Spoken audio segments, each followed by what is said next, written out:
Missing package. Part 1. So what are you waiting for? Chapter 1. Wednesday, December 26th, lunchtime-ish. I once married a woman from Swansea, says Mervyn Collins. Red hair, the lot. I see, says Elizabeth.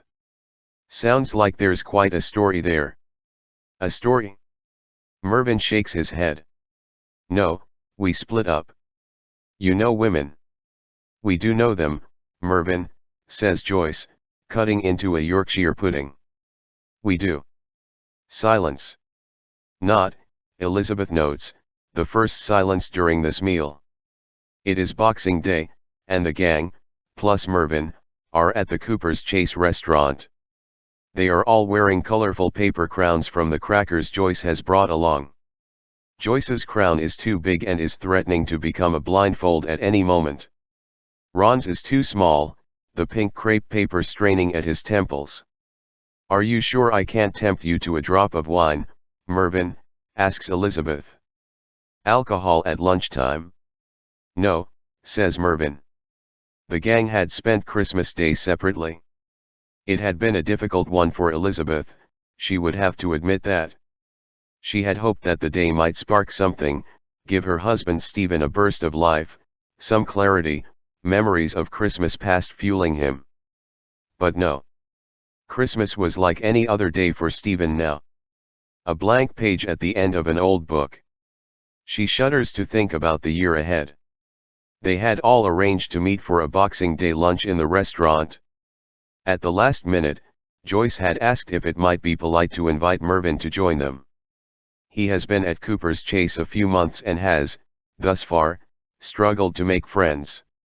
He's all alone this Christmas, Joyce had said, and they had agreed that they should ask him. Nice touch, Ron had said, and Ibrahim had added that if Cooper's Chase was about anything, it was about ensuring that no one should feel lonely at Christmas. Elizabeth, for her part, applauded Joyce's generosity of spirit, while noting that Mervyn, in certain lights, had the type of handsome looks that so often left Joyce helpless. The gruff Welshness of his voice, the darkness of his eyebrows, the mustache, and that silver hair. Elizabeth more and more is getting the hang of Joyce's type, and anyone plausibly handsome seems to cover it. He looks like a soap opera villain, was Ron's take, and Elizabeth was happy to accept his word on the matter. Thus far they have tried to speak to Mervyn about politics, not my area, television, no use for it, and marriage, I once married a woman from Swansea, etc. Mervyn's food arrives. He had resisted the turkey, and the kitchen agreed to make him scampi and boiled potatoes instead. Scampi fan, I see, says Ron, pointing to Mervyn's plate. Elizabeth has to hand it to him, he's trying to help things along. Wednesdays I have the scampi, agrees Mervyn. Is it a Wednesday? Says Joyce. I always lose track around Christmas. Never know what day it is. It's Wednesday, confirms Mervyn. Wednesday, the 26th of December. Did you know that scampi is the plural, says Ibrahim, his paper crown fashionably askew. Each individual piece is a scampo dot. I did know that, yes, says Mervyn. Elizabeth has cracked harder nuts than Mervyn over the years. She once had to question a Soviet general who had not uttered a single word in more than 3 months of captivity, and within the hour he was singing Noel Coward songs with her. Joyce has been working on Mervyn for a few weeks now, since the end of the Bethany Waits case. She has so far gleaned that he has been a head teacher, he has been married, he is on his 3rd dog, and he likes Elton John, but this does not amount to all that much. Elizabeth decides to take the conversation by the scruff of the neck. Sometimes you have to shock the patient into life. So, our mysterious friend from Swansea aside, Mervyn, how's your romantic life? I have a sweetheart, says Mervyn. Elizabeth sees Joyce raise the most subtle of eyebrows. Good for you, says Ron. What's her name? Tatiana, says Mervyn. Beautiful name, says Joyce. First I've heard of her though. Where's she spending Christmas? Asks Ron. Lithuania, says Mervyn. The jewel of the Baltic, says Ibrahim. I'm not sure we've seen her at Cooper's Chase, have we? Asks Elizabeth. Since you've moved in. They've taken her passport, says Mervyn. Goodness, says Elizabeth. That sounds unfortunate. Who has? The authorities, says Mervyn. Sounds about right, says Ron, shaking his head. Bloody authorities. You must miss her terribly, says Ibrahim. When did you last see her? We haven't, just as yet, met, says Mervyn, scraping tartar sauce off a scampo. You haven't met? Asks Joyce. That seems unusual. Just been unlucky, says Mervyn. She had a flight cancelled, then she had some cash stolen, and now there's the passport thing. The course of true love never did run smooth. Indeed, agrees Elizabeth. Never did it? But, says Ron, once she's got her passport back, she'll be over. That's the plan, says Mervyn. It's all under control. I've sent her brother some money. The gang nod and look at each other as Mervyn eats his scampi. Apropos of nothing, Mervyn, says Elizabeth, adjusting her paper crown just a jot, how much did you send him? The brother? 5,000, says Mervyn. All in all. Terrible corruption in Lithuania. Everyone bribing everyone. I wasn't aware of that, says Elizabeth. I have had many good times in Lithuania. Poor Tatiana. And the cash she had stolen? Was that from you too? Mervyn nods. I sent it, and the customs people nicked it. Elizabeth fills up the glasses of her friends. Well, we shall look forward to meeting her. Very much, agrees Ibrahim. Though, I wonder, Mervyn, says Elizabeth, next time she gets in touch asking for money, perhaps you might let me know? I have contacts and may be able to help. Really? Asks Mervyn. Certainly, says Elizabeth. Run it past me. Before you have any more bad luck. Thank you, says Mervyn. She means a great deal to me. Been a long time since someone paid me any attention. Although I baked you a lot of cakes in the last few weeks, says Joyce. I know, says Mervyn. But I meant romantic attention. My mistake, says Joyce, and Ron drinks to stifle a laugh. Mervyn is an unconventional guest, but Elizabeth is learning to float on the tides of life these days. Turkey and stuffing, balloons and streamers, crackers and hats. A nice bottle of red, and what Elizabeth assumes are Christmas pop songs playing in the background. Friendship, and Joyce flirting unsuccessfully with a Welshman who appears to be the subject of a fairly serious international fraud. Elizabeth could think of worse ways to spend the holidays. Well, happy Boxing Day, everyone, says Ron, raising his glass. They all join in the toast. And a happy Wednesday, 26th of December, to you, Mervyn, adds Ibrahim. Chapter 2. Mitch Maxwell would normally be a million miles away when a consignment was unloaded. Why take the risk of being in the warehouse when the drugs were present? But, for obvious reasons, this is no ordinary consignment. And the fewer people involved, the better, given his current circumstances. The only time he has stopped drumming his fingers is to bite his nails. He is not used to being nervous. Visit ideb.io for more books. Also it's Boxing Day, and Mitch wanted to be out of the house.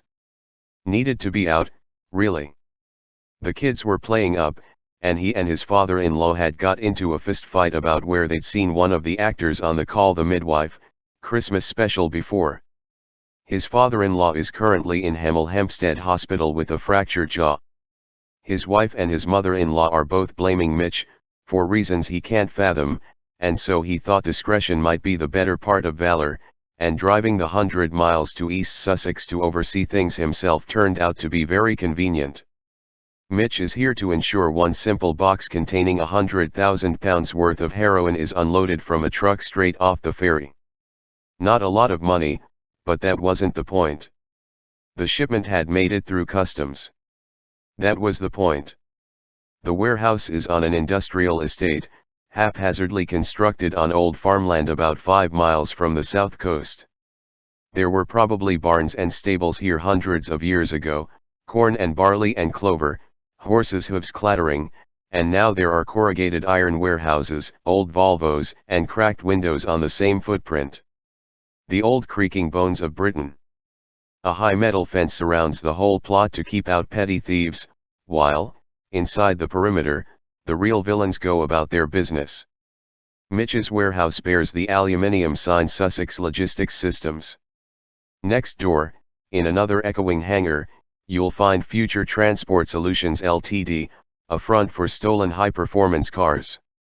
To the left is a porta-cabin with no sign on the door, which is run by a woman Mitch has yet to meet, but who apparently churns out MDMA and passports. In the far corner of the lot is the winery and storage warehouse of Bramber, the finest English sparkling wine, which Mitch recently discovered is actually a genuine business. The brother and sister who run it could not be more charming, and had given everyone a crate of their wine for Christmas. It was better than champagne, and had led, in no small part, to the fistfight with his father-in-law. Whether the brother and sister at Bramber Sparkling Wine had their suspicions that they were the only legitimate company in the whole compound, Mitch couldn't guess, but they had certainly once seen him buying a crossbow from Future Transport Solutions Ltd and hadn't batted an eyelid, so they were sound enough. Mitch suspected there was good money to be made in English sparkling wine, and had thought about investing. In the end he hadn't taken the plunge, because there was also good money to be made in heroin, and sometimes you should stick to what you know. He's beginning to revise that opinion now, however, as his troubles keep piling up. The warehouse doors are shut, and the back door of the lorry is open. 2 men, well, a man and a boy, really, are unloading plant pots. The minimum crew. Again, because of the current situation, Mitch has already had to tell them to be careful. Sure, the little box hidden deep among the pallets is the most important cargo, but that doesn't mean they can't make a few quid off the plant pots too. Mitch sells them to garden centers around the southeast, a nice legitimate business. And no one is going to pay for a cracked plant pot. The heroin is in a small terracotta box, made to look old, like a tatty piece of garden junk, in case anyone comes snooping. A boring ornament. It's their regular trick. Somewhere in a farmhouse in Helmand, the heroin has been placed in the box, and the box has been wedged shut. Someone from Mitch's organization, Lenny, had drawn the short straw, had been in Afghanistan to oversee it, to make sure the heroin was pure and no one was trying to pull a fast one.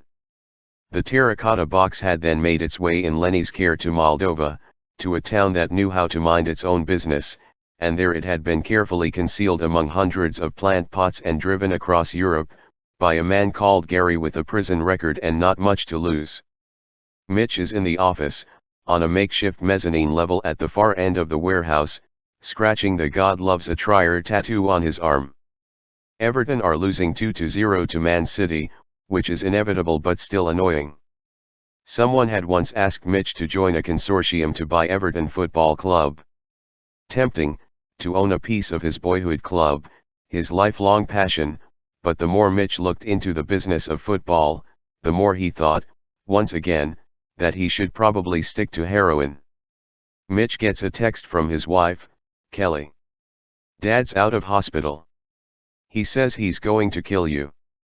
This would be a figure of speech to some, but Mitch's father-in-law is the head of one of Manchester's largest gangs, and once bought Mitch a police-issue taser as a Christmas present. So you had to be careful with him. But doesn't everyone have to be careful with their in-laws? Mitch is sure it'll be fine. His marriage to Kelly had been the love that conquered all, the Romeo and Juliet that had united Liverpool and Manchester. Mitch texts back. Tell him I bought him a Range Rover. There is a hollow knock at the flimsy office door, and his second-in-command, Dom Holt, comes in. "All good," says Dom. "Pots unloaded, box in the safe." "Thanks, Dom. You wanna see it? Ugly looking thing." "No thanks, mate," says Mitch. "This is as close as I ever want to get." "I'll send you a picture," says Dom. "Just so you've seen it." "When's it heading out?" Mitch is aware that they are not yet home and dry. But his big worry had been customs. Surely it was safe now? What else could go wrong? 9 in the morning, says Dom. "The shop opens at 10. I'll send the boy over with it." "Good lad," says Mitch. "Where's it going?" "Brighton." Dom nods. "Antiques shop. Geezer called Kuldish Sharma. Not our usual, but the only one we could find open. Shouldn't be a problem." Man City score a third goal, and Mitch winces. He switches off his iPad, no need for any further misery. "I'll leave you to it." "Better head home," says Mitch. "Could your lad nick the Range Rover parked outside the sparkling wine place and drive it up to Hertfordshire for me?" "No problem, boss," says Dom. He's 15, but those things drive themselves. "I can drop the box off myself." Mitch leaves the warehouse through a fire exit. No one but Dom and the young lad has seen him, and he and Dom had been at school together, been expelled together, in fact, so no worries there. Dom had moved to the South Coast 10 years ago after setting fire to the wrong warehouse, and he looks after all the logistics out of New Haven. Very useful. Good schools down here too, so Dom is happy. His son just got into the Royal Ballet. All turned out nicely. Until the last few months. But they're across it.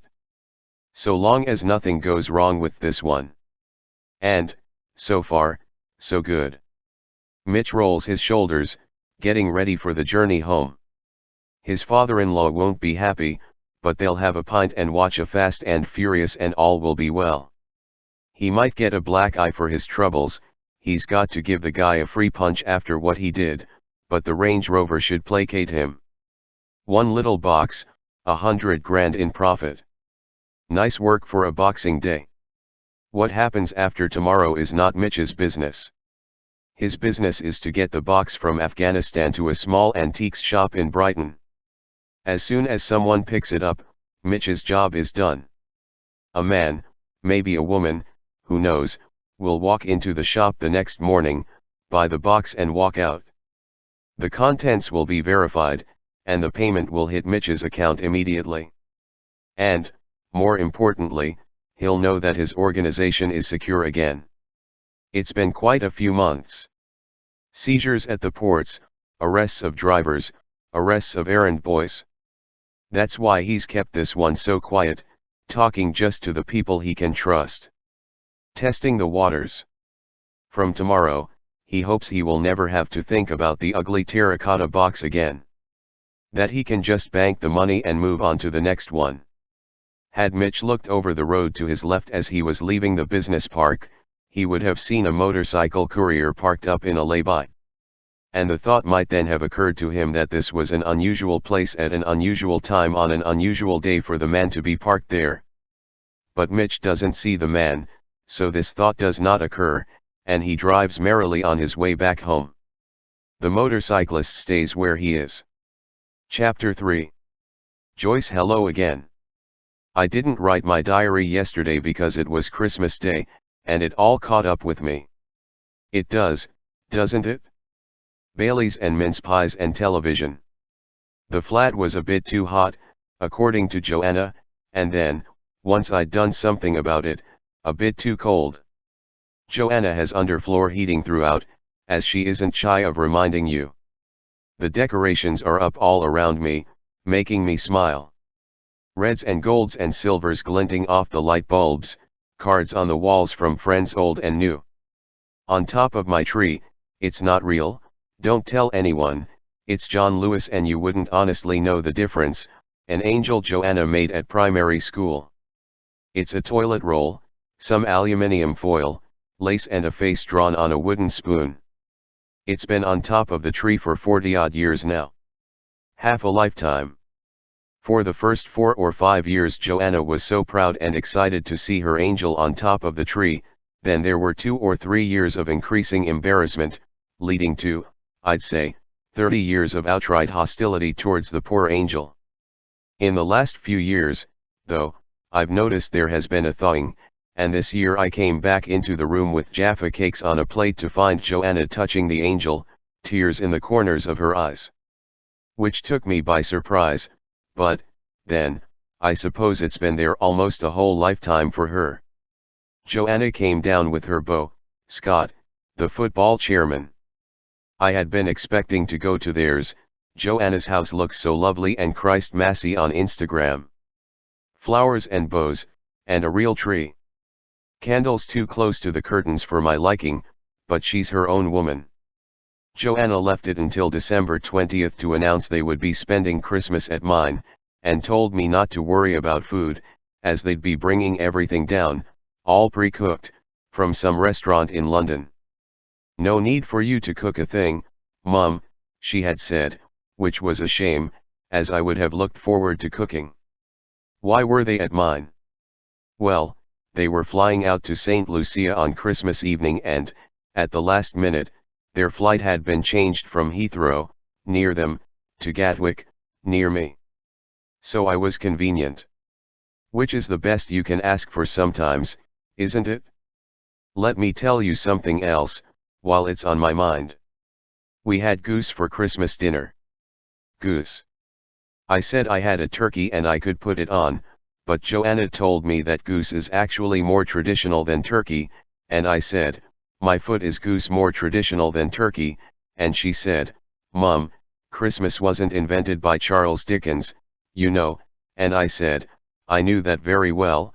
I wasn't really sure what she meant, but I sensed the argument was slipping away from me, and I needed a foothold, and she said, well, then, goose it is, and I said, I'll get the crackers, and she said, no. Crackers, Mum, it's not the 80s. Other than that it was a nice Christmas, and we watched the King's Speech even though I knew Joanna didn't want to. In truth I didn't really want to either, but we both knew I was due a victory. I thought Charles did a good job. I remember my first Christmas without my mum.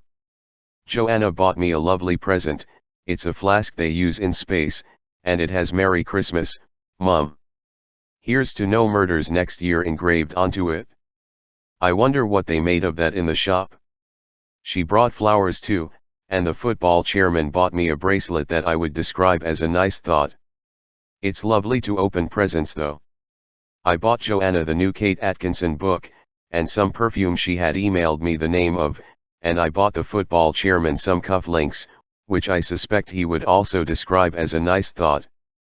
I always put the receipts in with things. My mother used to do the same. But I don't imagine he'll be taking them back, as they were from the M&S in Brighton, and he always seems to be either in London or Dubai. Lunch with the gang today, so I finally managed to have my turkey and crackers. I insisted. You could see Elizabeth beginning to object to both, but she thought better of it, so I must have looked determined. However, I made what I suspect was an error by inviting Mervyn to join us. I keep thinking he's going to melt, but I fear I might be barking up the wrong tree with this one. I just hope I can bark up the right tree one of these days. Before I run out of trees. Or before I stop barking altogether. We retired to Ibrahim's flat afterwards, and Mervyn headed home. He revealed he has an online girlfriend, Tatiana, who he has never met but seems to be funding nonetheless. Ibrahim says Mervyn is a victim of romance fraud and is going to speak to Donna and Chris about it. When do the police start work again after Christmas? Gary used to go back somewhere around the 4th of January, but the police are probably different to West Sussex County Council. I will detail the presents we all bought each other. Elizabeth to Joyce, a foot spa. The one they advertise on TV. I am in it now. My feet anyway. Joyce to Elizabeth, M&S vouchers. Elizabeth to Ron, whiskey. I brought him to Ron, an autobiography of a footballer I hadn't heard of. Not David Beckham or Gary Lineker. Ron to Elizabeth, whiskey. Joyce to Ron, M&S vouchers. I brought him to Elizabeth, a book called The Psychopath Test. Elizabeth to Ibrahim, a painting of Cairo, which made Ibrahim cry, so they have obviously had a conversation at some point that I wasn't party to. Joyce to Ibrahim, M&S vouchers. And this was after Elizabeth's present, so I felt I could have done better. Ibrahim to Joyce, M&S vouchers. Phew. Ron to Joyce, the Kama Sutra. Very funny, Ron. Ibrahim to Alan, a telephone that squeaks. Alan to Ibrahim, a clay tablet with Alan's paw print on it. Ibrahim cried again. Yes. Ron to Ibrahim, a fake Oscar statue with my best mate on it. Which set us all off. We drank, we had a little sing-along. Elizabeth doesn't know the words to Last Christmas, if you can believe that. But then I suppose I don't know the words to In the Bleak Midwinter. We listened to Ron rail against the monarchy for about 25 minutes, and then we went our separate ways. When I got back I unwrapped a present that Donna had sent me, which was lovely of her, as I don't really know how much police constables earn. It was a little brass dog, which, if you squint, looks a bit like Alan. She bought it at Kemptown Curios in Brighton. It's run by Stephen's friend Cooldish, who helped us in our last case. Sounds like my type of place. Perhaps I'll visit, because now I have to buy Donna something in return. I do like having people to buy for. So, all in all, I've had a lovely Boxing Day, and am going to fall asleep in front of a Judi Dench film. All that's missing is Gary working his way through a tin of Quality Street and leaving the wrappers in the tin. Irritating at the time, but I'd give everything I own to have him back. Gary liked the strawberry delights and orange creams, and I liked the toffee pennies, and if you want to know the recipe for a happy marriage it is that. Joanna gave me a big hug when she left and told me she loved me. She may be wrong about turkey and crackers, but she still has a few tricks up her sleeve. What is it about Christmas? Everything that's wrong seems worse, and everything that's right seems better. My lovely friends, my lovely daughter. My husband gone, his silly smile gone. I feel like I should drink to something, so I suppose let's drink to no murders next year. Chapter 4. Thursday, December 27th, 10 a.m. Cooldish Sharma is glad that Christmas is over. Glad to be back in his shop. Lots of the other small businesses in the area were shut for the duration, but Cooldish was opening Kemptown Curios bright and early on December 27th. He is dressed up for the shop, as always. Purple suit, cream silk shirt. Yellow brogues. Running a shop is theater. Cooldish looks at himself in an antique mirror, nods his approval and takes a small bow. Would anyone come in? Probably not. Who needed an Art Deco porcelain figurine or a silver letter opener 2 days after Christmas? No one. But Cooldish could have a little spruce up, rearrange some bits and bobs, trawl the online auctions. Basically, he could keep himself busy. Christmas Day and Boxing Day pass very slowly when you are by yourself. There is only so much reading you can do, so many cups of tea you can make, before the loneliness crowds in around you. You breathe it in, you cry it out, and the clock ticks slowly, slowly, until you are allowed to sleep. He hadn't even dressed up on Christmas Day. Who was there to dress up for? The hardware store opposite is open. Big Dave, who runs it, lost his wife to cancer in October. The coffee shop further down the hill is also open. It is run by a young widow. Cooldish sips his cappuccino in the back office of his shop. He only opened up a matter of minutes ago, and he is taken by surprise when he hears the jingle of the shop bell. Who has come calling, at such an hour, on such a day? He pushes himself out of his chair, his arms doing the work his knees used to, walks through the office door into the shop and sees a well-dressed, powerfully built man in his 40s. Cooldish nods, then looks away, finding something he can pretend to be busy with. You must only ever glance at new customers. Some people want eye contact, but most do not. You must treat customers like cats, and wait for them to come to you. Look too needy and you'll scare them off. If you do it right, the customers end up thinking you are doing them some sort of favor, allowing them to buy something in your shop. Cooldish doesn't have to worry with this particular customer though. He's not a buyer, he's a seller. Close-cropped hair, expensive tan, teeth too bright for his face, as seems the fashion these days. And in his hand a leather hold-all that looks more expensive than anything in the shop. You the guy who owns this place. A Scouse accent. Unafraid. Threatening. A touch perhaps, but nothing that scares Cooldish. Whatever is in that expensive bag will be interesting, Cooldish knows that. Illegal, but interesting. See what he would have missed if he'd stayed at home. Cooldish says. I trust you had an enjoyable Christmas. Idyllic, says the man. I'm selling. Got a box for you. Very decorative. Cooldish nods, he knows the score. Not really his racket, this, but perhaps all the regular places are shut until New Year. Still, no need to give in without a fight. I'm not buying, I'm afraid, he says. No room for anything, got to clear some stock out first. Perhaps you'd like to buy a Victorian card table. But the man isn't listening. He places the bag, carefully, on the counter and half unzips it. Ugly box, terracotta, all yours. Traveled a long way, has it? Cooldish asks, taking a peek inside at the box. Dark and dull, some carving hidden by a layer of grime. The man shrugs. Haven't we all? Give me 50 quid, and a lad'll be in early tomorrow morning and buy it off you for 500. Is there a point in discussing it? In arguing with this man? Attempting to send him on his way? There is not. They have chosen Cooldish's shop, and that is all there is to it. Give the man his 50, keep the bag under the counter, hand it over in the morning and don't lose any sleep thinking about what's in the box. This is just how things are done sometimes, and it's best to play nice. Either that or you'll get a petrol bomb through your front window. Cooldish takes 3 tens and a 20 from the till and hands them to the man, who quickly buries them deep in his overcoat. You don't look like you need 50 pounds.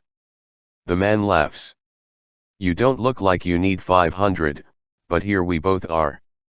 Your overcoat is exquisite, says Cooldish. Thank you, says the man. It's Tom Sweeney. I'm sure you know this already, but if that bag goes missing someone will kill you. I understand, says Cooldish. What is in the box, by the way? Between you and me? Nothing, says the man. It's just an old box. The man laughs again, and this time Cooldish joins him. Godspeed, young man, says Cooldish. There's a homeless woman on the corner of Blaker Street who might appreciate that 50 pounds. The man nods, says, don't touch the bag, and disappears through the door.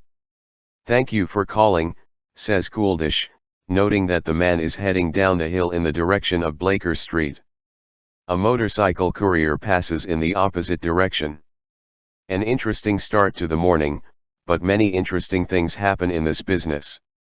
Cooldish had recently been involved in tracking down some rare books and catching a murderer with his friend Stephen and Stephen's wife, Elizabeth.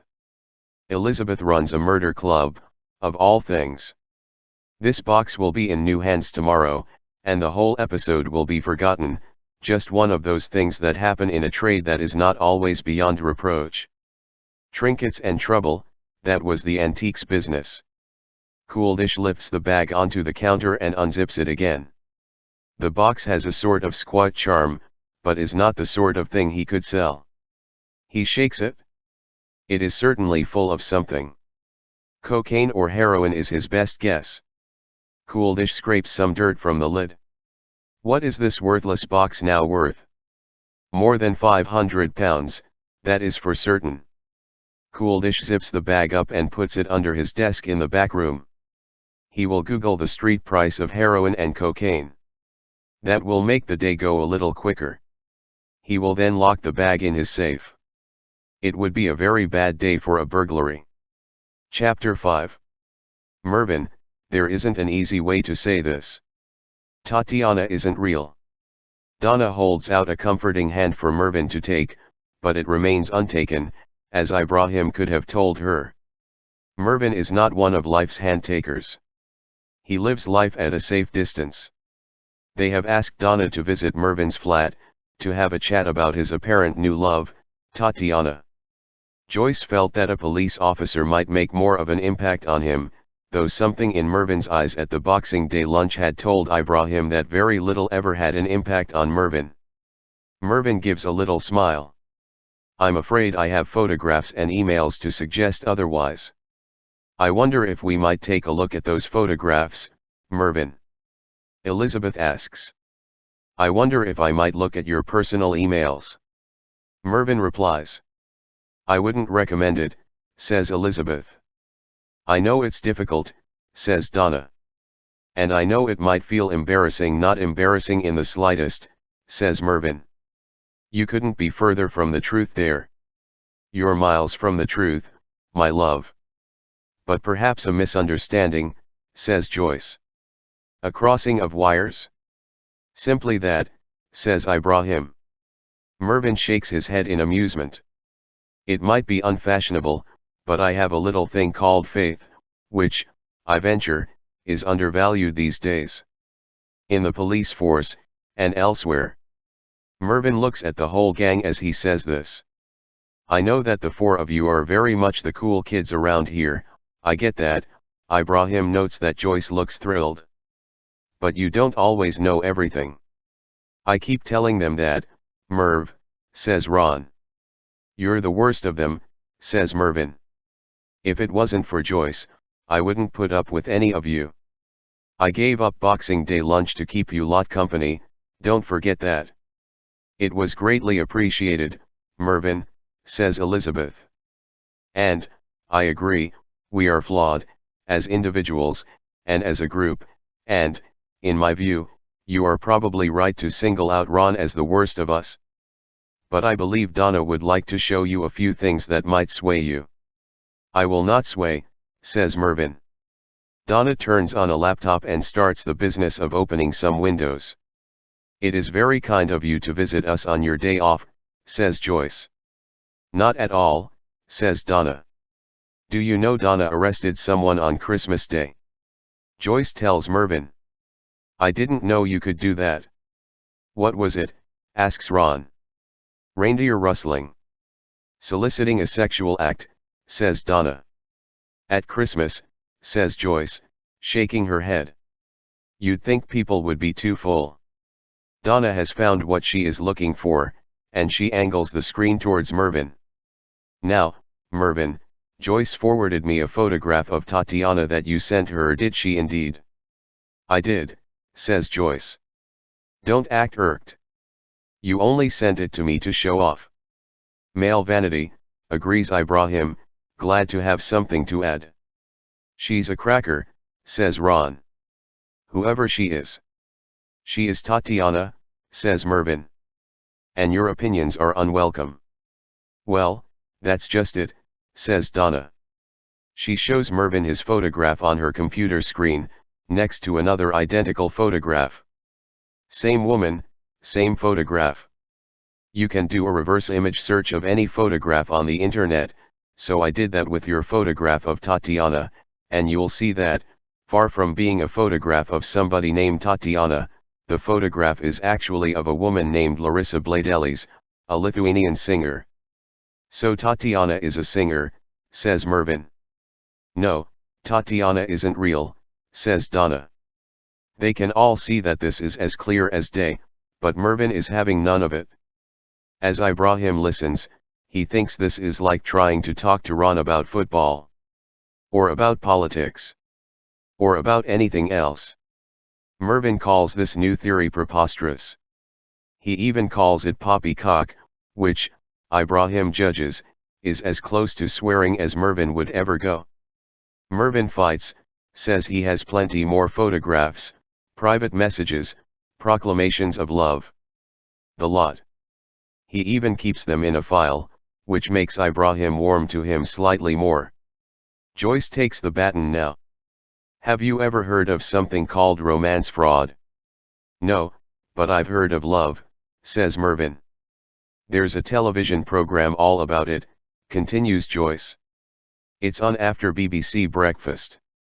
I don't watch television, says Mervyn. I call it the Gogglebox. Yes, I think lots of people do, says Elizabeth. You didn't invent that expression. This is a tangent, says Ibrahim. And I mean nothing by it, but a surprising number of serial killers don't own a television. Joyce's dog, Alan, is licking Ibrahim's hand, a favorite hobby of his. The others see it as a bond between the two of them, without realizing that Ibrahim always keeps a polo mint in his pocket, after discovering Alan has a fondness for them. Donna opens another window on the laptop, and more photos appear. The fraudsters use the same photos over and over again. There's a Canadian pilot, there's a lawyer from New York, there's Larissa, and plenty of others like her. The romance fraud gangs just pass them around. The look they like is beautiful but unthreatening. That's the look I like, says Joyce. Donna shows Ibrahim the pilot and Ibrahim could see the appeal. Very steadfast. Mervyn is still unmoved, and protests that he has been speaking to Tatiana for 5 or 6 months. Many times a day. Speaking. You know, writing, same thing, says Mervyn. Ibrahim can imagine the lonely man filling his hours. No one calling, no one needing him. Joyce then points out to Mervyn that he has also sent Tatiana £5,000, and he blusters that of course he has, and that if someone you love needs a new car, say, or a visa, you help out. That this is simply manners. You'll all see, he adds. She's coming over on January the 19th, and, when she does, there will be plenty of humble pie eaten in Cooper's Chase. Apologies will be expected. Everyone feels it is best to leave it there for now, and they gather up their things and start the walk back to Joyce's with a quandary to consider. Elizabeth heads home to Stephen, so Joyce takes the opportunity to ask Donna about her Christmas with Bogdan. And is he tattooed everywhere? Pretty much, yes, confirms Donna. Even? No, not there, says Donna. Joyce, has anyone ever called you a pervert? Don't be such a prude, says Joyce. Ibrahim wonders what they should do about Mervyn. He was a difficult man, that much was certain, and he had come into their orbit only because Joyce couldn't resist a deep voice and a sense of mystery. But he was a lonely man, and he was being taken advantage of. And, besides, it might be nice for the Thursday Murder Club to have a new project that moved at a gentler pace than usual. Something a bit less murdery would be quite a novelty. Chapter 6. Samantha Barnes is drinking a late-night gin and tonic and adding Picasso's signature and an edition number to some pencil drawings of a dove. Samantha has signed Picasso's name so often over the years that once, by accident, she signed it instead of her own on a mortgage application form. Her mind is wandering. This is the fun part of the job. This, and the money. Forging a Picasso is a lot easier than you'd think. Not the big paintings, sure, that takes a skill Samantha doesn't have, but the sketches, the lithographs, the stuff people will buy online without looking too closely, that's a breeze. There is money in real antiques, of course there is, but there is a lot more money in fake antiques. In fake furniture, in fake coins, in fake sketches. Let's say Samantha buys a mid-century Arnvater desk for £3,200, and sells it for £7,000, Her profit is £3,800, very nice, thank you. However, if Samantha pays £500 to a man called Norman, who works out of an old dairy shed in Singleton, to knock up an exact replica of an Arnvater desk, and then sells it for £7,000, her profit is £6,500. You, as her Garth insists on saying, do the maths. Equally, if Samantha spends her evening forging limited edition Picasso lithographs, as she has been doing this evening, after coming home from bridge club, her cost of materials might be £200 or so, but, by the time she's sold them all online to people from London who like the idea of having Picasso's signature on their wall, and aren't too fussy about the provenance, her profit will be about £16,000. All of which goes to explain why Samantha Barnes no longer has a mortgage. She starts taking photographs of the Picassos for her online store. She'll advertise them for £2,500, and she'll happily take £1,800. Samantha used to be legit, she really did. Back when it was her and William. Their little shop in Petworth, their trips around the country building their stock, their loyal customers, the haggling, all good fun, all mildly profitable. But, as they got older, the shop grew too familiar, it closed in on them. What was once cozy and safe became constraining, like a childhood home. The trips around the country became chores, the same faces selling the same porcelain cats. So they started to play little games, Samantha and William. Sam and Billy. Purely for fun, nothing else. One must get through the day, mustn't one? And one particular game led her to exactly where she is now. And where is she now? Pretending to be Picasso while listening to the shipping forecast, in the finest house in West Sussex. She often thinks back to how it all started. William brought home an inkwell, a dull runt among a haul of goods he'd picked up on Merseyside. They were about to throw it away when William suggested a bet. William bet that he could sell the worthless inkwell for £50 before Samantha could. Not to any of their regulars, of course, and not to anyone who looked like they couldn't afford it, but just as a bit of sport between the two of them. They shook on their bet and continued unpacking the real antiques.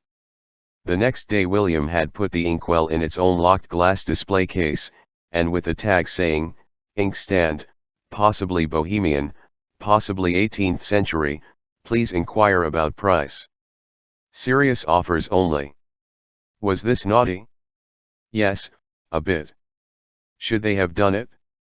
No, they shouldn't have, but they were bored, and in love, and they were looking to entertain each other. It's not one of the worst crimes you could commit in the antiques business.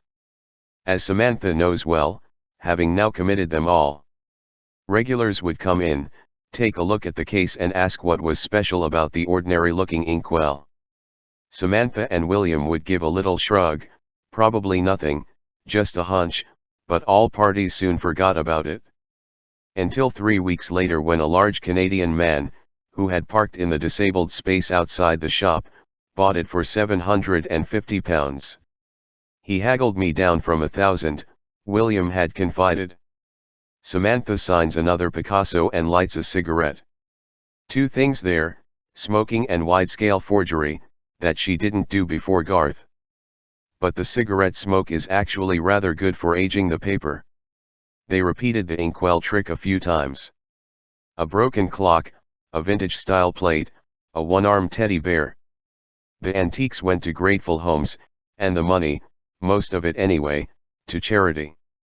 They would eagerly rifle through job lots of antiques to pick out the new challenge, the next occupant of the glass display case with the lock. A secret game between the two of them. And then William died. They were on holiday, in Crete. He went out swimming after lunch, and was carried away by the tide. Samantha returned to England with the coffin in the hold, and was dragged away by a tide of her own. She spent her next few years too sad to live but too scared to die, reeling through a haze of grief and madness, always quick with a cup of tea and a smile for her customers, accepting their well-meaning sympathies, playing bridge, tending the shop, reciting from memory the pleasantries and the platitudes, while hoping every day might be her last. Then one morning, 3 years or so after William had died, the large Canadian man who had bought the inkwell came back into her shop, with a gun. And everything changed again. She hears Garth coming through the door now. Even though he is able to be quiet, he chooses not to be. It's the middle of the night, and she wonders where he has been, but it doesn't really do to ask sometimes. You must let Garth be Garth. He has never let her down yet. He will see that her studio light is on, and he will be up with a whiskey and a kiss for her before long. A couple more Picassos and she will call it a night. Chapter 7. Joyce, okay, I have a riddle for you. How can you celebrate New Year's Eve with your friends, and still get to bed early? Because I have done just that this evening. We've had the most wonderful New Year's Eve bash. We drank, we counted down to midnight and watched the fireworks on TV. We sang Auld Lang Syne, Ron fell over a coffee table, and we all went home. So a very happy New Year to one and all, and, best of all, it is still only 10 p.m., so I can get into bed at a reasonable hour. And here's how. There is a lovely man called Bob Whittaker from Wordsworth Court, not my type, before you get ideas, and he was something in computers, before everyone was something in computers. He eats lunch by himself, but is very approachable.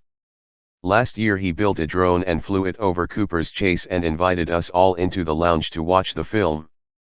It was wonderful, he'd even put music on it. You could see the llamas and the lakes, and you could see that the Akadu delivery vans had Akadu written on their roofs. They really have thought of everything. I think that was in the summer, before the first murder, but you lose track, don't you? After the film he gave a talk about drones, which was less well attended but, according to Ibrahim, very good. So this was Bob's idea. He hired out the lounge, and the big screen, and everyone was invited. In the end there must have been about 50 of us. Sometimes when you're in a group like that you really see how old you are, like walking through a hall of mirrors. We all brought along food and, mainly, drink, and watched some episodes of Only Fools and Horses that Bob had illegally downloaded. Then, at about 8:50, Bob switched the screen to a Turkish television channel, where they were counting down to the New Year 3 hours ahead of us. I don't know where he found it, on the internet, I imagine. They would have Turkish television there, wouldn't they? They had music, dancers, and a host who we couldn't understand, but you absolutely knew the type, so you had a rough idea of the sort of thing he'd be saying. A countdown clock appeared on the screen, Turkish numbers are the same as ours, and a brass band started playing the Turkish national anthem or something similar. When it reached 10 we all joined in counting down, and, as it hit 9 p.m. here it hit midnight in Turkey and they set off the fireworks and we all hugged and cheered and wished each other a happy new year. A rock band started playing on the TV so Bob turned it down, and Ron started Auld Lang Syne and we linked arms and thought of old acquaintances, and thanked our lucky stars for seeing another new year. 10 minutes or so later, we drifted home, New Year celebrated and ready for an early night. To look at Bob in the restaurant, or wandering through the village, you might dismiss him as boring. He is quiet and shy, and is always in a grey jumper over a stiff white shirt. But this man had the wherewithal to give us all a wonderful evening. To be able to get Turkish TV on an English telly, and also to have the kindness to understand how much everyone would enjoy it, well, that takes quite a man. And I know what you're thinking, but, again, he's not my type. I wish that he was. I texted Happy New Year to Joanna, and she texted back HNY, as if the effort of spelling out the words was a bit too much. I texted Happy New Year to Victor too, and he texted back may you be granted health and wealth and wisdom, and may you see your beauty reflected in those around you, which was much more like it. I then raised a glass to Gary, as I always do. I also raised a glass to Bernard, here last New Year, and gone now. We won't all be here this time next year, That's just the facts of the matter. Those at the back of the line will fall, and no one will tell you where you are in the line. Though at my age I have a rough idea. As Ibrahim always says, the numbers don't look good. There are plenty of things to look forward to though, and that's the key. What's the point of another year if you don't fill it? I am looking forward to Donna's scheme to help Mervyn, even if I've rather given up on Mervyn himself. Why can't Bob from Wordsworth Court have Mervyn's eyebrows and his deep voice, and why can't Mervyn have Bob's kindness and cleverness? I'm so shallow, I wish I wasn't. When I think about it, Gary had kindness and cleverness and eyebrows, so perhaps you are only gifted one of those men in a lifetime. I can hear Alan's tail thumping against the leg of my desk, even though the man himself is fast asleep. A very happy new year to you. May you see many more. Chapter 8. The victim is a man called Kuldish Sharma, and the body has been here for some days. An antiques dealer from Brighton. The car had been found at around 6:30 this morning, by a local man walking his dog. Walking his dog in the dark on New Year's Day? I mean, sure mate, whatever you say. Not Chris's problem though, he has a corpse to deal with. And so here they are. It's so nearly a lovely view, thinks Chris, his breath frosty in the early morning air. A narrow, deeply pitted track cuts through the Kent woods, ridged with frost, ending at a wooden fence, penning in winter sheep. A scene from across the centuries, unbroken for generations. Silver-white branches reach out overhead, latticing a brilliant blue sky. It might be a Christmas postcard, but for the extreme violence. Chris has had a few days off over Christmas. Patrice had come down from London, and Chris had cooked her a turkey, which was much too big and had taken far too long to cook, but which seemed to be greatly appreciated. Briefly, possibly during the sound of music, with Patrice in tears, Chris had been tempted to propose, but bottled it at the last moment. What if she thought it ridiculous? Too soon? The ring remains in his jacket pocket at home. Therefore when the courage strikes. Donna had been at work. Christmas at the station is often quite good fun though. Mince pies, the odd arrest, double pay. She had joined them in the evening, with Bogdan. Chris had suddenly panicked that Bogdan might have proposed. And with a nicer ring? But that really would be too soon. The frost crunches underfoot. If the birds had been disturbed by the gunshot, their disturbance was long forgotten, and their happy noise echoes above. Even the sheep are back about their business. It is serene and peaceful, and the pure white overalls of the forensic officers shine in the low winter sun. Chris and Donna duck under the police tape and walk towards the small car, plump and berry red in this Christmas grotto. The track is off a lane, which is off a hedge-canyoned road, which meanders slowly and peacefully from a Kent village. The village itself was so beautiful that Chris had been surfing Rightmove up to the moment they finally reached the scene. £1.8 million for a farmhouse. The village was described as tranquil. Even the finest estate agent in Kent would be hard-pressed to describe it as that today. Mum said you had no quality street, says Donna. The whole Christmas. No quality street, no Terry's chocolate orange, no Bailey's, says Chris. The foods of Christmas past. Ghosts to him.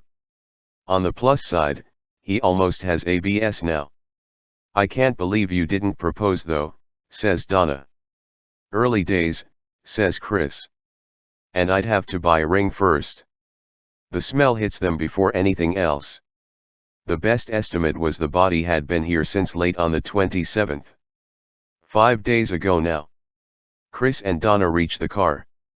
A forensic officer named Amy Peach greets them.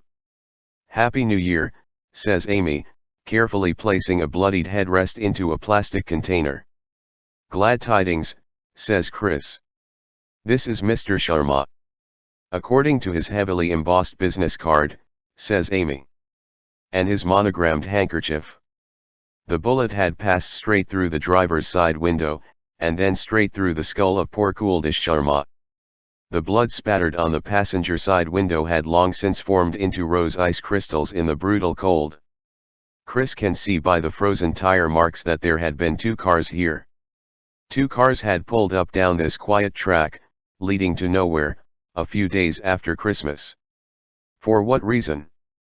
Business. Pleasure. Whichever it was, it had ended in death. Judging by the tire marks, Chris concludes one car had reversed back out, business over, back to life. The other had reached its final destination. He surveys the scene. Fantastically secluded. No one for miles around. No CCTV en route, you couldn't pick a better spot for a murder. He looks at the car window. The single gunshot. Looks professional, he says. Donna is staring at the body. Has she spotted something that Amy Peach has missed? Chris and Amy Peach had once shared a drunken night together after a colleague's leaving party, and neither of them had been at their brilliant best. Amy had been sick on Chris's sofa, but only because Chris had fallen asleep on the bathroom floor, wedging the door shut. They have been quietly awkward around each other ever since. No one would ever know, but their mortified dance would no doubt continue until one of them retired, or died. Better that than ever mentioning it. That's your job, not mine, says Amy. But you're right that it's very clean. Amy is now married to a solicitor from Wadhurst. Chris had eventually had to get rid of the sofa altogether. Further back up the lane, casts of the tire tracks, preserved in the ice, are being taken as pattern evidence. If this was a professional job, these would lead to nothing. A stolen car wiped of prints would eventually surface somewhere. Left in a car park with no security cameras. Or crushed by the local friendly wrecker's yard. Chris had learned a long time ago never to assume, but this has all the hallmarks of a falling out between drug dealers. Actually, not all the hallmarks. Drug dealers important enough to be killed would usually be driving a black Range Rover, not a red Nissan Almera. So perhaps there was more to this than met the eye. I met him, says Donna. Kuldish Sharma. When we were investigating the Viking, says Donna. Jesus, he says. So recently. Donna nods. Met him with Stephen. Elizabeth's husband. Of course you did, says Chris. Maybe we can keep Elizabeth and the gang out of this one. AHH, says Donna. The impossible dream. He was a nice guy. Did you really buy my mum gardening gloves for Christmas? That's what she said she wanted, says Chris. Donna shakes her head. Every time I think I've got you trained up, I realize how far we've got to go. They walk back along the track together. Donna is deep in thought. You thinking about Kuldish? Chris asks. I'm sorry. No, says Donna. I'm thinking, what's the deal between you and the forensic officer? The deal? Nothing, says Chris. We're colleagues. Donna waves this away. Sure, to be discussed. Not a word of this to Bogdan, by the way, says Chris. He'll only tell Elizabeth. I promise, says Donna. If you promise me there was never anything between you and the forensic officer. Chapter 9. They shot him in the head, says Bogdan, hunched over the chessboard. A single bullet. Today is a good day. Stephen remembers him, and Stephen remembers chess. A nice start to the year. Awful, says Stephen. Poor Kuldish. Awful, agrees Elizabeth, walking into the room with 2 teas. Bogdan, I've given you only 5 sugars, you should cut down. New Year's resolution. Any suspects? Donna says was professional, says Bogdan. A hit. Says Elizabeth, and turns to her husband, happy to see the spark in his eyes, so often missing now. Kuldish the type to get mixed up in things. Stephen nods. Oh, absolutely. Kuldish. Absolutely. I saw him the other day, you know. We saw him together, Stephen, says Bogdan. He was very helpful. Very nice gentleman. Whatever you say, old chap, says Stephen. Always up to something though. And they'd broken into his shop too, says Elizabeth. Did I hear that correctly? Before or after they'd killed him?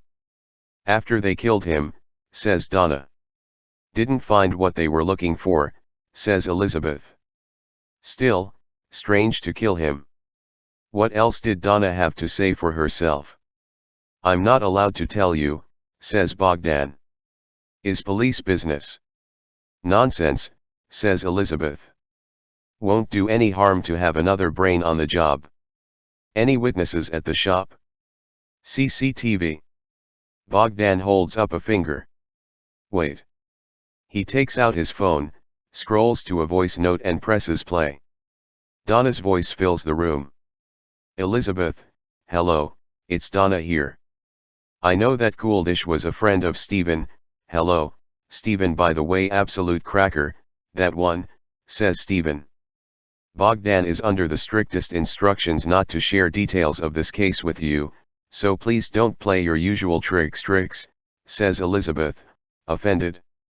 He is aware of the consequences for him if he chooses to tell you details of the case. You are a woman of the world, Elizabeth, and you can probably guess what those consequences are. Stephen raises an eyebrow at Bogdan, and Bogdan nods in confirmation. So I would be enormously grateful if you could just let us get on with our job. Love to everyone, bye for now. Bogdan puts down the phone and gives Elizabeth an apologetic shrug. Bogdan, she's bluffing. If I were having sex with you, I would be shooting myself in the foot to withdraw it. Look at you. No offense, Stephen. Oh, none taken, says Stephen. Look at the man. I gave my word, says Bogdan.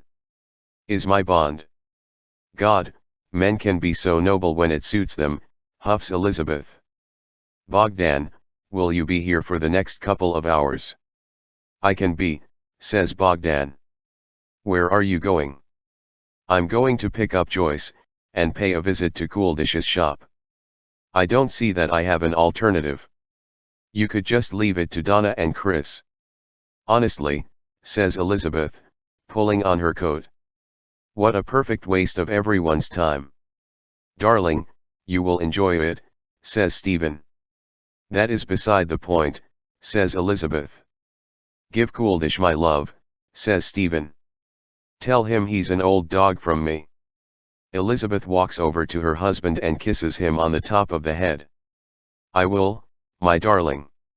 Chapter 10. Cooldish's shop is unrecognizable. Ransacked, smashed to pieces. Someone was looking for something, and hadn't been in a good mood about it. Donna doesn't want to think too much about everything that must have been lost here. She wants to think happier thoughts. Any resolutions, she asks Chris. Donna's New Year's resolution is to pretend to learn Polish, putting in just enough effort for Bogdan to understand when she eventually gives up. I'm going to go see swimming every day, says Chris. Unbelievably good for you. Circulation, joints, the lot. You'll never do that every day, says Donna. You underestimate me, says Chris. Big mistake. You're going to go see swimming today. Well, no, not today, says Chris. We're working, aren't we? Did you go yesterday? We were uncovering a murder scene, Donna, says Chris. So no. But every other day I will. They walk through to the back office, also appended, they find drawers pulled out, papers strewn across the floor and a large, green floor safe forced open. Jesus, says Donna. In her mind she can still see the corpse of Cooldish Sharma, in his suit, silk shirt unbuttoned rakishly low. In truth she had recognized him from behind, that shiny head still intact. Last time Donna had seen him, and indeed the first time, had been in this very shop with Bogdan and Stephen, asking for his help in tracking down some rare books. Was Cooldish dodgy? Certainly. Involved in drugs. Donna couldn't see it. But here they were, in a smashed-up shop, investigating his very professional murder. Subtle signs that perhaps he was involved in something. Someone was looking for something, says Chris. And after they killed him too, says Donna. The local police had been called to the shop at around noon on December 28, hours after someone had put a bullet through Kuldish's head. Donna thinks about the statue Bogdan had bought for her. The statue Kuldish had ended up giving him for £1 in the name of love. Does that make the statue bad luck? Donna hopes not. Christmas with Bogdan had been everything she could have hoped for and more. Well, maybe not everything. His present to her had been quad bike lessons. So someone arranges to meet Kuldish, says Chris. Kuldish has something for them, they have something for Kuldish. Money, let's assume. Donna is now flicking through a book of receipts. The cars drive down the lane, pull up.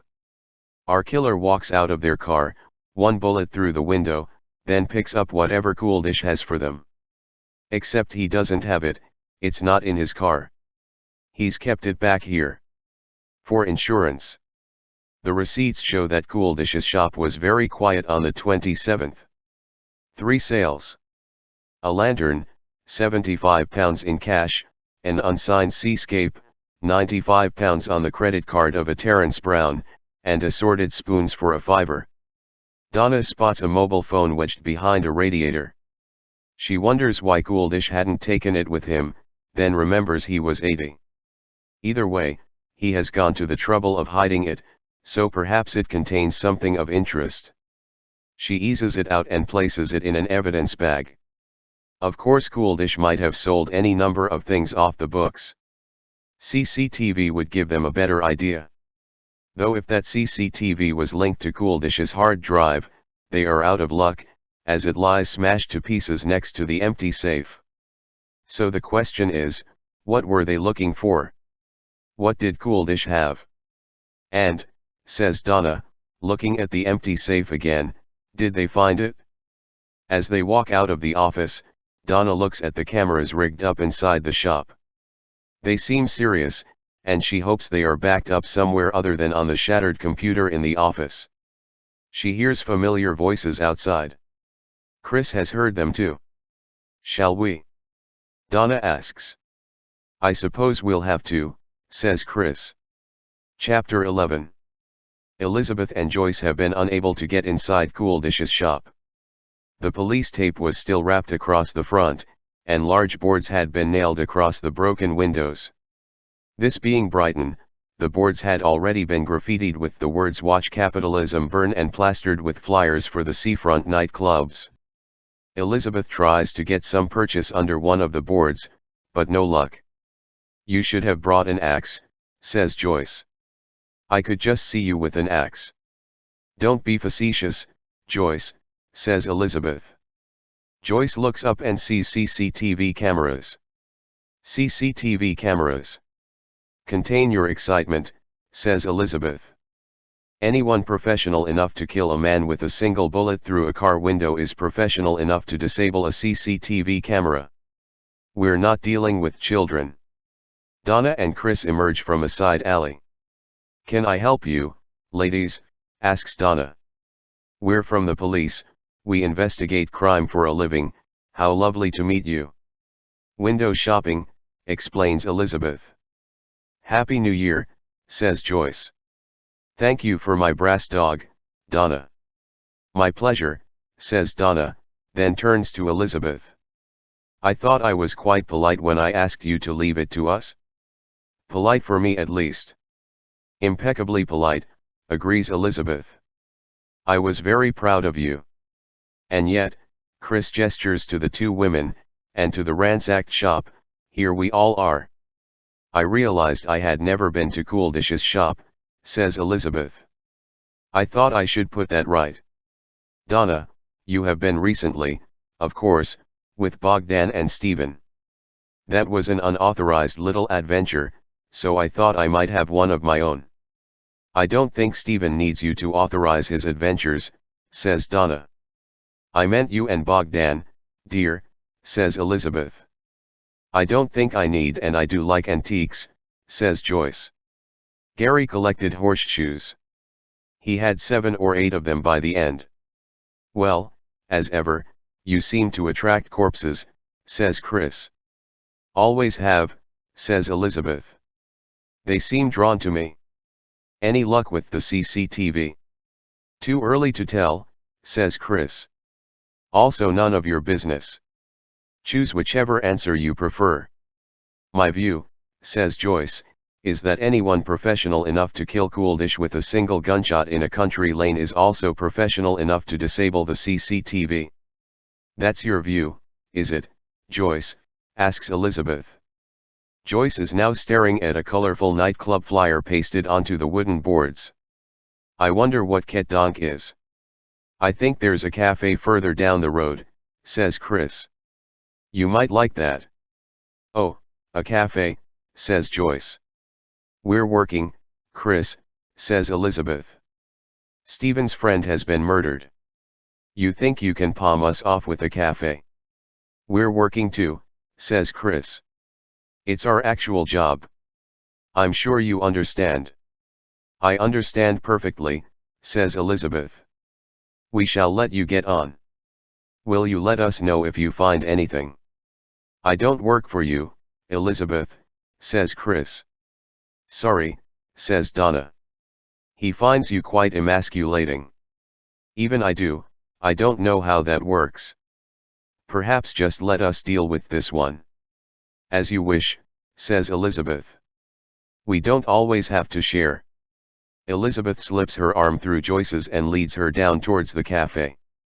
You took that lying down, says Joyce. I thought you'd kick up more of a fuss. I noticed the cafe on the way up, says Elizabeth. Cakes in the window, wonderful, says Joyce. I haven't eaten since 11's. And a CCTV camera outside? Joyce smiles at her friend. Something for us both, then. Quite so, says Elizabeth. And we've just agreed that we don't always have to share. Chapter 12. Connie Johnson unwraps her Christmas present from Ibrahim. It is a small, black leather-bound notebook. You often see it on television, don't you, says Ibrahim. Drug dealers like to keep notebooks. Numbers and transactions and so on. You can't trust computers, because of law enforcement. So when I saw it I thought of you. Thank you, Ibrahim, says Connie. I would have bought you something, but all you can buy in prison is ecstasy and SIM cards. Not at all, says Ibrahim.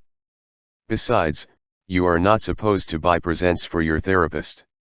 And are therapists supposed to buy notebooks for drug dealers? Well, it was Christmas, says Ibrahim. Although if you really wanted to give me a present, there are a couple of questions I might ask you. I'm guessing not questions about my childhood. Questions about a murder. Elizabeth made me write them down. Yesterday's meeting of the Thursday Murder Club had been an absolute barnstormer. In Ibrahim's view it had really done exactly what it said on the tin. I promise we will get to your childhood in time. Go on, says Connie Johnson. Let me describe a scenario, says Ibrahim. We are at the end of a remote country lane, in deep woodland. It is late at night. There are 2 cars. Dogging, says Connie. Not dogging, I think, says Ibrahim. The driver of car A, an antiques dealer, the worst, says Connie. Remains in his seat, while somebody from car B walks up to the window and fires a bullet through his head. One shot, asks Connie. Kill shot. Kill shot, confirms Ibrahim. He enjoys saying it. This is good, says Connie. Let's talk about my childhood another time. Car B disappears, back whence it came, no one else I know says whence, says Connie. Then you must widen your social circle, says Ibrahim. Some hours later, the shop belonging to the antiques dealer is burgled. Connie nods. Okay, okay. No useful prints, either at the scene or at the shop. There wouldn't be, says Connie, making a note in her new book. Oh, I'm so happy to see it's already useful, says Ibrahim. CCTV though. None at the shop, but at a cafe down the hill, at which Joyce says there were excellent macaroons. CCTV captures a man in an expensive overcoat. We know about this, but the police, as yet, don't. Big surprise there, says Connie. He comes in to eat and has a conversation with the lady who runs the cafe. Louise, if you need her name. I don't, says Connie. When I need information I'll ask. The good news is that Louise said she prefers not to speak to the police because COVID was a hoax, says Ibrahim. Words to that effect. Now, while we don't know for certain that he had been to the antiques shop, that is the direction he came from, and he had £50 or so in cash in his pocket, which he took out when he paid, so Louise surmised that he might have done. I'm led to believe that people rarely pay in cash these days. It's a nightmare, says Connie. Even I have to take Apple Pay now. Did he have an accent, the man? Liverpudlian, says Ibrahim. From Liverpool. Connie nods again. You know you over-explain sometimes. Thank you, says Ibrahim. The prevailing wisdom, which one must not always follow, but occasionally it prevails for good reason, is that this murder carried the hallmarks of a professional execution, and I was wondering if that was something on which you might have a view. I do have a view, yes, says Connie. You came to the right woman. Country Lane, one shot, professional hit. Antiques dealer, perfect fence for stolen goods if nothing else is available. You promise the police don't have this information yet? They remain clueless, says Ibrahim. Okay, then well-dressed Scouser suggests a man called Dominic Holt, runs heroin through New Haven. Lives down here now, house by the sea. They'll have used the shop as a drop-off, look after our heroin for 24 hours, that sort of thing. Dom Holt wouldn't normally do a delivery himself, but we all get careless. Does he have a boss? Ibrahim asks. Another Scouser, Mitch Maxwell. And are they the type to murder someone? Oh, God, absolutely, says Connie. Or the type to hire someone else to murder someone? Same thing, says Ibrahim. Not really, says Connie. Killing someone and hiring a hitman to kill someone are completely different. Okay, well, we will cover this in our session, says Ibrahim. Because it is very much the same thing.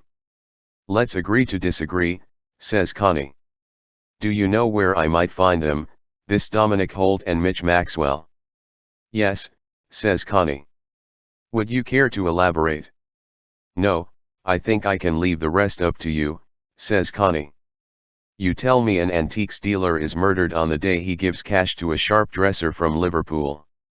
I tell you heroin, and the names Dominic Holt and Mitch Maxwell. Anything further is grossing, Ibrahim. You're not the only one who swears an oath. I don't think you swear an actual oath, says Ibrahim. And Dom Holt is not a rival of yours. No, he's a heroin dealer, I'm a cocaine dealer. Do the worlds not intersect from time to time? Connie looks at Ibrahim as if he is mad. Why on earth would they? Christmas drinks maybe. Not this year of course. Ibrahim nods. But if I find out more information, would you like to be kept informed? Very much, says Connie. Shall we get on with the session? I've been thinking about my dad, like you asked. Ibrahim nods again. And are you angry? Very, says Connie. Splendid, says Ibrahim. Chapter 13. Joyce in the Cooper's Chase newsletter, cut to the chase, they often have the names of new residents moving in. They have permission from the people of course, and it can be a nice way of introducing yourself to the community before you turn up with the removal van. It gives us a chance to be nosy too. Anyway, there is a man moving in next week called Edwin Mayhem. Edwin Mayhem. It must be a stage name, mustn't it? Perhaps he was a magician or a stuntman. Or a 60s pop star. Either way, he would be a good subject for my Joyce's Choices column. This month I interviewed a woman who swam the channel, but they forgot to time her, so she had to do it again a month later. She still swims now, in the pool. I shall certainly be beating a path to Edwin Mayhem's door. I'll give him a couple of days to settle in, get his furniture how he likes it, and I'll be round with a lemon meringue and a notepad. It is late, and I'm looking out of the window at the lights going off in random windows. There are a few of us still awake though. Cooper's Chase looks like an advent calendar. I had a Cadbury's advent calendar this year, and I sent one to Joanna too, at the end of November. Joanna says that Cadbury's have changed the way they make their chocolate and she won't eat it, but I can't taste any difference. She used to love a dairy milk, she really did, but you'd wait a long time to hear that from her now. Perhaps next year I'll get her an advent calendar full of diamonds or hummus. I am looking at my flask now. Here's to no murders next year. That would have been nice. Or would it? I'm beginning to forget what I did before all the murders started happening. I remember I was going to learn to play bridge, but that's gone on the back burner. I've also got more episodes of Morse backed up on my Sky Plus than I know what to do with. Poor Cooldish though. There are so many ways to die when you're almost 80, it seems unfair to add murder to the list. They shot him, so he'd obviously upset someone. I asked Elizabeth how she knew all the details, and she said she's on a WhatsApp group that gets to hear things. I have only recently discovered WhatsApp groups. I'm in the dog walkers group and the local celebrities scene in Kent group. I have had to mute the things my grandchildren say group, because I think it is mainly showing off. An 8-year-old saying, "Granny, you look like a princess." I'm sorry, I don't believe it. I know I shouldn't be so cynical. Our first line of inquiry in the murder is a man named Dominic Holt. He runs a company called Sussex Logistics on an industrial estate conveniently near to all the big ports, so the day after the funeral Ibrahim is going to drive us down there and we shall see what there is to see. Like a stakeout. Elizabeth will be the brains, Ibrahim will be the driver, and I'll be in charge of snacks. Ron complained that he wouldn't have anything to do, but Elizabeth says he's there to add color, and that seemed to placate him. Ron has been grumpy, or grumpier, for the last week or so. He had a row with Pauline at Christmas. He won't tell me what it was about, but Ibrahim says it was to do with when you're supposed to open presents. Ron said it straight after breakfast, but Pauline said not till after lunch, and the whole thing got heated. When Ibrahim went round there on Christmas evening they wouldn't even play charades with him, and Ron knows that Ibrahim loves to play charades, so it must have been serious. I remember Ibrahim once mimed 50 Shades of Grey for Elizabeth, and you've never seen anything like it. Ibrahim had Christmas dinner alone, which he says is how he likes it. I had invited him to mine, there was more than enough goose to go around, but he said he doesn't really buy into Christmas. It's too sentimental. It's worth noting, though, that when he came over to take Alan for a walk, he was wearing a Santa hat. Elizabeth had stayed in with Stephen, of course. I got very little out of her, except that she gave some turkey to the little fox that has taken to visiting them. They call him Snowy because he has white tips to his ears. When he lies on the ground he thinks he is camouflaged, but his little ears always give him away. He comes a bit nearer to their patio every day. He'll be out there now, somewhere in the dark. I will see them all at Cooldish's funeral tomorrow. We didn't really know him, but he had no family left, so you want to fill the pews out a bit, don't you? You'd want someone to do it for you. So much for no murders, Joanna, although I will be using my flask tomorrow. Crematoriums are often very drafty. Chapter 14.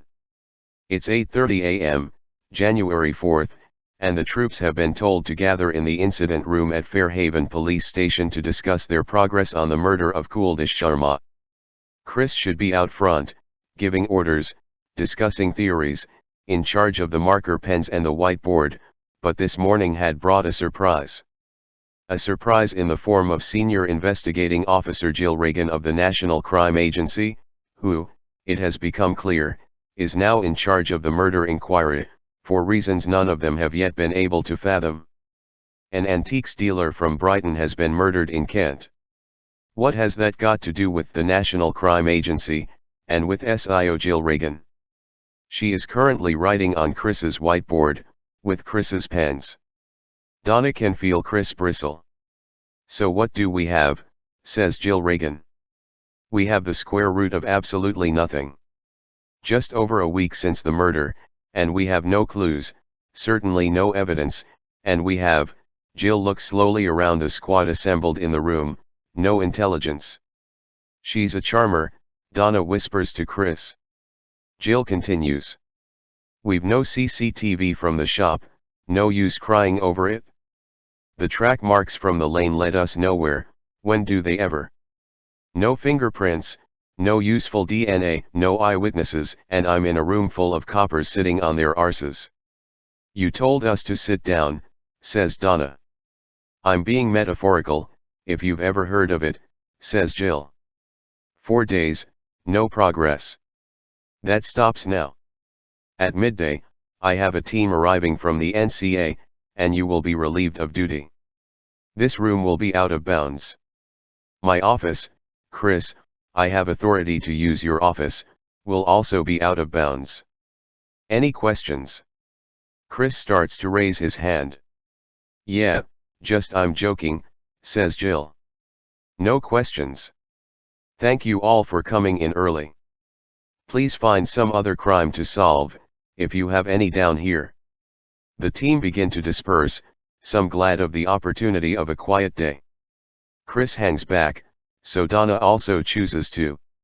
What's going on? Chris asks Jill. Nothing, says Jill. That's just the problem. Chris shakes his head. Nope. Something's up. A murder in Kent, and they call in the NCA. I don't know what to tell you, Chris, says Jill. Do you need a briefing from me? Everything we know so far. No, thank you, says Jill. We're fine. A bit of peace and quiet is all we need. Give us the chance to do our job. Did you find his phone? Whose phone, says Chris. Kuldesh's. Wow, says Jill. What a razor-sharp mind. Yes, Kuldesh's. Didn't have it on him, says Chris.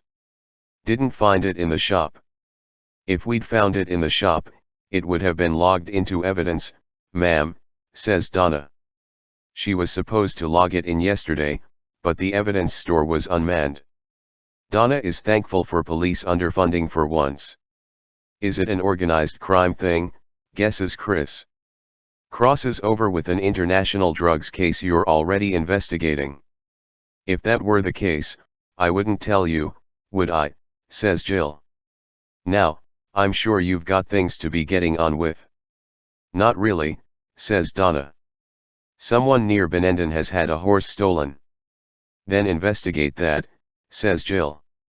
I don't want to see either of you anywhere near this incident room. DCI Hudson, they've found a temporary office for you in the Portakabin in the car park. Off you toddle. And we just stop our investigation of Kuldesh Sharma's murder, says Chris. Leave it to the professionals, says Jill.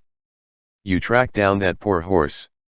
Sensing this might be a battle best left for another day, Donna ushers Chris out, and follows him down the main stairwell of the station. What do we make of that, he says. Surely no one's that obnoxious in real life, says Donna. Just what I was thinking, says Chris. That's someone who really wants to be left alone. But why? There's something about the murder she doesn't want us to know. Chris nods. Feels like that's something we should investigate, doesn't it? First things first, says Donna. I'll head down to my locker and get Coolidge's mobile phone. Chris nods again. We'll just put a quick trace on his calls. And then we can get straight on that horse theft in Benenden. Chapter 15. There are only 2 rows of seats filled at the funeral. Coolidge had not been a practicing Hindu, or indeed a practicing anything, and the only instructions he had left were that he would like a simple cremation, presided over by the local vicar his late wife had once met, and very much liked, on a speed awareness course, John something, from Hove. I'm sure you can look him up. In the front row sit Joyce, Elizabeth, Ron, and Ibrahim. In the row behind them are Chris, Donna, Bogdan, and a man in a hat who has thus far only introduced himself as Big Dave. The vicar, surprised to be there at all, is trying his best. Coolidge was a shopkeeper, a man who loved antiques. He was from Brighton, so he must have loved the sea. Elizabeth decides she can probably skip this bit and turns to the row behind to address Chris. Let's share information, she whispers.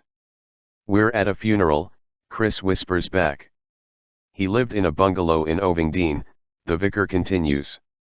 Coolidge was clearly not a man who enjoyed stairs. Okay, says Chris, nodding to Elizabeth. You go first. I think our information is better than your information, says Elizabeth. So, with respect, you go first. Thank you for your respect, says Donna.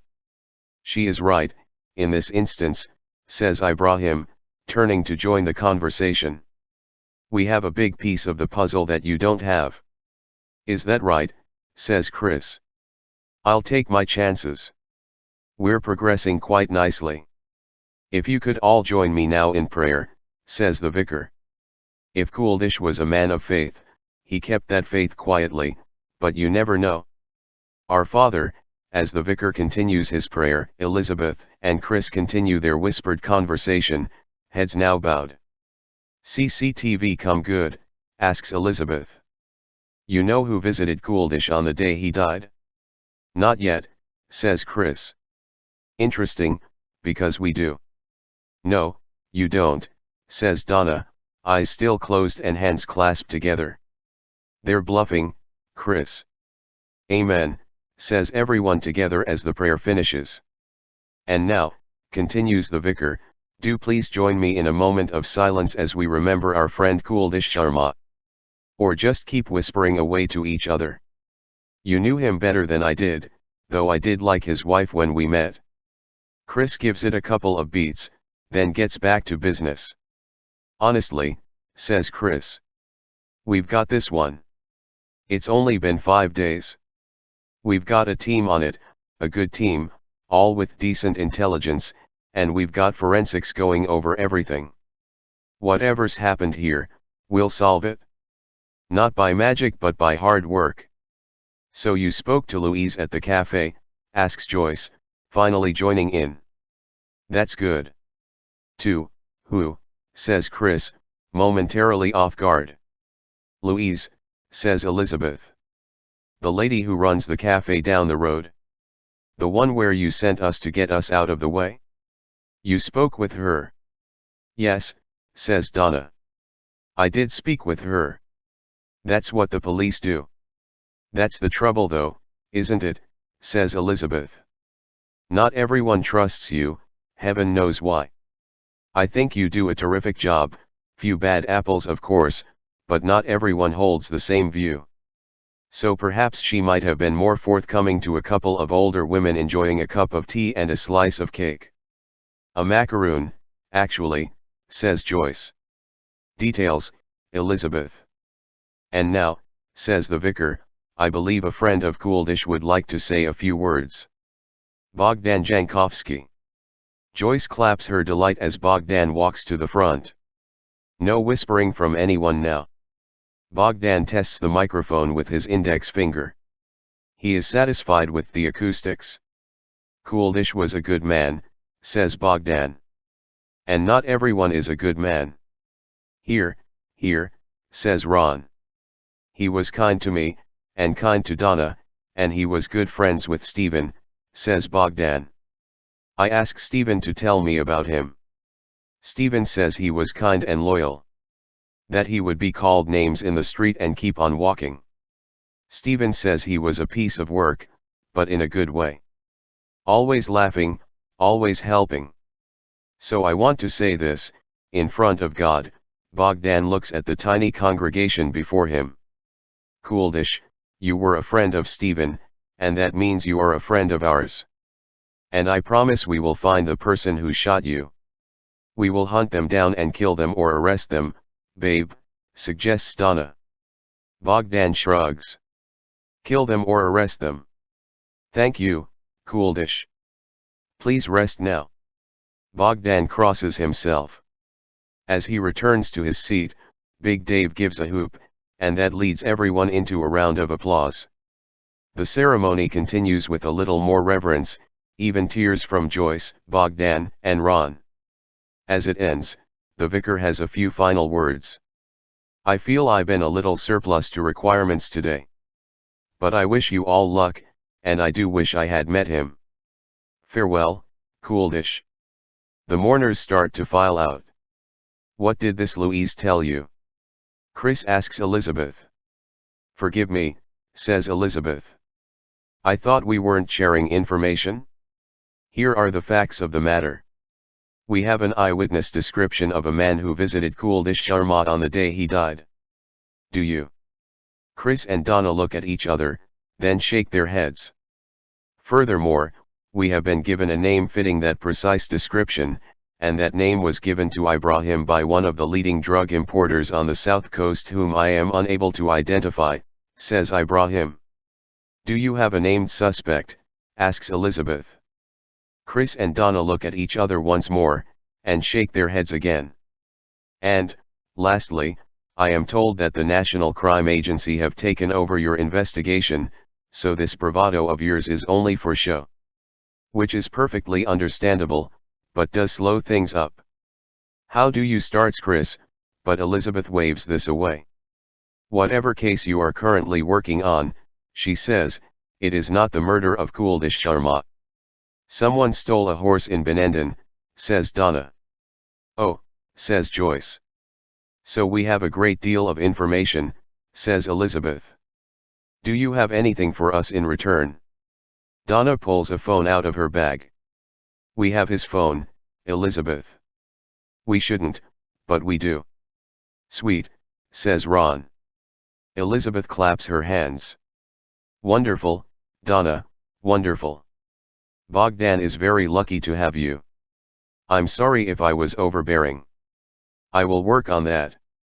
Our assumption is that a shipment of heroin was delivered to Kuldish's shop by a Dominic Holt, and that Kuldish, for reasons best known to himself, decided to steal it, and that, furthermore, someone then murdered him. Does that bring you up to speed, Chris? It confirms a lot of things I'd suspected. Nonsense, says Elizabeth. Now, in return, what do we learn from the phone? He made 2 calls, says Chris. At around 4 p.m. on the day he died. One to a woman named Nina Mishra, says Donna. She's a professor of historical archaeology, in Canterbury. A professor, goodness me, says Joyce. Professors, says Ron, with a gentle eye roll. Have you been to see her? Asks Ibrahim. We only just got the records back this morning, says Donna. So no. Feels like a job for us, perhaps, says Elizabeth. Yes, ma'am, says Chris. Splendid, says Joyce. I was hoping we were going to go to Canterbury. And the second phone call? Ibrahim asks.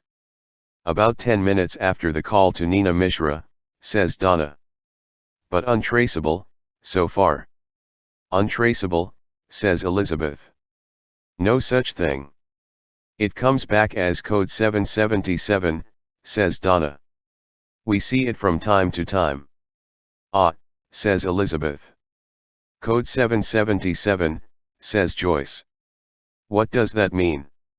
Happens with high-end criminals, says Chris. It's blocking software, highly illegal, very expensive, but means you don't have to keep buying burner phones. Probably from the dark web, says Ibrahim, nodding sagely. So Cooldish rings a professor, says Joyce. And straight afterwards rings a high-end criminal. There will be other explanations, says Elizabeth. I look forward to hearing them, says Chris. There are two key questions, says Elizabeth. Was Cooldish trying to sell this heroin? And, if so, to whom? I don't buy any of this, says Ron. Sorry.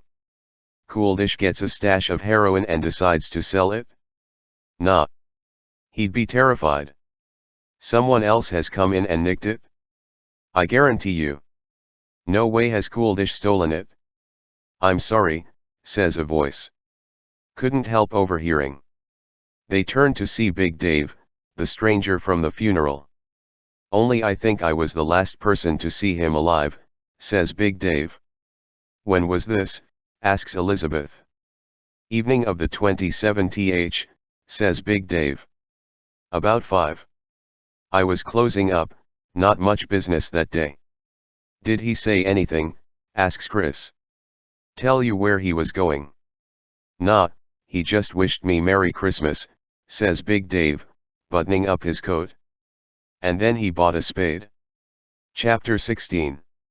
The journey home from the funeral had been full of theories. Rival drugs gangs, blackmailers. Ron, as always, wondering if the mafia might be involved. But certain interesting questions remained. Why had Cooldish not simply done as he was told? Why had he rung Nina Mishra? And who was the second call to? The code 777 call? Elizabeth had brushed off Chris's comment about criminals, but he was right. To have a number that leaves no trace is a very difficult undertaking. And is a tactic used by a very particular type of person. And, key to it all, of course, where was the heroine now? Elizabeth yawns, her long day done, and opens her front door. Instantly she can tell something is wrong. Senses that something very bad has happened. This is a sense she has learned to trust. The TV is off, that's unusual. Stephen will sit and watch all day now. The History Channel. He used to tell her about what he watched, but not so much these days. Sometimes she will watch with him in the evening. It is mainly Nazis and ancient Egypt. Not bad. She slips off her coat and hangs it on one of the hooks in the hall. It is next to Stephen's waxed Barber jacket. The walks they used to take, the two of them. Yomping for hours, then a pub with a fire and a friendly dog, help Stephen with the crossword. Now they try for an hour a day, through the woods. No country fireplaces. Another thing lost, and so little left. She touches the sleeve of the jacket. It is quiet, but Stephen must be here. There is a smell she has smelled before. Familiar, but from where? Has Stephen fallen? Had a heart attack? Is she about to find him on the floor? Gray face and blue lips. Is this how it ends, this beautiful affair? With her strong man slumped on a carpet? With Elizabeth alone? Without a goodbye? Elizabeth. Stephen's voice, from behind the door of his office. Elizabeth nearly buckles in relief. She pushes the door open and there he is. He's fully dressed, shaved, his hair neat, sitting at the desk he has worked at for years. Surrounded by his books, Islamic art, Middle Eastern antiquities, a shelf of Bill Bryson. For hours she would hear him in here, bashing away on an old word processor he refused to upgrade. She always teased him that he typed like an elephant, but she knew the joy behind it. How he loved his work, writing, lecturing, teaching, corresponding. What she would give to hear his galumphing typing again. "Hello, dear," says Elizabeth. "We don't often find you in here." Stephen motions for Elizabeth to sit down. She sees he has a letter on his desk. Starts Stephen. "If you don't mind, that is, I want to read you a letter I was sent today." She sees the envelope on his desk. The post had come after Elizabeth had left. "Please," she says. Stephen picks up the letter from his desk, but before he starts reading he looks straight at Elizabeth. "And I need you to be honest, if you understand? I need you to love me and be straight with me." Elizabeth nods. What else is there to do? Who has sent Stephen a letter? And about what? Cool dish perhaps? A clue to his murder? A plea for help to an old friend? Stephen begins to read. He used to read to her in bed. Dickens, Trollope. Jackie Collins when he was in the mood. "Dear Stephen," he begins. "This is a difficult letter to write, but I know it will be a great deal more difficult to read. I will come straight to it. I believe you are in the early stages of dementia, possibly Alzheimer's." Elizabeth can hear her heart beating through her chest. Who on earth has chosen to shatter their privacy this way? Who even knows? Her friends? Has one of them written? They wouldn't dare, not without asking. Not Ibrahim, surely. He might dare. I am not an expert, but it is something I have been looking into. You are forgetting things, and you are getting confused. I know full well what you will say, but I've always forgotten things. I've always been confused. And you are right, of course, but this, Stephen, is of a different order. Something is not right with you, and everything I read points in just one direction. Stephen, says Elizabeth, but he gently gestures for hush. You must also know that dementia points in just one direction. Once you start to descend the slope, and please believe me when I say you have started, there is no return. There may be footholds here and there may be ledges on which to rest, and the view may still be beautiful from time to time, but you will not clamber back up. Stephen, who wrote you this letter? Elizabeth asks. Stephen holds up a finger, asking her to be patient a few moments more. Elizabeth's fury is decreasing. The letter is something she should have written to him herself. This should not have been left to a stranger. Stephen starts again. Perhaps you know all this already, perhaps you are sitting reading this asking, why is this blasted fool telling me what I already know? But I have to write, because what if you don't know? What if you are already too far down the slope to know the truth of your slide? If these words seem distant, I hope, at least, that they will ring a bell deep within you, that you will recognize the truth of what I am saying. And you know you can trust me. Trust who? Says Elizabeth. Does it matter? Stephen asks her kindly. I can see in your eyes that it's true. I mean, I knew it was true, but I'm glad, I suppose, to see you confirm it. Let me carry on, it's not a long letter. I have to write this letter now, because, Stephen, if that bell is ringing for you, I need you to do two things. I need you to read this letter aloud to Elizabeth, and I need you to make her promise that she will let you read this letter every day, should you forget it. Which, from what I understand, you will. Elizabeth knows now who wrote the letter, of course she does. You wrote the letter to yourself, she says to Stephen. It seems I did, yes, says Stephen. A year ago to the day. It's the least Elizabeth should have expected. What did you do? Send the envelope to your solicitors, and tell them to post it to you in a year's time. I must have done, says Stephen. I must have done. But, more to the point, I assume it's all true. It's all true, says Elizabeth. And it's getting worse. Much worse, Stephen. This is a rare good day. We are clinging on. Stephen nods. And what is to be done? That's up to you, says Elizabeth. That will always be up to you. Stephen smiles. What rot. Up to me. It's up to us, and it sounds like we have rather small windows left open to us. Should I be living here? Is it impossible? It is difficult, says Elizabeth. But not impossible. Soon it will be impossible. I don't care about soon, says Elizabeth. I care about now. Lovely though that thought is, I feel perhaps I don't have that luxury, says Stephen. There are places, I am sure, where I could receive care. Where you would be given some respite. I still have some money, I hope. Haven't gambled it away.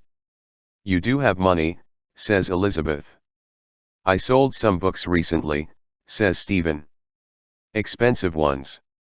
Stephen must have seen something cross her eyes. I didn't sell any books. You didn't, says Elizabeth. Though you helped to solve a murder by tracking some down. Did I indeed? I have quite the hinterland. Do you want to finish the letter? Yes, says Stephen, I would like to. He picks up the page again. Stephen, what a life you have led. You have filled every unforgiving minute, and what a woman you have found in Elizabeth. You have led what they call a charmed life. What luck you have had, what opportunities, what sights you have seen. You are a lucky bugger, and you were probably due a sticky patch. And here it is. You must deal with it however you choose, and this letter is my gift to you, to let you know what you are facing, if everything else has failed. I am reading about dementia every day now, trying to cram while I can, and they say that in time you forget even the people closest to you. I am reading time and again of families where husbands forget wives, where mothers forget children, but, after the names and the faces disappear from your memory, what seems to hold on the longest is love. So whatever position you are in, I hope you know you are loved. Elizabeth will not send you away, we both know that. She will not lock you in a home, however bad you get, and however difficult things become. But you must persuade her that this is the right course of action. She cannot continue to care for you, for her sake or for yours. Elizabeth is not your nurse, she is your lover. Read her this letter, please, and then ignore her objections. I have left a page of suggestions tucked inside the handbook of the Baghdad Archaeological Museum, on the third shelf to your right. I hope that something there should fit the bill. Stephen, I am losing my mind, I feel it slipping away daily. I send you my love, dear man, a year into the future. I hope you are able to do something with this letter. I love you, and, assuming you have done what you're told and read this to Elizabeth, then, Elizabeth, I love you too. Yours faithfully, Stephen. Stephen puts down the letter. So there we have it. There we have it, agrees Elizabeth. Feels like we both should be crying. I think we both might need cool heads for a moment, says Elizabeth. Crying can come later. And have we had this conversation before? Stephen asks. Have we spoken about dementia? From time to time, says Elizabeth. You certainly know something is up. And how long? Impossible question, I know, but how long until we're not capable of having this discussion? How many windows like this do we have left? Elizabeth can fool herself no more, can keep Stephen to herself no longer. The day she knew must arrive is here. She has been losing him a paragraph at a time, but the chapter is done. And the book is close to its end. Stephen, fully dressed and shaved, stands among his books. The urns and sculptures from his travels, things he found significant and beautiful, gathered over a lifetime. The awards, the photographs, old friends smiling on boats, boys at school dressed like men, Stephen on mountains, on desert digs, raising a glass in a far-off bar, kissing his wife on their wedding day. This room, this cocoon, every inch of it is his brain, his smile, his kindness, his friendships, his lovers, his jokes. His mind, fully on display. And he knows it is now lost. Not many, says Elizabeth. Your good days are further apart, and your bad days are getting worse. Stephen puffs out his cheeks as his options dwindle. You need to send me somewhere, Elizabeth. Somewhere they can care for me properly, 24 hours a day. I will look at my list of suggestions. I can care for you properly, says Elizabeth. No, says Stephen. I won't have it. I hope I might have a say in the matter too. Stephen reaches across the desk and takes Elizabeth's hand. I need you to promise me you won't destroy this letter. I won't make a promise I can't keep, says Elizabeth. My God, his hand, my hand, she thinks, the way they fit together, the two of them. I need you to show me this letter every day, says Stephen. Do you understand? Elizabeth looks at her husband. Then she looks at the letter that this clever man wrote to himself a year ago. What must he have been going through? One of those days of galumphing typing had been this letter. Probably came back into the living room with a big smile on his face. Cup of tea, old girl. To show Stephen this letter every day would be to lose him. But to not show him would be to betray him. And that is no choice at all. I promise, she says. Now the tears come from Stephen. They stand and they embrace. Stephen is shaking and sobbing.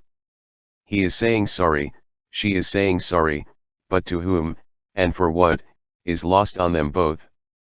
Elizabeth realizes what the smell was when she had walked into the flat, 15 minutes earlier, a whole lifetime ago.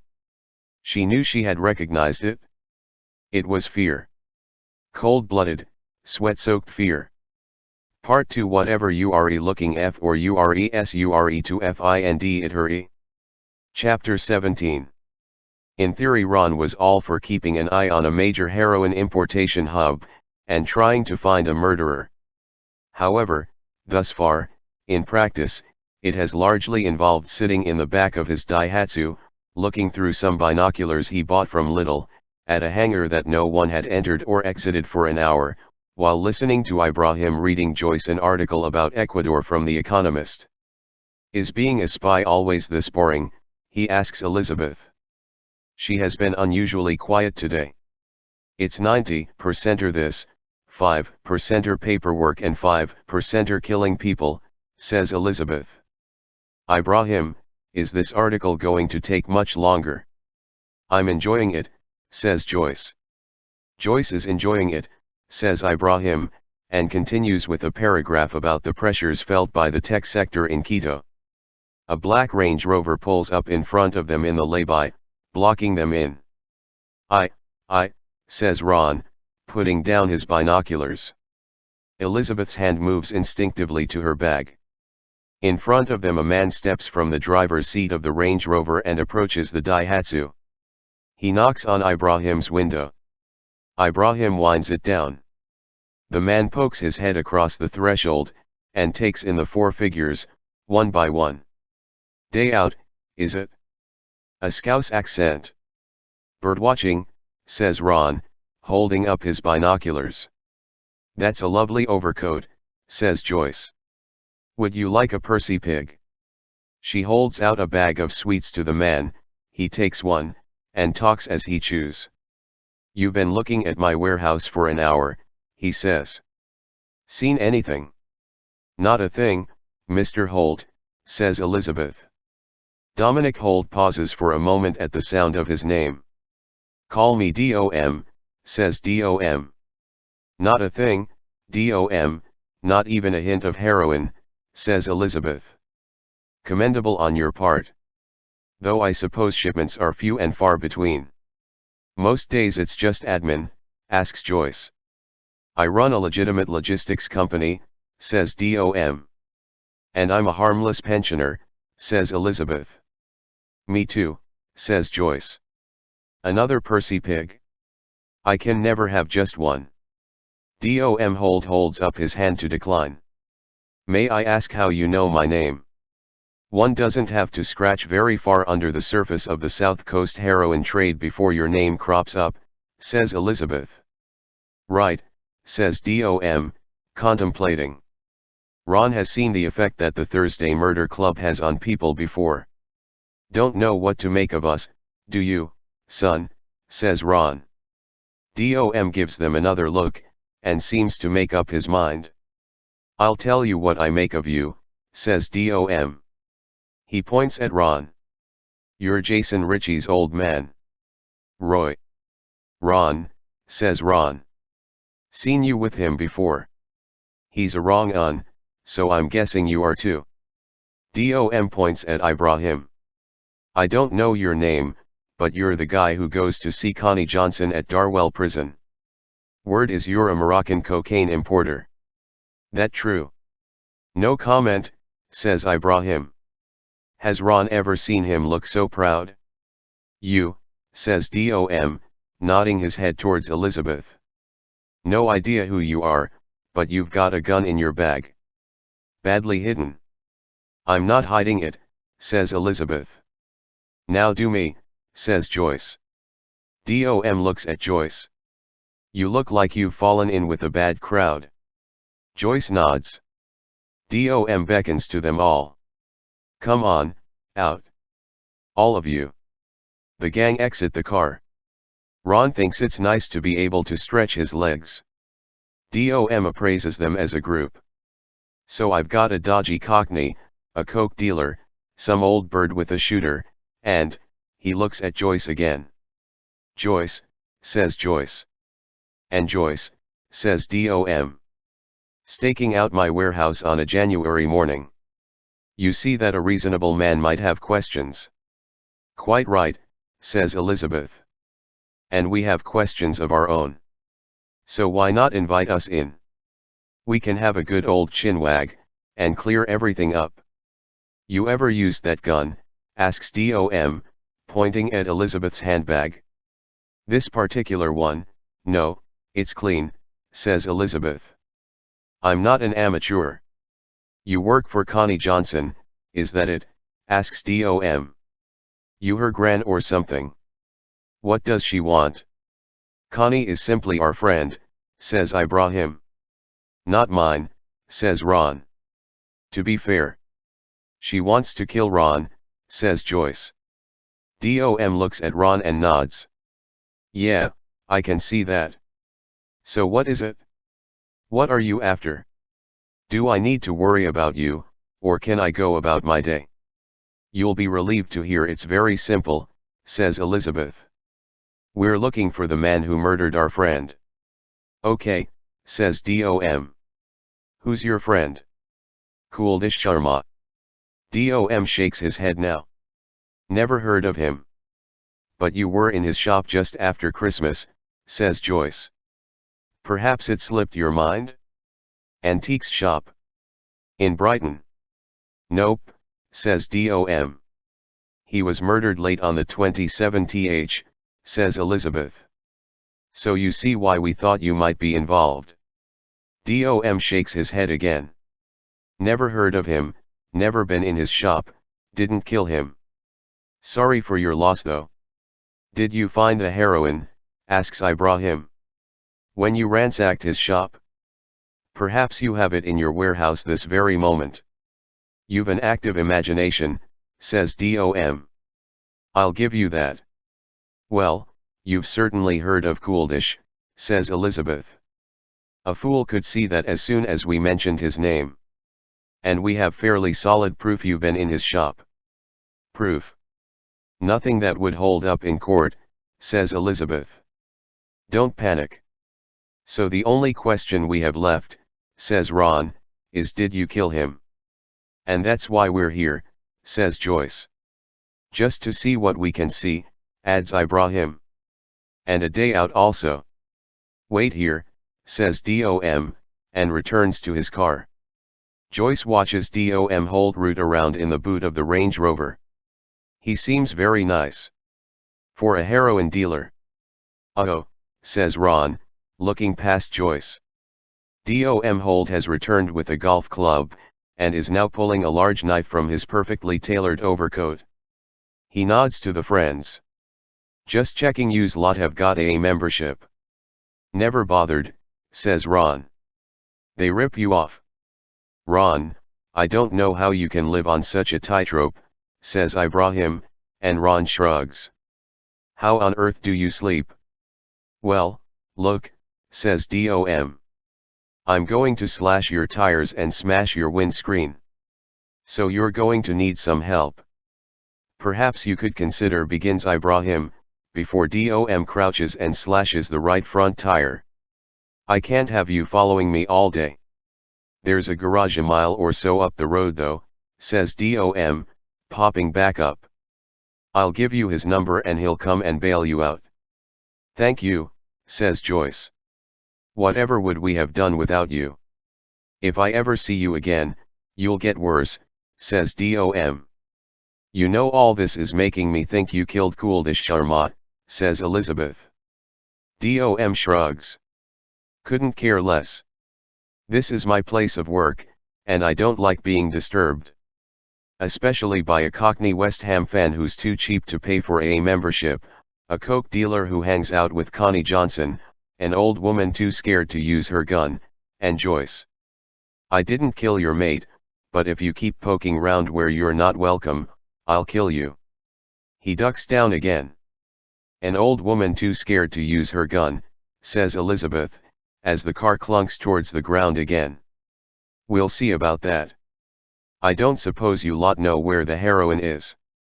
Dom asks, hands on hips, catching his breath from the exertion. If you've got it, best to tell me. Silence from the gang. You're wrong about AA membership, says Ron. You save more money but the rest of Ron's defense is drowned out by the sound of the windscreen being repeatedly smashed by a Liverpudlian with a golf club and a grudge. Further up the lay-by, a motorcycle courier looks over at the scene, as he buys a burger from a roadside van. Chapter 18. Here's the thing. It is a great deal easier being interviewed by the police than by another criminal. Mitch Maxwell has been interviewed by the police many times, and their resources and opportunities are limited. Everything is on tape. Your overpaid solicitor gets to sit next to you shaking her head at the questions, and, by law, they have to make you a cup of tea. Doesn't matter what you've done, set fire to a factory, kidnapped a business associate, flown a drone full of cannabis into a prison, and it doesn't matter what evidence they have, you would agree that the CCTV shows you, Mr. Maxwell, running from the scene with a petrol can. You can just sit there in peace, say, no comment, every time you notice a silence and wait 24 hours until they have to let you go. A police interview can be an inconvenience, sure. Perhaps you had planned a round of golf with the boys, perhaps you are due to collect a suitcase full of cash from the toilets of a motorway service station. But, so long as you are not a fool, and Mitch Maxwell is no fool, then no one is going to charge you with anything. So, while, ideally, Mitch would rather not be questioned at all, he would always choose to be questioned by the police rather than by, say, the taxman, a journalist or, as the pool cue swings towards his head once more, by his good friend and business partner Luca Buttisi. If you're lying to me, screams Luca, as the cue connects with Mitch's skull, I will kill you. Mitch has been hit many times before. This is okay. It'll be sore, but he'll live. If Luca was really serious, it would be a baseball bat. Luca, mate, says Mitch. 100 grand's worth of heroin goes missing, and we're mates, are we, shouts Luca, and throws the cue against a concrete wall. Mitch wonders again where they are. Nice setup Luca's got here. Spacious, pool table in the corner, lots of broken cues, clearly soundproofed. Strictly speaking, Luca is taking a liberty here. Mitch is too senior for this sort of treatment, the two men are equals. Luca's been in the business a bit longer, Mitch will grant the guy that, but their houses have both got a pool, a tennis court and stables. You know? Equals. Besides, Luca knows the troubles they've been having just as well as Mitch does. It has affected them both. They usually have a neat division of labor. Mitch does the hard work of importing drugs into the country. Luca does the hard work of distributing them when they're here. Neither needs to know the first thing about how the other goes about his business. But between the two of them is a very simple but crucial mechanism. The exact details change, but it usually comes down to something like this: somebody Mitch trusts will take a terracotta box filled to the brim with heroin into an antiques shop, and, the following day, somebody Luca trusts will go into the same shop and buy that box. That is the moment when Mitch's job ends and Luca's job begins. But, in this instance, there was, let's say, a hiccup. The heroin was delivered to the antiques shop. Tick. But, come the next morning, the shop was shut, and the box was gone. Somewhere, overnight, 100 grand's worth of heroin had gone missing, and Luca is, understandably, frustrated by this. Especially after all the other problems they've been having, shipments being intercepted, profits collapsing. You understand why I have to do this, says Luca, calming down a little. Of course, says Mitch. I'd be doing the same. Dotting the I's and crossing the T's. Luca nods. That box is somewhere, in it. Someone's got it? Mitch knows what Luca is thinking. Either Mitch's courier, DOM, stole it, or the antiques guy stole it, or Luca's courier stole it.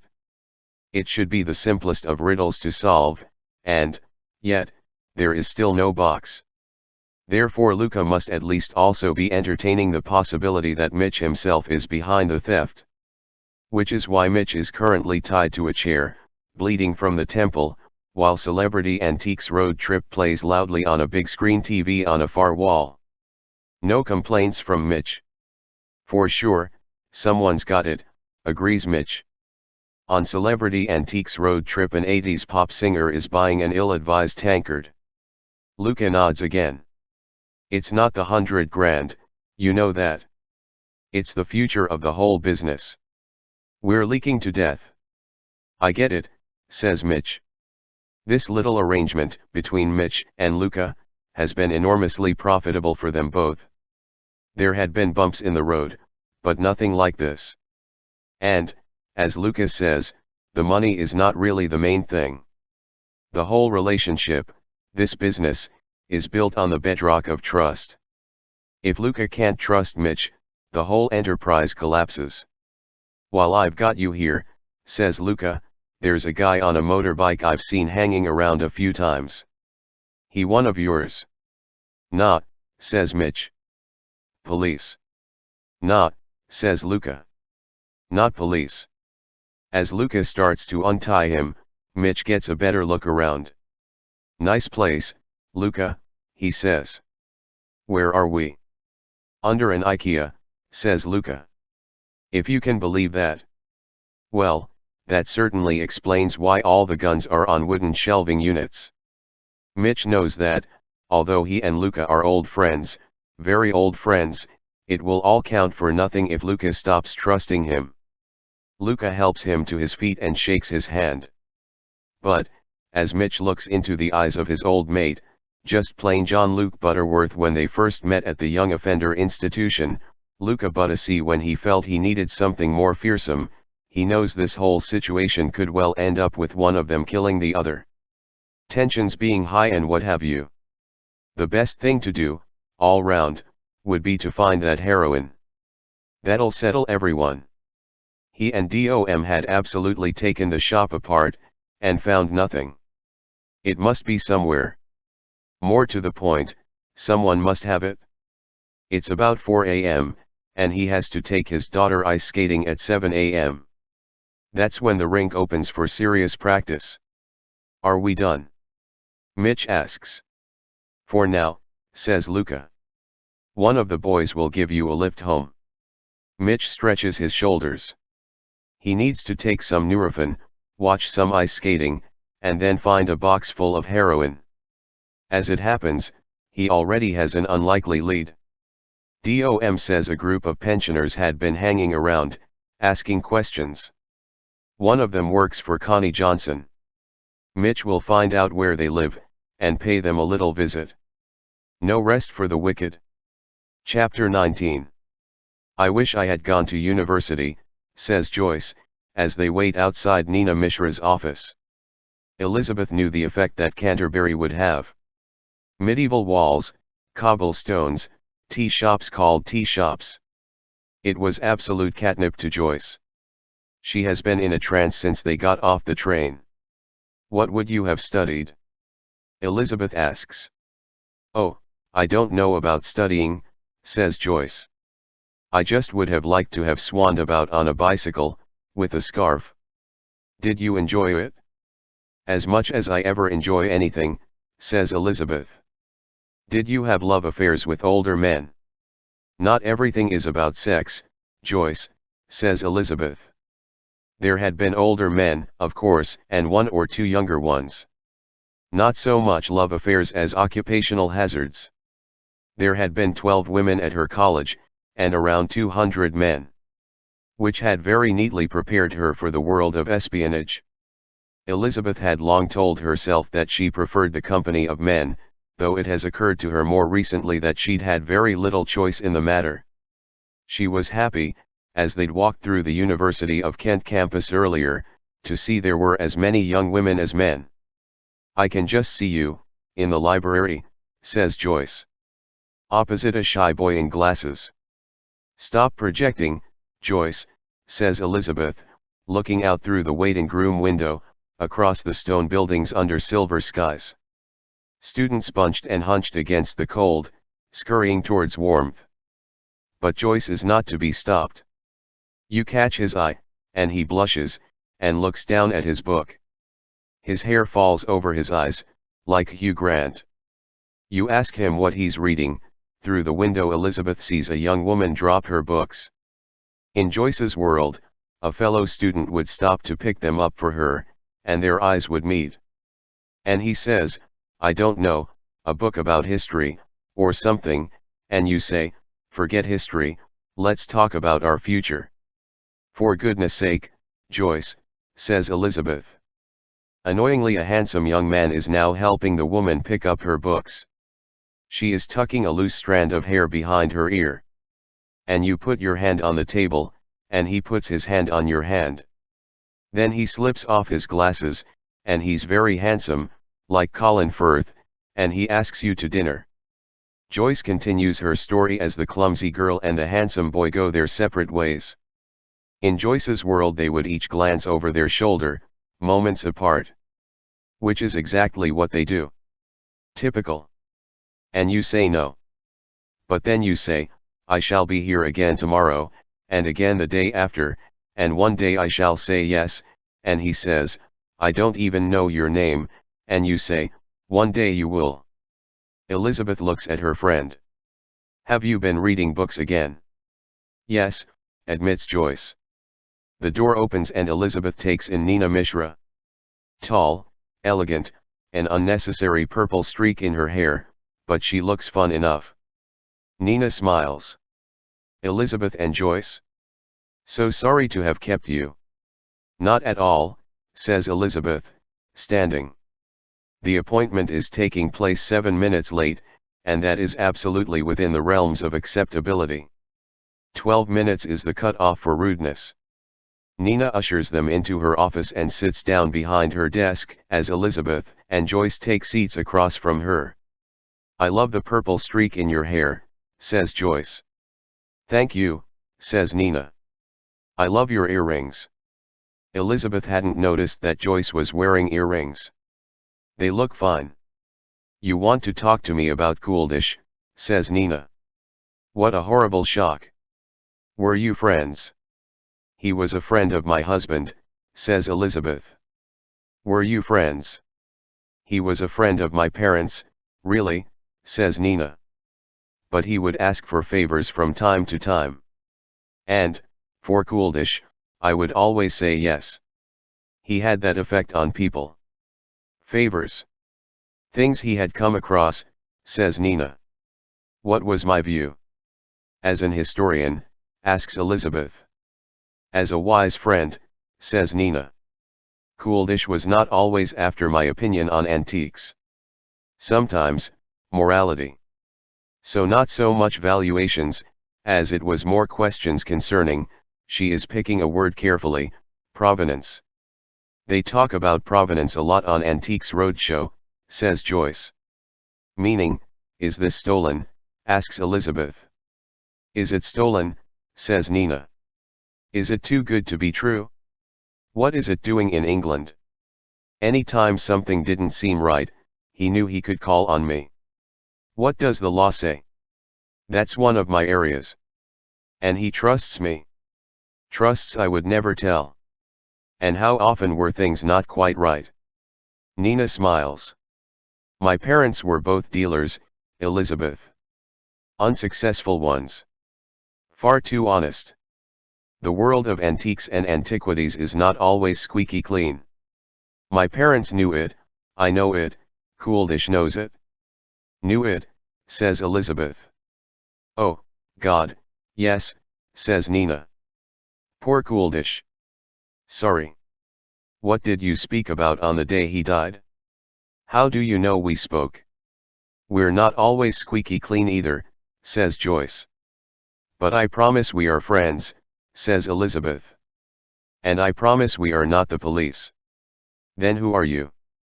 We're the Thursday Murder Club, says Joyce.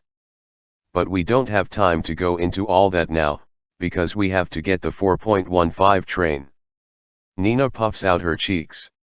Cooldish asked how I was, we made small talk, I was in a hurry, I wish I hadn't been now, so he got to the point and he said he had a problem I could perhaps help him with. A problem, says Elizabeth. Those were his words. Nina thinks for a moment. A dilemma, that's what he said. A dilemma. He needed advice. Any sense of what the dilemma might have been? Nina shakes her head. And if you had to guess? Here are the things it would normally be. Someone has brought in a piece Cooldish knows is stolen. Should he buy it anyway? No, says Joyce. Someone has brought in a valuable piece, and has no idea of the value. Should Cooldish let them know what they have? Yes, says Joyce. Or someone has asked Cooldish to sell something, or to store something, and to keep it off the books. Money laundering, says Joyce. Well, we know all about that. Do you now, says Nina. And what did your instincts tell you this time, asks Elizabeth. He'd never sounded quite like this before, says Nina. So whatever it was serious. Or valuable, says Elizabeth. Or valuable, agrees Nina. But, if you want my instinct, I would say he was scared and excited. Like Alan when he sees a cow, says Joyce. I suppose, says Nina. It was more, what have I got myself into, than you'll never guess what I've just bought. That's very helpful, Nina, says Elizabeth. Have you ever taken heroin, I wonder? Excuse me. Heroin? Have you ever taken it? I notice you have a purple streak in your hair, perhaps you enjoy an alternative lifestyle. She's charming, your friend, says Nina to Joyce. She doesn't understand fashion, says Joyce. You think heroin was involved? Nina asks. We think a man called Dominic Holt left a parcel of heroin at Cooldish's shop on the morning of the day he died, says Elizabeth. Oh, Cooldish, says Nina, and slumps a little in her chair. Under sufferance, we think, says Elizabeth. But, yes, even so. The next morning, says Joyce, another man comes to pick up the parcel, but Cooldish is nowhere to be seen. Cooldish stole the heroin, asks Nina. He wouldn't be so stupid. Impossible, sorry. Impossible. And yet he was shot dead, says Elizabeth. After having spoken to you, and, who knows, perhaps even arranging to meet you. And the missing heroin has yet to be found. So it does look a bit suspicious, says Joyce. He didn't arrange to meet you, asks Elizabeth. No, says Nina. Perhaps he said, I'll see you soon, nothing more than that. And he didn't mention the heroin to you, asks Elizabeth. Heroin? Of course not, says Nina. He would have known what my reaction would be. You wouldn't have been tempted to make a bit of money? Joyce asks. No one would blame you, says Elizabeth. You were the first person he rang, so no one else would ever find out. I thought you said you weren't the police, says Nina. There is a quiet knock at the door, and Nina tells the visitor to come in. A slightly stooped, balding man who could be anywhere between mid-40s and late 60s enters the room. His entrance, like his knock, carries an air of apology. Sorry, he says. You summoned me, lady. This is Professor Meller, says Nina Mishra. He's, how would you describe it, Jonja? Sort of your boss, suggests Jonja. How lovely to meet you, Professor Meller, says Joyce, standing. I'm Joyce, and this is Elizabeth, who is also sort of my boss. Professor Meller nods to Elizabeth, who nods back, and takes a seat. We have a once a week, says Nina. In the department. Share our worries. And, I hope you don't mind, but I shared my worries with Jonja. He does advisory work with some of the local auction houses.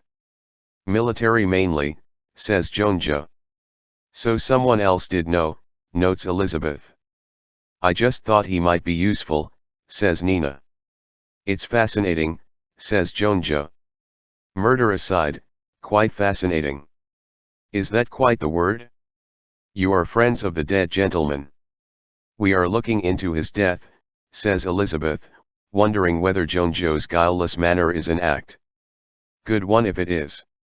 Nina was the last person to speak to Cooldish, says Joyce. That we know of, says Elizabeth.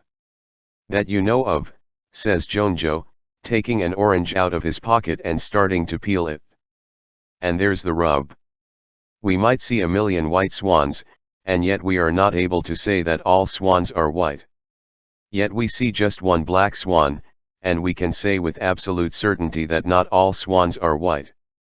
A swan chased Alan the other day, says Joyce. Orange segment, says Jonjo, offering one to any takers. Joyce takes one. Vitamin C is the most important vitamin after vitamin D, she says. Do you know much about the drugs trade, Nina? Asks Elizabeth. Or you, Professor Meller? Does one come across such things in your line of work? Boxes full of heroin and what have you? A parcel full of heroin, says Jonja. More intriguing still. You hear of companies using antiques as a front, says Nina. Importing things that shouldn't be imported, adds Jonja. But that's way above Cooldish's pay grade, says Nina. He had a little council lock-up garage somewhere in Fairhaven, where he would keep a few things off the books, but nothing like this, I'm sure of it. Would you happen to know where that lock-up is? Elizabeth asks. Nina shakes her head. Just that he had one. If I might ask a final question, says Elizabeth. We know that Cooldish rang you at around 4 p.m., yes. And he didn't ask to meet you. No, he didn't, confirms Nina. So you say, says Elizabeth. You are the only witness to what was said in that call. You're very fierce, says Jonja. I like it. Minutes later, Cooldish made another phone call, says Elizabeth. But we can't trace who to, says Joyce. So my question is this, says Elizabeth. If you were to come into possession of this heroin in the way Cooldish had, and you decided, for whatever reason, to sell it, who would you ring? Samantha Barnes, says Nina. Samantha Barnes, agrees Jonjo, without hesitation. I'm afraid you both have me at a loss, says Elizabeth. Antiques dealer, says Jonjo. Lives in a stately home just outside Petworth. Do many antiques dealers live in stately homes? Joyce asks. They do not, says Jonjo. Unless, says Elizabeth. Well, quite, agrees Nina. She's very well connected. I'm scared of her, but I suspect you two won't be. I suspect so too, says Elizabeth. Is she the sort of person who might have an opinion on heroin? She is the sort of person who would have an opinion on everything, says Nina. Not another one, says Joyce. And Cooldish would have known her. Would have known of her, at the very least, says Nina. Then I wonder if we might pay Samantha Barnes a visit, says Elizabeth. Canterbury, Petworth, what a social whirl, says Joyce. Do you have her number? Elizabeth asks. I can get it, says Joe, finishing his orange. Please don't tell her we sent you though. Chapter 20. Samantha Barnes always looks forward to her book group. First Tuesday of every month, except for the one time Eileen was in hospital with her feet, and the one time Samantha herself was being questioned by the Metropolitan Police for defrauding the Victoria and Albert Museum. They were both free in no time. Garth always leaves them to it. Literature is not for him, the whole thing is lies, honey, none of it happened. He is a figure of curiosity to her friends, and people often like to turn up a little early to catch a glimpse of him. They will say, hello, Garth, and he will say, I don't know which one you are, or just ignore them completely. His authentic indifference seems to delight them. Samantha gets that. On the day he'd walked back into the shop, big beard, plaid shirt, woolly hat, and pointed his gun straight at her, Samantha, submerged in grief, had simply started to cry. No fear, no bargaining. Let him shoot her. Garth had waited, very patiently, for her to stop crying before he spoke. Why'd you sell me that inkwell? It was fun. Wasn't fun for me. Sorry, you did park in the disabled space though. I'd only just got to England, I didn't know about disabled spaces. Are you going to shoot me? Nah, just wanted to ask you a few questions. Where's your husband? He died. Sorry for your loss, ma'am. You like fun? I did. You wanna buy a stolen painting? And she discovered, to her immense surprise, that she did. Today, as ever, Garth hasn't told Samantha where he is going, but, as he was carrying a cricket bat, she is very much hoping he's gone to play cricket. You just never knew with Garth though. Her gang of pals are knocking back the wine, and Wolf Hall is starting to get better and better reviews. Gill, who works at the Vets on the Square, says she would have given Thomas Cromwell a piece of her mind had she been around at the time. Do they know what Samantha does for a living? They must have an idea at least. Bronock from the deli, for example, once got lost on her way to the loo and walked into a room where a newly painted Jackson Pollock was drying. Also, no one else in Petworth has a Ferrari Testarossa. The clues are there. Samantha retires to the kitchen to make coffee. She received a phone call just before everyone arrived, and it has been worrying her. Worrying her? Perhaps that's pushing it. Playing on her mind perhaps. A woman named Elizabeth. Very sure of herself. Sorry to trouble you, I wonder if you might have heard of a man named Cooldish Sharma. Samantha declined to volunteer this information to Elizabeth. Never volunteer information unless you have to. That's something Samantha has learned in the last few years. Elizabeth had sighed, that is a shame, I felt sure you would have. Something in Elizabeth's manner made Samantha defensive. Like she was being interrogated by a great spymaster. What did Samantha know about heroin dealers, Elizabeth wanted to know next. Well, that was quite a question. Samantha could have given her the long answer but instead chose the short answer of nothing. Elizabeth paused again, as if she were writing this down. Elizabeth then asked what the parking was like in Petworth, and Samantha, glad finally to have a question she could give a straight answer to, said, it could be the devil's own work, and Elizabeth said, they won't like that, but they'll have to take their chances, I'm afraid. To which Samantha replied, quite naturally, who will have to take what chances? Elizabeth had informed her that they were Joyce and Ibrahim, that they would be coming to see her very soon, and that they could both be very chatty in different ways, but they both meant well. Samantha said that she wasn't around for the next few days, as she would be at a fair in Arundel, and wasn't that a pity, and to this Elizabeth said, "Samantha, never lie to a liar." She then wished Samantha a very good evening, and rang off. What to think? Samantha walks back in with the coffees and gets gratified ooze in response. Perhaps she should just make herself scarce for the next few days? Keep out of harm's way? Samantha has a nose for trouble, but she also has a nose for opportunity. It's the same nose, if truth be told. Elizabeth hadn't sounded like a police officer. Too old, and not nearly polite enough for that. So perhaps she should talk to this Joyce and eyebrow him. What was there to lose? They surely didn't know anything? But perhaps they knew something? The ladies have moved off the subject of the book and onto the subject of postmenopausal sex. Samantha raises her coffee cup and says she has no complaints. Which is true, her big Canadian bear never does anything by halves. During the phone call, Elizabeth had dangled some very tempting fruit. Cooldish sharma. Heroin. Maybe Samantha would learn something to her advantage. She will talk it over with Garth, but she knows what he will say. What he always says. Babe, is there money in it? And, on this occasion, there just might be. Missing package. Chapter 21.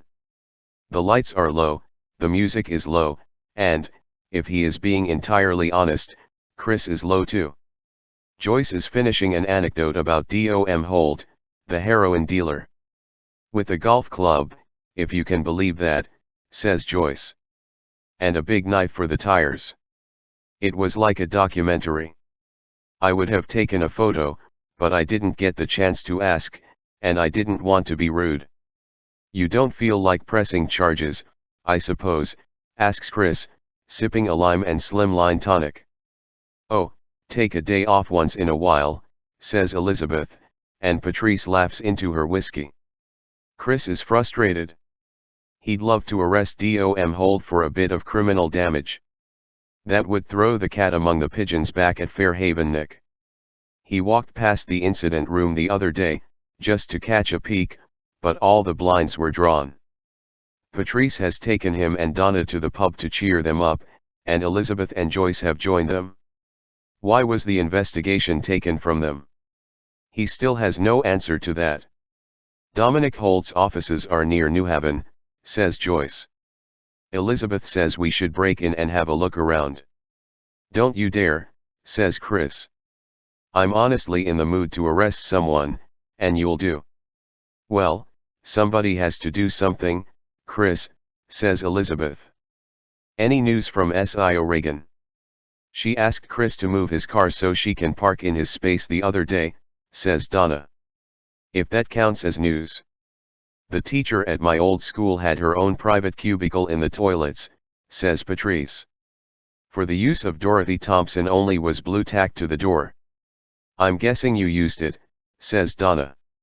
Course I did, says Patrice. We all did.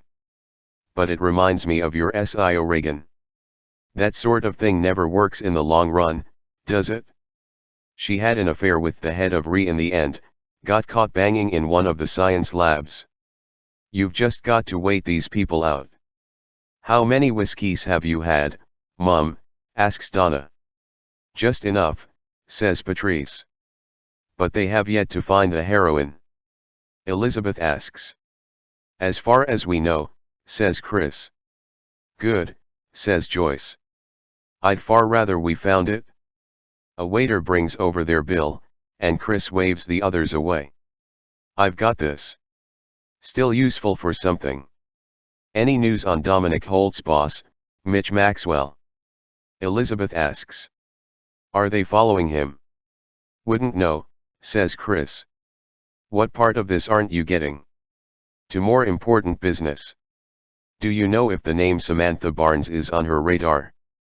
Elizabeth asks. Is it on yours? Never heard of her, says Chris, looking at the bill with a twinge of regret. She's like Connie Johnson, says Joyce. But for antiques. Should we be taking an interest? Chris asks. No, no, says Elizabeth. Entirely unconnected, I'm sure. So what's your plan for Dom Holt? There's nothing we can do, says Chris. We're not on the case. Oh, there's always something you can do, says Elizabeth. If you put your mind to it. We're not like you, Elizabeth, says Chris, tapping his contactless card on the waiter's machine. We're not allowed to break the law. Elizabeth nods, stands, and starts to pull on her coat. It wouldn't harm you to bend it every now and again though, dear. I think Joyce and I might need to avoid Dom Holt for a while, so it might be time for you to pull your weight. Thank you for the drinks by the way. Pleasure, says Chris. Up to a point. Would anyone mind if I took these pork scratchings home for Ellen, asks Joyce. And I wonder if I might ask a favor, says Elizabeth, taking out her phone. Donna, do you think you might be able to check my phone records? To see who I've rung. Don't you know who you've rung? Donna asks. Not an unreasonable question, says Elizabeth. But all the same I wonder if you might indulge me. Donna takes the phone. Anything I shouldn't see on here? Plenty, says Elizabeth. And what are we hoping to find? Donna asks. With any luck, our prime suspect, says Elizabeth. Thank you, dear. Chapter 22. Ron can't be doing with computers. He has been outlining this view to Bob Whitaker from Wordsworth Court. His speech was, to his own mind, impassioned but fair. At one point he heard himself use the phrase Karl Marx must be spinning in his grave, but, in the main, he was concise, reasonable, and to the point. Ron has just slumped back into his chair after his final salvo of "and that's before I even get started on Facebook." Ron tries to decipher Bob's look. Impressed. No, that's not it. Thoughtful. That's not quite it either. Also, where has Ibrahim got to? As if on cue, Ibrahim walks back into the living room. I've been standing in the hallway for 8 minutes and 40 seconds, Ron, he says. Waiting for you to finish. I was chatting with Bob, says Ron. About computers. Yes, quite the chat, says Ibrahim. In that entire 8 minutes and 40 seconds, poor Bob said just 4 things, and I noted them all down for you. He said, and these are direct quotes, I see, that was after about a minute and a half. At 3 minutes and 17 seconds he said, yes, I understand why you might think that.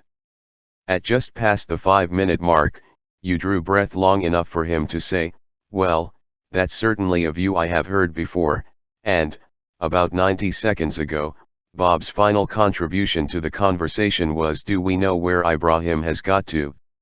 Yeah, well, he was listening, says Ron. People like hearing my opinions, they always have done. And yet here he sits, looking both bored and frightened. Yes, Ron realizes, that's the look. Bored and frightened. Ron must admit, and not for the first time, that he can get carried away. Sorry, Bob, says Ron. Wear my heart on my sleeve sometimes. Not at all, says Bob. Plenty of food for thought.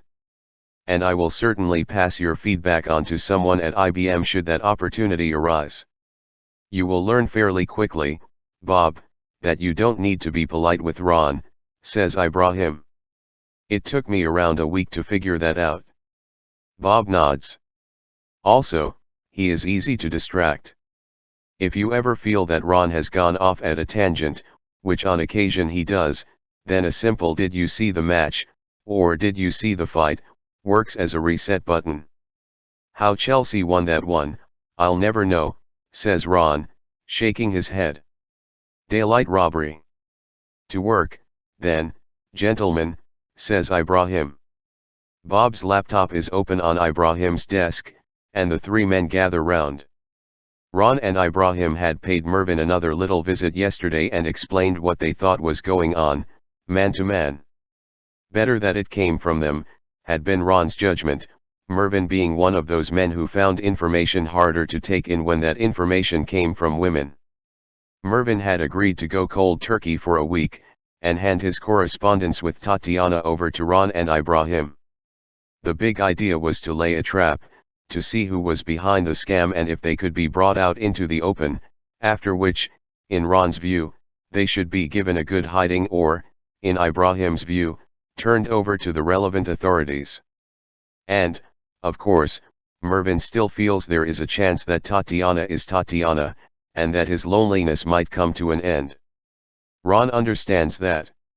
He had spent his Christmas day with Pauline, and it hadn't gone entirely smoothly. She's a smashing bird, really she is, and Ron knows he's punching above his weight, but Ron had wanted to open presents after breakfast, which is the correct way of doing things, while Pauline wanted to wait until after lunch. They had opened them after lunch, of course, but it wasn't the same. Ron is no stranger to compromise, far from it, but that's taking things too far. They are having a little break from each other to allow things to simmer down. Ron is missing her, but is not about to apologize for something when he's so clearly in the right. Bob Whitaker had been recruited as a tech expert after his blinding work on New Year's Eve. They'd all watched the Turkish New Year together, then toddled off to their beds. Ron and Ibrahim had stayed awake, drinking whiskey, and seen in the New Year again, 3 hours later, raising a toast to Joyce and Elizabeth in their absence. Joyce had warned them that Bob could be shy, and might say no. But Ibrahim had explained the plan to Bob, and Bob, who had seen the same program as Joyce about romance fraud, had been only too happy to help. Had jumped at the chance, in fact. He has just opened Tatiana's last message to Mervyn. After a brief negotiation it is agreed that Ron can read it out, which Ron is pleased about as he senses that neither Ibrahim nor Bob would do it with the accent, and the accent is surely half the fun. Ron reads. My darling, my prince, my strength, all right, love, Christ, it is just over a week until I see you, until I melt into your arms, until we kiss as lovers. I'm actually going to stop doing the accent now. I hope you are as excited as I. I have one problem, my sweet, kind boy. Oh, here we go. My brother is recently in hospital for an accident at his work. He fell from a ladder and it will take perhaps £2,000 to pay for his bills. I'll bet it will. If I cannot pay, I fear I cannot come to see you, as I shall worry with concern for my brother. Darling, what shall I do? I've got a couple of ideas. I cannot ask you for more money, as you have been so generous already. But without the money I fear I shall have to stay and care for my brother. You are always so good with ideas, my Mervyn, perhaps you will know what to do. The thought that I will not see you next week might break my heart. Your ever-loving Tatiana. Poor Mervyn, says Ibrahim. So what now, asks Bob. Now we reply, says Ibrahim, and starts typing. My darling Tatiana, how I long for your touch. Much as he loves romantic poetry, Ron decides to call it a night, and leaves Bob and Ibrahim to it. IB seems fairly happy. Ron still feels guilty that they didn't play charades at Christmas. But Ibrahim understood the principle of the thing. As Ron walks through Cooper's Chase, a fox scurries across his path. White tips to both of his ears. Ron sees him about a lot, darting in and out of bushes. You know where you are with foxes, they're not trying to kid you, there's something they're not. Good luck to you, old son, says Ron. Perhaps Ron won't have Pauline to worry about for too much longer anyway. Presents after lunch, I ask you. A few other rows too, to be honest. She listens to Radio 2 instead of Talk Sport, made him watch a French film, that sort of thing. Though once you're used to Radio 2 it's not bad. And the film was good too, a good murder, even with the subtitles. And, actually, opening presents after lunch was okay, he was just too indignant to appreciate it at the time. Perhaps she is good for him.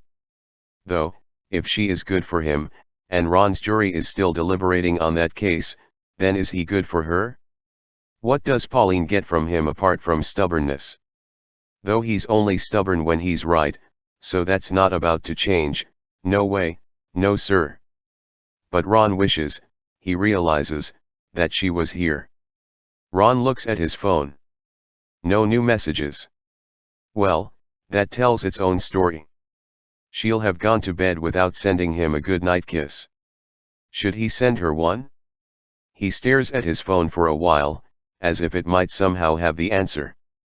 In fact, he realizes later, this was probably why he missed the sign that something wasn't right. Missed the fact that the light in his flat was off, when he always leaves it on. That was why he walked straight into the trap. Chapter 23. Stephen wanders through the living room. It is late, and he is alone, which doesn't feel quite normal. Feels off. Hard to tell why. He knows the sofa, and there is safety in that. It's his, of that he is certain. Brown, some sort of velvet, the imprint of his backside in a lighter, golden brown. If he knows the sofa, things can't be too out of kilter. Worse comes to the worst, sit yourself down, wait and see what happens, trust that it will all make sense in the end. He cannot find his cigarettes, for love, nor money. He can't even find an ashtray. No lighter, no nothing. He has opened all the drawers in the kitchen. Stephen can see the sofa from the kitchen, so it stands to reason that it must be his kitchen. There's some blasted business going on. Something is being hidden from him. But what, and why? The key is not to panic. He feels like he has been through all this before. This confusion, these thought processes. Deep inside, he wants to scream, he wants to cry for help, to cry for his father to come and collect him, but he clings to the positive. The sofa. His sofa. There is a picture on the kitchen worktop. It is a picture of him, looking much older than he remembers, and he is with an old woman. He knows her name even. He can't access it right now, but he knows it's there. A cigarette would calm him down though. Where has he put them? Is he forgetting things? Something is spinning, but it's not the room, and it's not his eyes. It's his memory. His memory is spinning. However much he tries to tether it down, it is refusing to hold still. He decides he will drive to the petrol station on the corner and buy some cigarettes. There is a jacket on the hook in the hallway, so he slips it on and searches for his car keys. Nowhere to be found. Someone has been having a spring clean. Very frustrating, just leave things be, leave things in their place, why does everything have to move around? That spinning again. Time for the sofa. Stephen takes the weight off. He feels much older than he should, perhaps he ought to go to the doctor. But something tells him no. Something tells him he has a secret that others mustn't know. Sit tight on the sofa, don't raise the alarm. Everything will come back into focus soon enough. The mist is sure to clear. The outside security light flicks on. Stephen looks out of the window. In a field he doesn't quite recognize, leading to an allotment he can't quite place, though he is sure he walked by it today, there is someone he knows well. A fox. Every evening the fox comes a little nearer, Stephen remembers this quite clearly. A curving walk, eyes scanning from side to side, a man who understands fear, understands that people wish to do him wrong. And then the fox settles, head on paws, and looks into the window, as he does every night. Stephen looks back, as he does every night. They nod to each other. Stephen knows they don't actually nod to each other, he isn't barmy, but certainly they acknowledge each other's existence. Stephen calls him Snowy, because of the white tip to each of his ears. Snowy lies down and thinks he's camouflaged, but the tips of those ears always betray him. Stephen himself has white hair now, he saw it only this morning and was taken aback. His father has white hair too though, so perhaps he is getting mixed up. Snowy rolls over on the ground, about 20 feet away from the patio, and Stephen remembers. Elizabeth. The woman in the photo. The old woman. Stephen laughs. Well, of course she is an old woman, he is an old man. He can just make himself out in the window's reflection. Elizabeth has told him not to encourage Snowy, told him Snowy was a pest. She shoos him away if she sees him. But someone has left a bowl of dog food on their terrace, and it wasn't Stephen. Elizabeth will be back soon. She will find his car keys and he will go out and buy cigarettes. Perhaps he will visit his dad. There is something he needs to tell him, though he can't for the life of him remember what it is for now. He will have written it down somewhere. Snowy, the sofa, Elizabeth. Stephen is loved and safe. Whatever else is going on, and something most definitely is, Stephen is loved and Stephen is safe. That's a starting point. A rock on which to stand. Outside a dog barks and Snowy decides to make his exit. Stephen approves, it pays to be cautious. All very well rolling around on the grass, but you mustn't ignore a barking dog. Until tomorrow, my friend. Elizabeth lives here, Stephen can tell by the pictures on the wall, and the glasses on the hall table. He is looked after. They are married, perhaps they have children. That's something he should know. Why doesn't he? That's a question he needs to crack. When Elizabeth arrives, he will go to kiss her, and he will be able to tell for certain if they are married. He is sure they are, but you can't be too careful. It pays to be cautious. Barking dogs and what have you. He will make her a cup of tea. He wanders into the kitchen, his kitchen, though you'd be forgiven for not knowing, and realizes he doesn't quite know how to go about it. There's a knack, he knows that. He begins to worry that he should be at work. There's a job he hasn't done. Is it urgent? Or perhaps he has done it already? What's the chap's name? His pal? Cooldish, that's it? The name on everyone's lips. Married to Prisha, Stephen sent his love to her. He turns on the tap. That's the starting point, he is convinced of it, and it surely isn't beyond the wit of man to work out the next step. He looks for clues.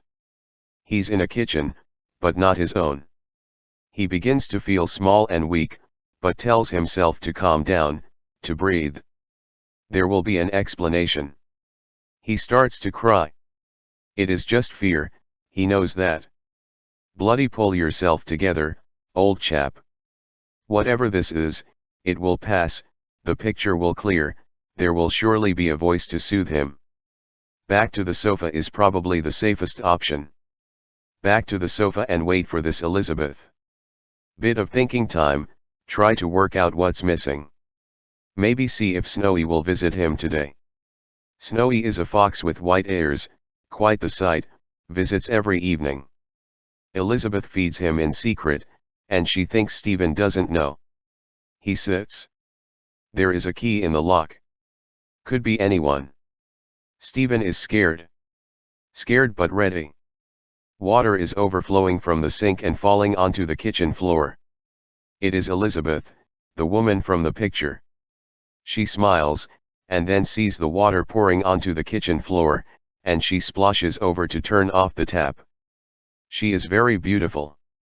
I was making you a cup of tea, says Stephen. He must have left the tap on. Well, I'm here now, says Elizabeth. Why don't I do the honors? She walks to the sofa and kisses Stephen. And what a kiss. Boy, oh boy, oh boy, are they ever married? I knew it, he says. But why couldn't he remember? Why wasn't he sure? A bell rings somewhere deep within. Harsh and shrill. She touches his face and he starts to cry once more. Elizabeth kisses the tears away but more come. I've got you, says Elizabeth. No need for tears.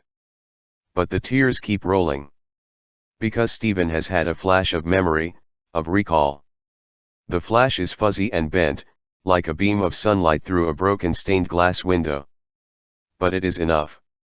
He knows, in that moment, precisely what is happening. He sees the water on the kitchen floor, looks down at his tattered pajama trousers, and holds the pieces of his mind together for long enough to understand what they mean. And what they are going to mean in the future. Oh, Stephen, of all the luck. He looks at his wife, and sees in her eyes that she knows it too. I love you, he says. Because what else is there to say? And you, says Elizabeth. Are you cold? Not with you here, says Stephen. Elizabeth's landline rings. On the stroke of midnight. Chapter 24. Ron is bundled to the floor the second he opens his front door. A hand over his mouth, a knee in his back. An urgent whisper in his ear. You make a sound and I'll kill you. Understand? A Liverpool accent. Not Dom Holt though. Ron nods his assent. This is the sort of treatment he used to get from the police on the picket lines in the 80s, but he's 40 years older now. Let's get the lights on and assess the situation. The hand is removed from Ron's mouth, and strong arms help him up from the floor. Upsy daisy, old fella. No sudden moves, no noise. Sudden moves, says Ron. I'm nearly 80, mate. You proud of yourself? Stop moaning, says the man. I've seen your son box. I was taking no chances. A light is flicked on, and Ron takes a look at the man. Late 40s, polo neck top under a dark suit, gold chain, thick, dark hair and blue eyes. Handsome bugger. An enforcer for Dom Holt. Looks too rich. The man motions for Ron to take a chair, and then sits opposite him. Ron Ritchie. Ron nods. You. Mitch Maxwell. You know why I'm here, Ron. Ron shrugs. You're a psychopath. Worse than that, I'm afraid, says Mitch. Someone has stolen something from me. I don't blame them, says Ron. His hip is beginning to ache.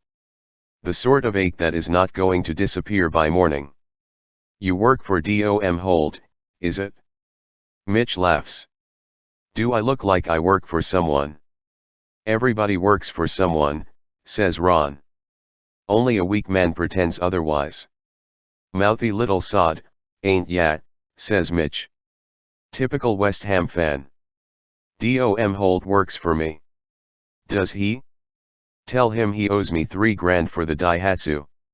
Mr. Ritchie, says Mitch, on December 27 a little box, absolutely stuffed with heroin, was delivered to your mate Kuldish Sharma.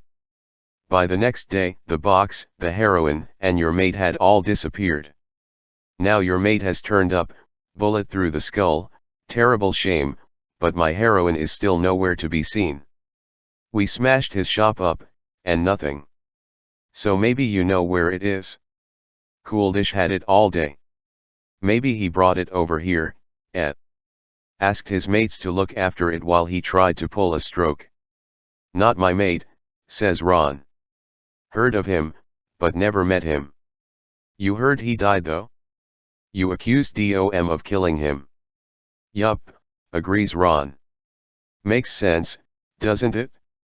Scumbag heroin dealer gets ripped off. Then kills the person who ripped him off. No offense to your mate, could have been you too. You look like the type. The hip is starting to throb now. Ron has no intention of showing his pain. People get killed, says Mitch. But the heroin's still missing. And I need it quick. So you broke into my flat. Put yourself in my shoes, Ron, says Mitch. A perfectly normal consignment of heroin enters the country in a small box in the back of a lorry. It goes missing. A couple of days later you pay my offices a visit. Jason Ritchie's dad, so I'm going to take an interest. Then I hear one of Connie Johnson's buddies is involved, and there's an old woman with a gun. What would you think? Ron smiles. You think Cooldish gave us the heroin before he died? It's a theory, says Mitch. Until you prove otherwise. Ron leans forward, careful not to wince.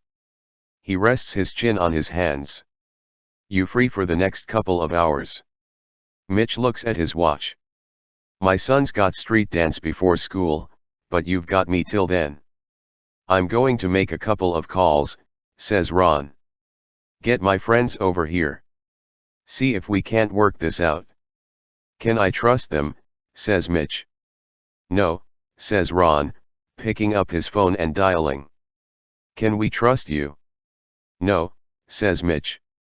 Well, let's make the best of what we have, says Ron, waiting for his call to be answered. He is ringing Elizabeth first. He has to. If he rings Ibrahim first, she'll find out and there'll be hell to pay. Liz, it's Ron, pop your shoes on and come round to mine. You okay? You sure? Okay, I believe you, millions wouldn't. You ring Joyce, I'll ring IB, yeah, I probably would bring a gun. He ends the call, and dials Ibrahim. Whiskey? Ron asks Mitch. While we wait. Mitch nods and stands. I'll get it. You need something for that hip. Ron shakes his head. He obviously wasn't hiding it as well as he thought. Still, he's not going to give Mitch the satisfaction of knowing he's hurt him. I'll walk it off. Ron's call connects. IB, it's me. Me. Ron. Who do you think's going to ring you at this time of night? Meghan Markle. I can usually get heroin, says Mitch. If you ever need it. Chapter 25. Mitch would rather be talking to Luca. Rather be fending off blows from a broken pool cue in an underground hangar. You know where you are then. You know the rules. But here he is, in the dead of night, in a comfortable armchair, drinking good whiskey with 4 pensioners. There's no doubt about it, Mitch is out of his comfort zone. His plan had been so simple. Scare the living daylights out of this Ron Ritchie guy, then torture him until he told him where the heroin was. But that's not how things were working out. The woman with the gun appears to be their ringleader. Elizabeth, she's called. The gun doesn't scare Mitch, but she does. He's seen that look in the eyes of a few people over the years. Most of them now dead, in prison or in big villas with high fences in Spain. Are you proud of the way you make a living? Elizabeth asks. We're not here to talk about me, says Mitch. If you break into someone's house at midnight, it's probably polite to answer a few questions. A common courtesy. This was the guy who introduced himself as Ibrahim. The one who works with Connie Johnson. He is taking notes. It's a bit grubby, isn't it? Heroin dealing. This is Elizabeth again, her gun on her lap. What's her story? Mitch knows everyone in the business, but he doesn't know her. A smaller woman, in a green cardigan, leans forward. Mr. Maxwell. We didn't ask you to come here. That was your choice. Quite so, Joyce, says Elizabeth. You beat up our friend. He didn't beat me up, says Ron. Well, let's see if your GP agrees with that tomorrow, says Elizabeth. Now, you'll notice, Mr. Maxwell, we don't give 2 hoots about how tough you are. We've dealt with an awful lot worse than you. You are barely top 10, says Ibrahim. And, believe me, I have a top 10. If I might make an observation, it seems we have a common goal, Mr. Maxwell, says Elizabeth. We want to find out who killed Cooldish, and you want to find your heroine. Correct. I want my goods back, says Mitch. Need my goods back. Oh, God, says Elizabeth. Spare us the euphemisms, we're not children or police officers. Call heroine heroine. I need my heroine back, confirms Mitch. It's in a little terracotta box, it's worth a lot of money, and it's mine. Morally you must find heroin dealing unsettling, says Ibrahim. Says the guy who works for Connie Johnson, counters Mitch. Listen, I have a simple question before we go any further. Who are you? I'm Joyce, says Joyce. And we are all friends of Joyce, adds Ibrahim. So, with that cleared up, let us ask you a few more questions, just so we can get to know you a little. So we feel we can trust you. Mitch throws his hands up. Go on, then. Are you proud of being a heroin smuggler? Elizabeth asks him again. I'm proud of my success, says Mitch, realizing he's never really thought about this before. But, I guess, no. I just fell into it, and then I was good at it. You could do something else, suggests Joyce. I'm nearly 50, says Mitch. How dearly he would love to give all this up. When he finds the heroin, that's it? He's quitting. Have you ever been to prison? Asks Ibrahim. No, says Mitch. Have you ever been arrested? Asks Joyce. Many times, says Mitch. Have you ever killed anyone? Asks Ron. If I went around admitting to killing people, I would have been to prison, wouldn't I? Reasons Mitch. Is your hip all right, Ron? Joyce asks.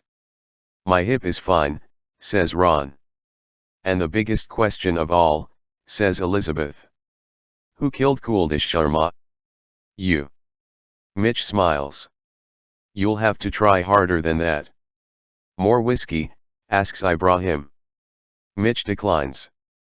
He's got to drive back to Hertfordshire in a bit, and he has a semi-automatic weapon in his boot, so he wouldn't want to get pulled over for drunk driving.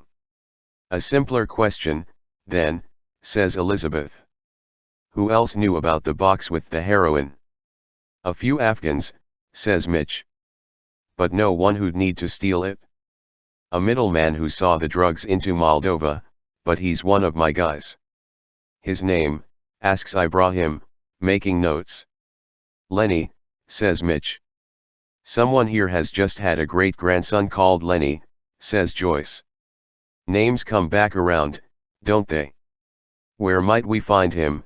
Asks Ibrahim. DOM will have his number, says Mitch. Ah, our friend DOM, says Elizabeth. He also knows everything, of course. You must have asked yourself whether he stole the heroin himself? Whether he set Kuldish up as the fall guy? Mitch shakes his head. He knows everything, but I trust him with my life. But he knew what was in the box. He delivered the box. He met Kuldish.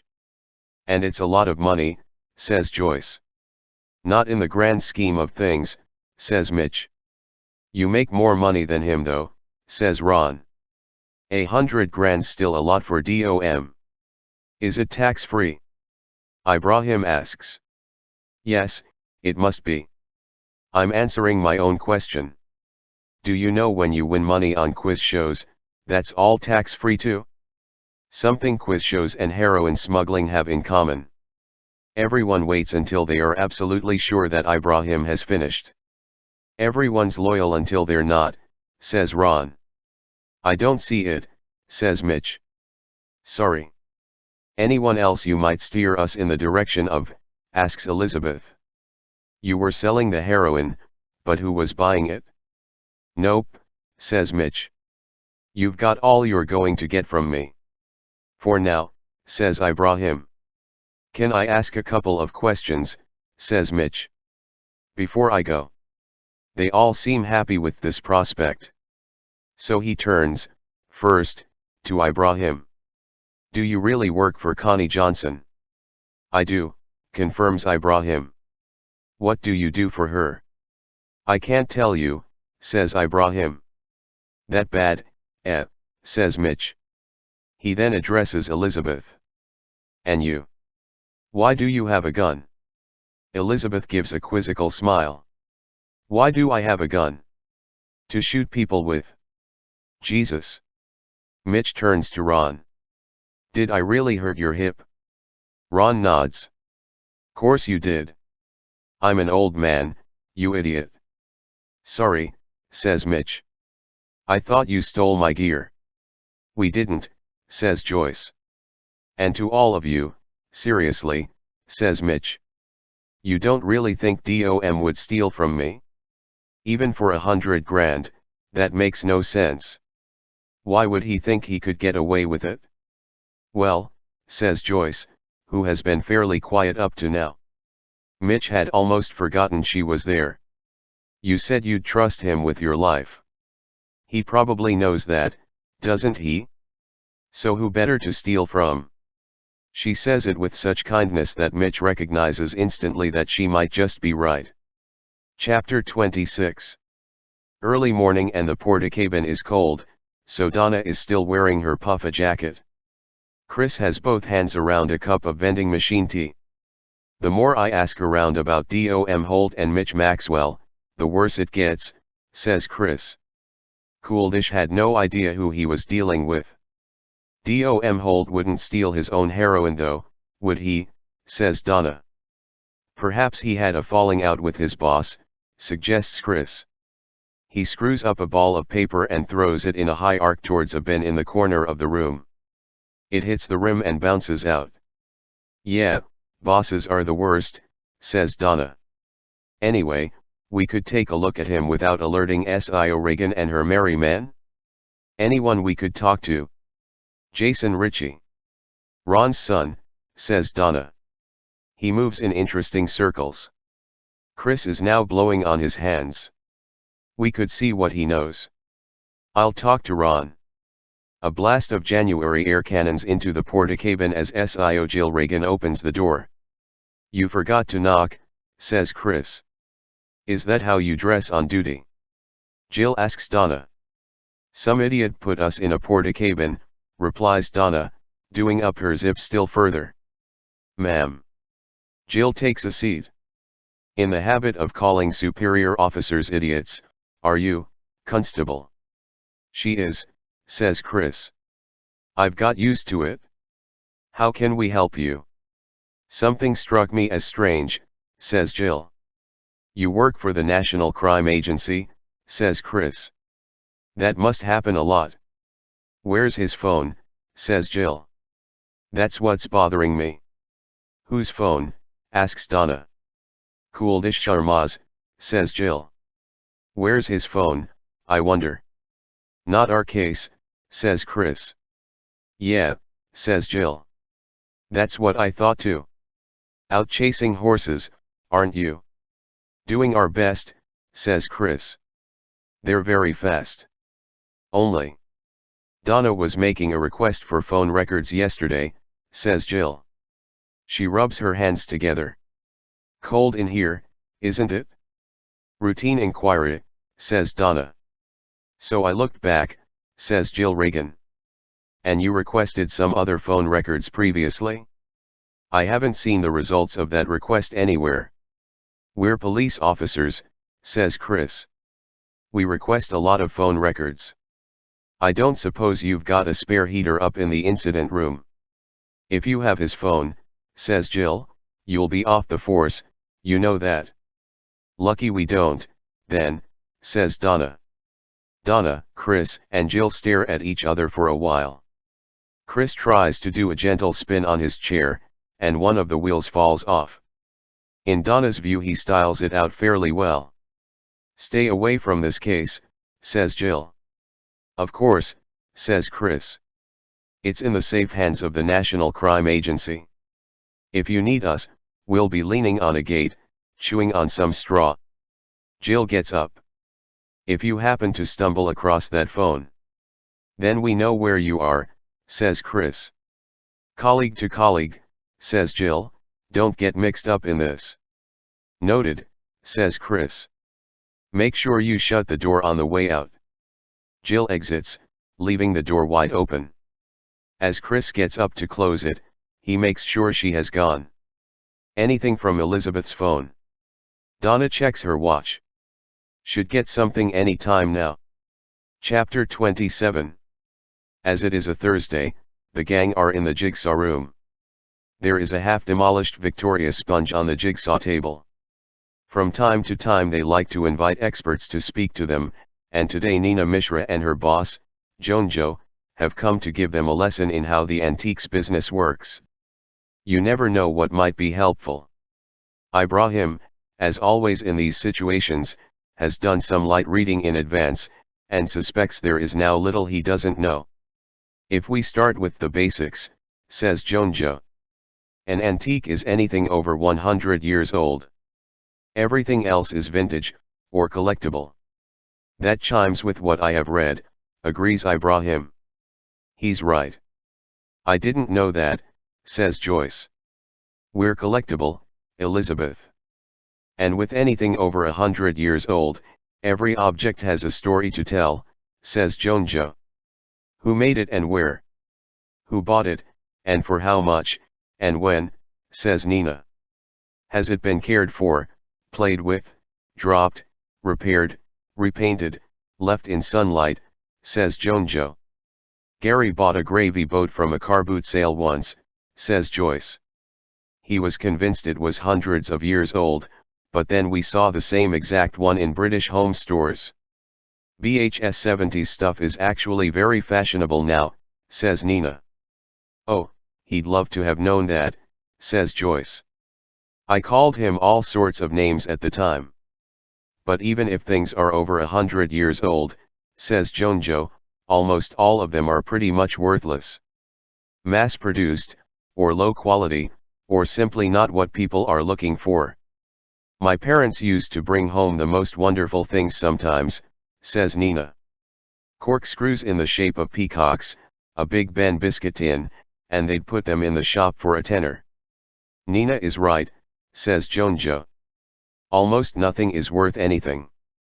The easiest way to make a small fortune in antiques is to start with a big fortune and lose it. Which means that the few things that are worth something make the whole antiques business go round. Right now that might mean a Clarice Cliff dinner set or some Bernard Leach pottery. Next year it will be something else. So if you just want to make a living, says Nina, the equation is pretty simple. If you're selling things for a tenner, make sure they only cost you a fiver, and make sure you know what's fashionable. What sells, adds Jonjo. If you can do that right, year in, year out, you can make a comfortable living, says Nina. My parents never quite worked that out. They always fell in love with things. First rule of the antiques game, says Jonjo. Never fall in love with things. Sound advice for life, says Ibrahim. And might that have been the sort of living that Cooldish made? Joyce asks. I would say so, says Jonjo.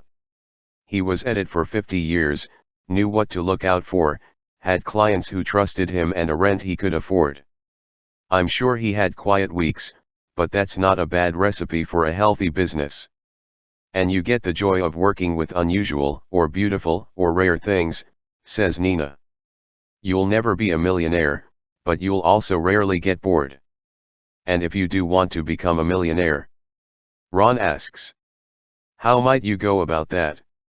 Jonjo holds a finger in the air. Well, isn't that the question of the day? Have you been to see Samantha Barnes yet? Nina asks. It's next on our to-do list, says Joyce.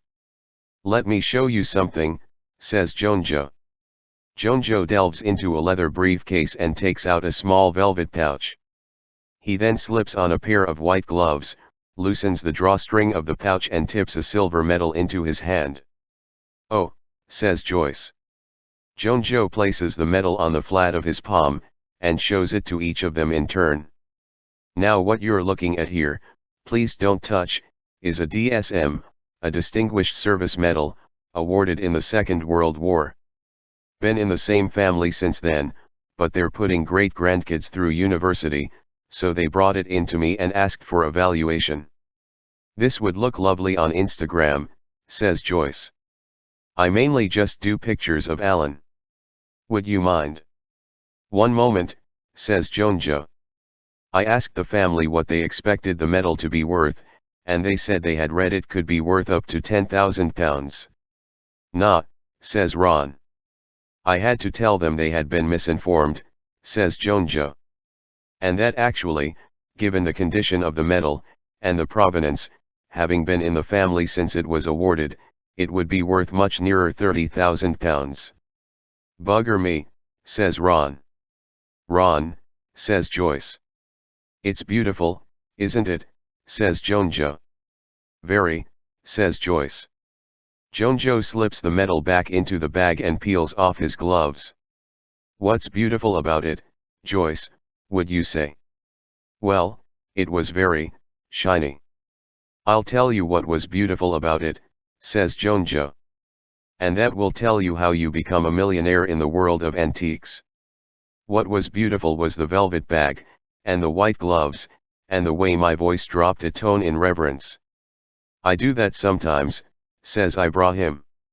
What was beautiful was the story, says Jonjo.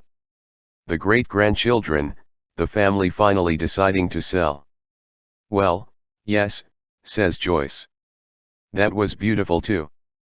But all lies, says Jonjo, tipping the metal unceremoniously onto the table. It's a piece of tat, knocked up in a workshop about 20 miles from here. There's a gentleman who makes them for a living, and you have to keep a keen eye out for them. This one slipped through the net at a local auction house, and, fortunately, I was on hand to show them the error of their ways. I've kept it ever since to teach the exact lesson I'm teaching you, the lesson being that if you can tell a story, you can sell a 5-bob bit of metal for £30,000.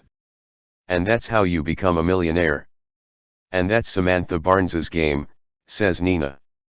Forgeries. Knockoffs. Mainly artwork. Virtually every limited edition Picasso print you'll see online is one of hers. Most of the Banksys, Damien Hirsts. She does lorries, all sorts. And I suspect she's involved in worse than that now, says Jonjo. And Cooldish would have known her. Known her reputation too, agrees Nina. I read somewhere that Banksy is really the man from DIY-SOS, says Joyce. Nick Knowles? I don't know if that's right. Ibrahim takes this as his cue to get down to the real business of the day. Here is the timeline, he says, handing out laminated sheets. I am beginning to think that I should start to distribute this sort of information digitally. Hard copies are very wasteful. I would like, if possible, the Thursday Murder Club to become carbon neutral by 2030. You could also stop laminating everything, suggests Ron. One step at a time, Ron, says Ibrahim. One step at a time. He knows, in his heart, that Ron is right, but he doesn't feel able to let go of his laminating machine. This must be how America feels about coal-fired power stations. I have to leave at 11:45, says Elizabeth. Just by the way. But the meeting is until 12, says Ibrahim. As always. I have plans, says Elizabeth. What plans? Asks Joyce. A drive with Stephen, says Elizabeth. Some fresh air. Ibrahim, let's get on with the timeline. Who's driving? Asks Joyce. Bogdan, says Elizabeth. Ibrahim, please, I'm holding you up. Perhaps I might have liked a drive, says Joyce, to no one and everyone. Ibrahim takes charge again. He wishes he'd known they had only 45 minutes for the meeting. His life is measured out in hours. No matter, just go with the flow, Ibrahim. He has prepared a preamble of around 8 minutes duration concerning the nature of evil, but he will have to save it for another day and dive straight in. Frustrating. To get to the heart of the murder, he begins, it seems we have 2 key questions yet to answer. 1. Where is the heroine now, and, 2. Who did Cooldish ring after he rang Nina? Am I missing anything? Why did he buy a spade, says Ron. That is covered under miscellaneous facts on your sheet, Ron, says Ibrahim. My sincere apologies, says Ron. So where's the heroine? Nina says that Cooldish has a lock-up garage in Fairhaven, says Joyce. He did, says Nina. No idea where. Perhaps the heroine's there, says Joyce. I bet we could track it down. Perhaps, continues Ibrahim. Or perhaps it has already been sold. I believe heroin is much in demand. Certainly it doesn't seem as if Mitch Maxwell has the heroin in his possession. So who does? I wonder, continues Elizabeth, if Connie Johnson might have something more for us as well, Ibrahim. We still don't know who Mitch was supposed to be selling to. I will be seeing her on Monday, says Ibrahim. Who's Connie Johnson, asks Joanjo. She's like Samantha Barnes but for drugs, says Joyce. Perhaps I could bake her some scones, Ibrahim. I don't suppose they have scones in prison. Sure, says Ron. She wants to kill me. Bake her some scones. What will you be doing though? Joyce asks Elizabeth. While you're out and about. Things to do, people to see, says Elizabeth. Joyce's phone rings. She looks at the display, then answers. Hello, Donna, this is a pleasant surprise, I was just thinking of you yesterday. There was an episode of Cagney and Lacey on ITV3 and Cagney, or maybe Lacey, the blonde one anyway, was in a bar and she said, oh, yes, of course, yes, Joyce, a little crestfallen, hands her phone to Elizabeth. It's for you. Elizabeth puts the phone to her ear. Yes? MMM. MMM. MMM. Yes, yes, that's none of your business, yes, thank you, Donna, I am most grateful. Elizabeth hands the phone back to Joyce.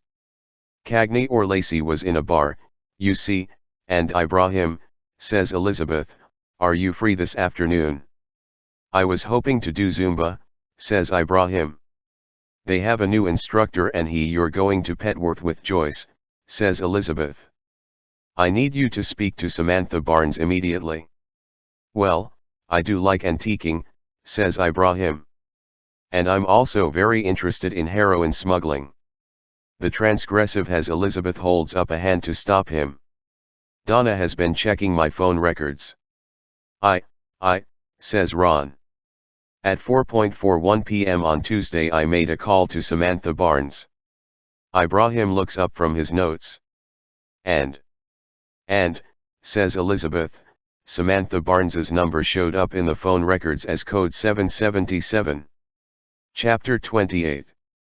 They are crawling along in traffic on the A23, just north of Carlston, but Stephen, in the front with Bogdan, seems to be enjoying the drive. He hasn't stopped asking Bogdan questions since they left Cooper's Chase. There's a museum, says Stephen. In Baghdad. Have you been? This is the second time he has asked this question. Have I been to Baghdad, asks Bogdan. No, oh, you must, says Stephen. Okay, I will, says Bogdan. It was bad timing, Elizabeth wishes she hadn't had to cut the meeting short like that. But Victor has a tight schedule, and she must see him. And Victor must see Stephen. Joyce saw them all getting into the car together, and didn't even wave goodbye, so perhaps she suspects something is awry. She hopes Joyce's mission to see Samantha Barnes will distract her. It had been a lucky guess on Elizabeth's part, a hunch, to have Donna check Samantha's number to see if it came back as code 777. Had Cooldish really rung Samantha? To ask advice? To sell her the heroin? Elizabeth tries to put these questions out of her head. She needs to concentrate on far more important matters. Things like you wouldn't believe, says Stephen. Thousands of years old. Puts things into a bit of perspective. You ever touched something 6,000 years old? No, says Bogdan. Ron's car maybe. We must go there, Elizabeth, we must all go. Get onto the old travel agent. They don't have travel agents no more, says Bogdan, using a bus lane to bypass a line of traffic. No travel agents, says Stephen. News to me. I'll look into it, says Elizabeth. Baghdad. What she would give for that trip. Stephen with an arm around her waist. Cold vodka in the Middle Eastern sun. Bogdan now drives onto the hard shoulder to undertake another car. You drive terribly, say Elizabeth. And illegally. I know, says Bogdan. But I promised you we would arrive at 1.23. We have all the time in the world, says Stephen. Time swirls about us, laughing at us. Tell that to Google Maps, says Bogdan.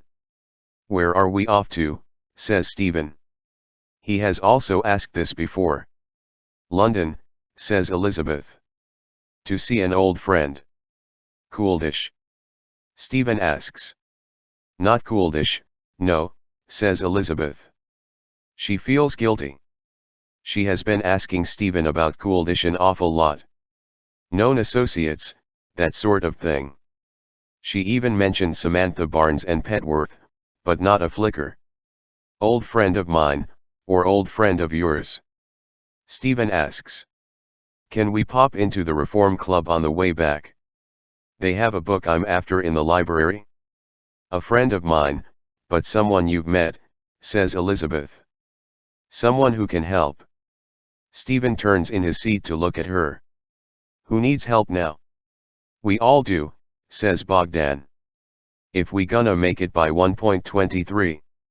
The traffic doesn't let up all the way to Battersea. London is clogged. Elizabeth barely misses London now. She and Stephen would be up and down here all the time, exhibitions, plays, lunch at the club. They once saw Professor Brian Cox give a lecture at the Albert Hall. The majesty of the cosmos. We all come from stars, and we all return to the stars. She had enjoyed the lecture, but there were lasers she could have lived without. Had she really understood then that those were the best of times? That she was in heaven? She thinks she did understand, yes. Understood she had been given a great gift. Doing the crossword in a train carriage, Stephen with a can of beer. I will only drink beer on trains, nowhere else, don't ask me why, glasses halfway down his nose, reading out clues. The real secret was that when they looked at each other, they each thought they had the better deal. But, however much life teaches you that nothing lasts, it is still a shock when it disappears. When the man you love with every fiber starts returning to the stars, an atom at a time. And London? London is slow, grey, and clogged. You have to wade through it now. Is that what life is to become without Stephen? A slow trudge of exhaust fumes and brake lights? Bogdan tries every move in the book, while Stephen points out landmarks. The Oval. The Oval, Elizabeth. That's cricket, is it? You know full well it is, says Stephen. Bogdan drives the wrong way down a narrow, cobbled back street. They arrive at 1.22. Chapter 29. Ibrahim is beginning to despair. They have driven into the very center of Petworth, with no parking spaces yet evident. The town is very beautiful, cobbled streets, flowers in the windows, antiques shops every 5 yards, but he is unable to enjoy it. What if there is simply nowhere to park? What then? Park illegally? No thanks, a ticket on the windscreen or, worse, the car towed away. Then how would they get home? They would be stuck in Petworth. Which, charming as the guidebooks have made it sound, is alien to Ibrahim. Wherever he is, and whatever he is doing, the primary thought in Ibrahim's mind is always how will I get home? With one's car impounded?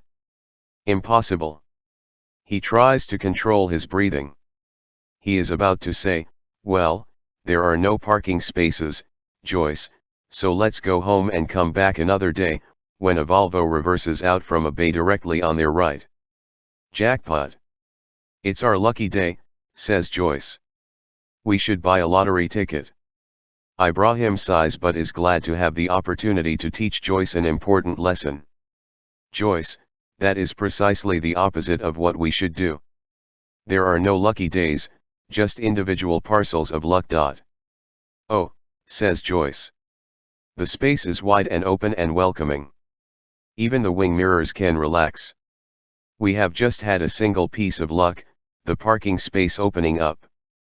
Expecting an immediate, second piece of luck is folly.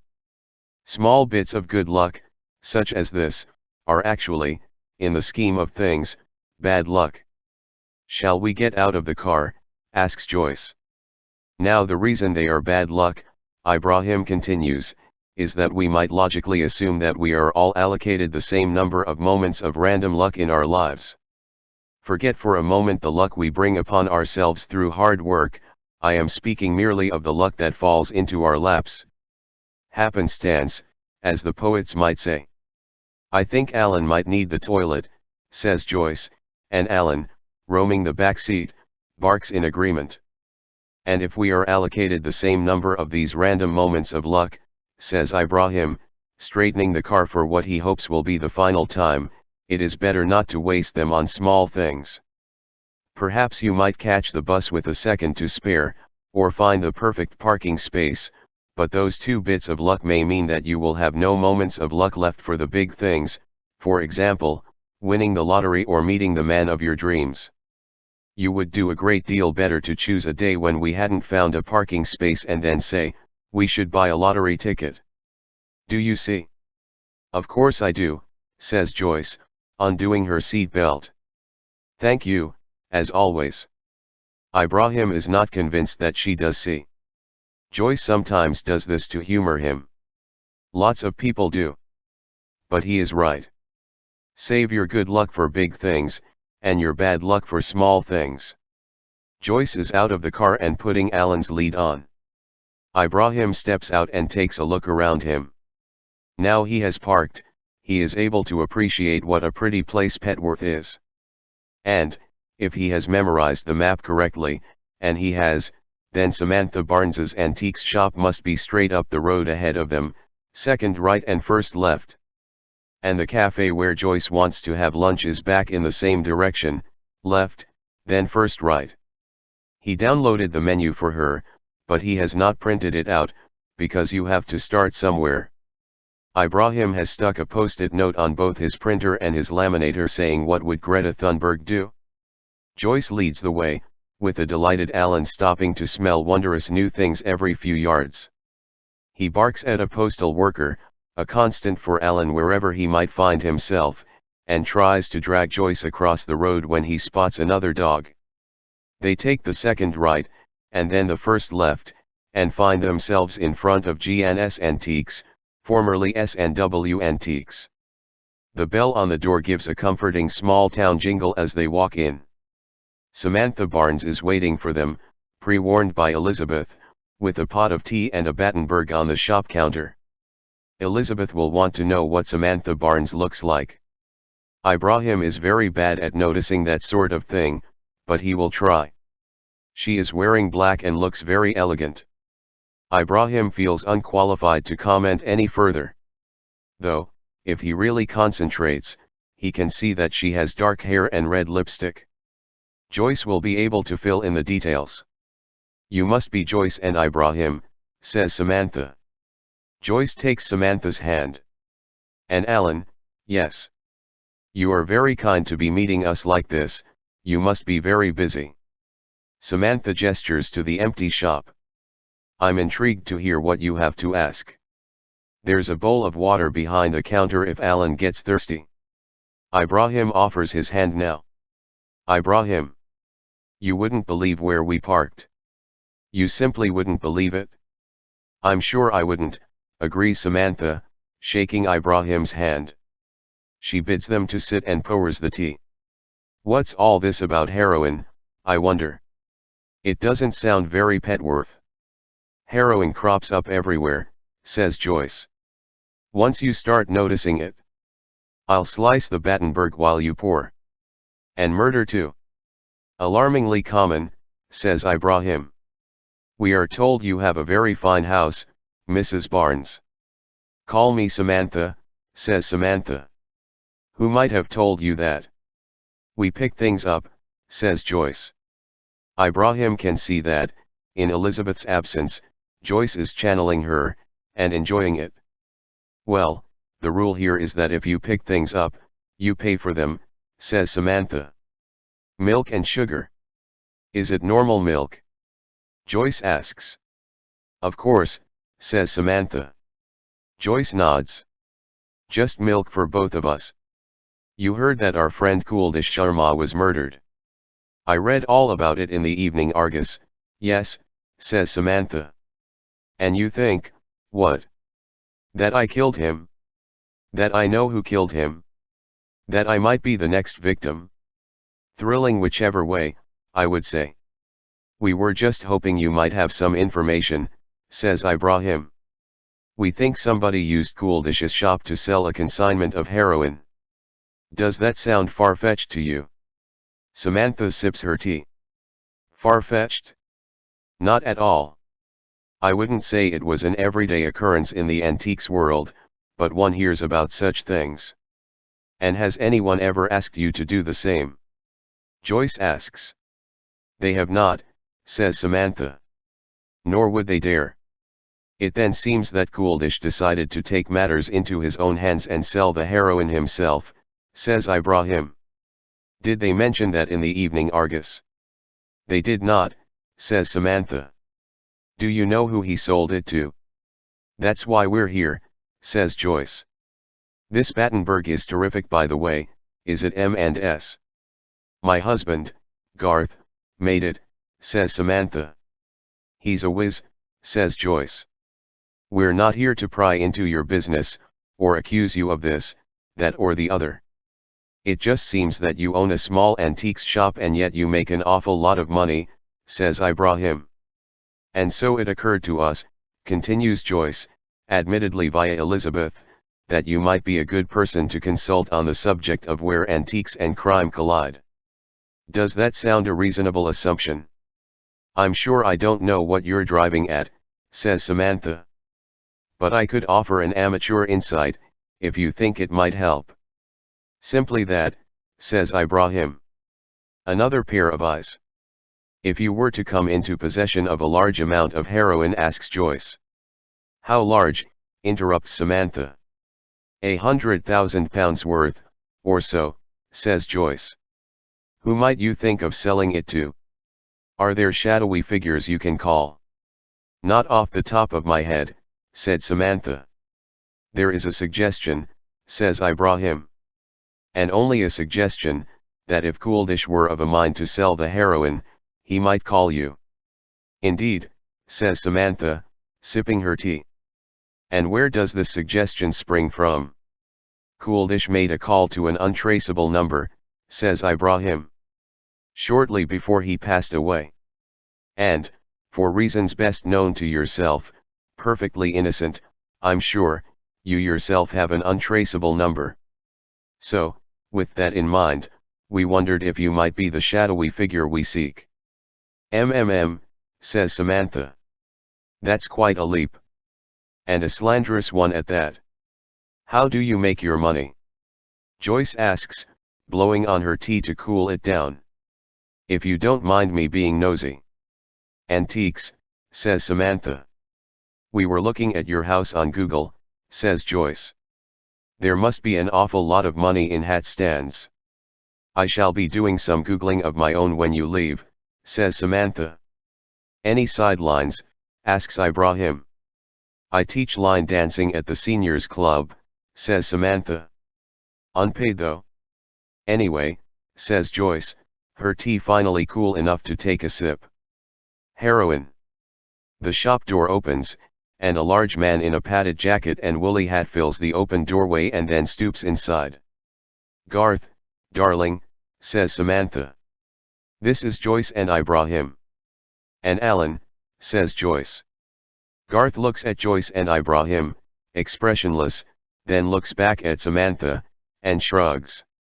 Alan makes a beeline for this exciting new man, but if Garth even notices Alan jumping up at him, he doesn't show it.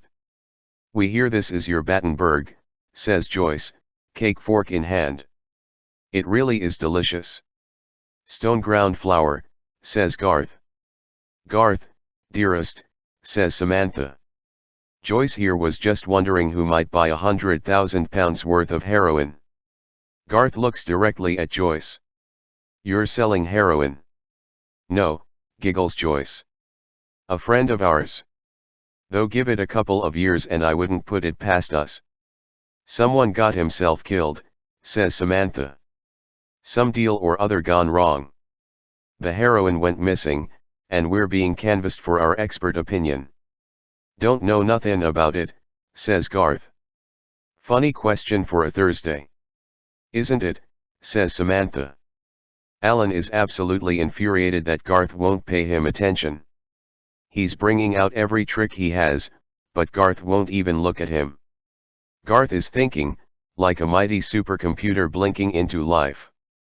He fixes Joyce with a stare. "You know where the heroin is now, old lady?" "Joyce," says Joyce. "But no. Floating around somewhere. I suppose someone must have it." "Someone must, mustn't they? Wouldn't you say, Garth?" "It'll be somewhere, for sure," says Garth. "You got any idea? You got an inkling?" "Who would you call, Garth?" asks Joyce. "If you suddenly had a box full of heroin in your drawer?" "I would call the police," says Garth, then nods to Samantha. "Wouldn't I, honey?" "Anything illegal," agrees Samantha. "Straight to the police. Trust them with our lives." Joyce sips her tea. "Do you suppose you're close to finding the heroin?" asks Samantha. "Another cup of tea, Joyce?" "I don't have the bladder for 2 cups of tea these days," says Joyce. "I used to be a camel in that respect." "We will find it," says Ibrahim. "I remain confident of that." "If you want my considered opinion," Garth, still being leaped at by Alan, turns away from Ibrahim and addresses Joyce. "This dog is $1,000,000, by the way." "You can stroke him if you'd like," says Joyce. "He's called Alan." Garth shakes his head. "You gotta play hard to get with dogs. They gotta earn it off you." "Absolutely," says Ibrahim, surreptitiously putting a polo mint back into his pocket. "Ibrahim, I have a question," says Samantha. "The man who brought the heroin to the shop? You wouldn't happen to know who that was?" "We do," says Ibrahim. "In fact, we've met him. He seemed agreeable enough, if prone to mood swings. Though I suppose that's the nature of the business, isn't it? Selling drugs is not like selling shoes, is it? Or selling antiques. It must attract a certain sort of—" Garth holds up a hand to stop Ibrahim. "I need you to talk less. I have a low boredom threshold. I was born with it, the doctors can't do nothing." "Understood," says Ibrahim. A low boredom threshold can often mean— Garth holds up his hand again. Ibrahim, with some difficulty, restrains himself. Annoying, because he had an interesting point to make. So often people will cut him off when he is merely in the foothills of an observation. It is very frustrating. What a lot the world misses out on by not giving Ibrahim enough time to really get into high gear. There is certainly an attention deficit in today's society. The overwhelming stimuli of the modern world have all but destroyed. Ibrahim realizes that someone has just asked a question. "I'm sorry," he says. "I was asking, what is the gentleman's name?" Samantha is cutting another slice of Garth's Battenberg. "Mr. Dominic Holt," says Ibrahim. "Of Liverpool. Have you heard of him, perhaps?" asks Joyce. "Dominic Holt." Samantha looks to Garth. Garth shakes his head. "We haven't," says Samantha. "Sorry."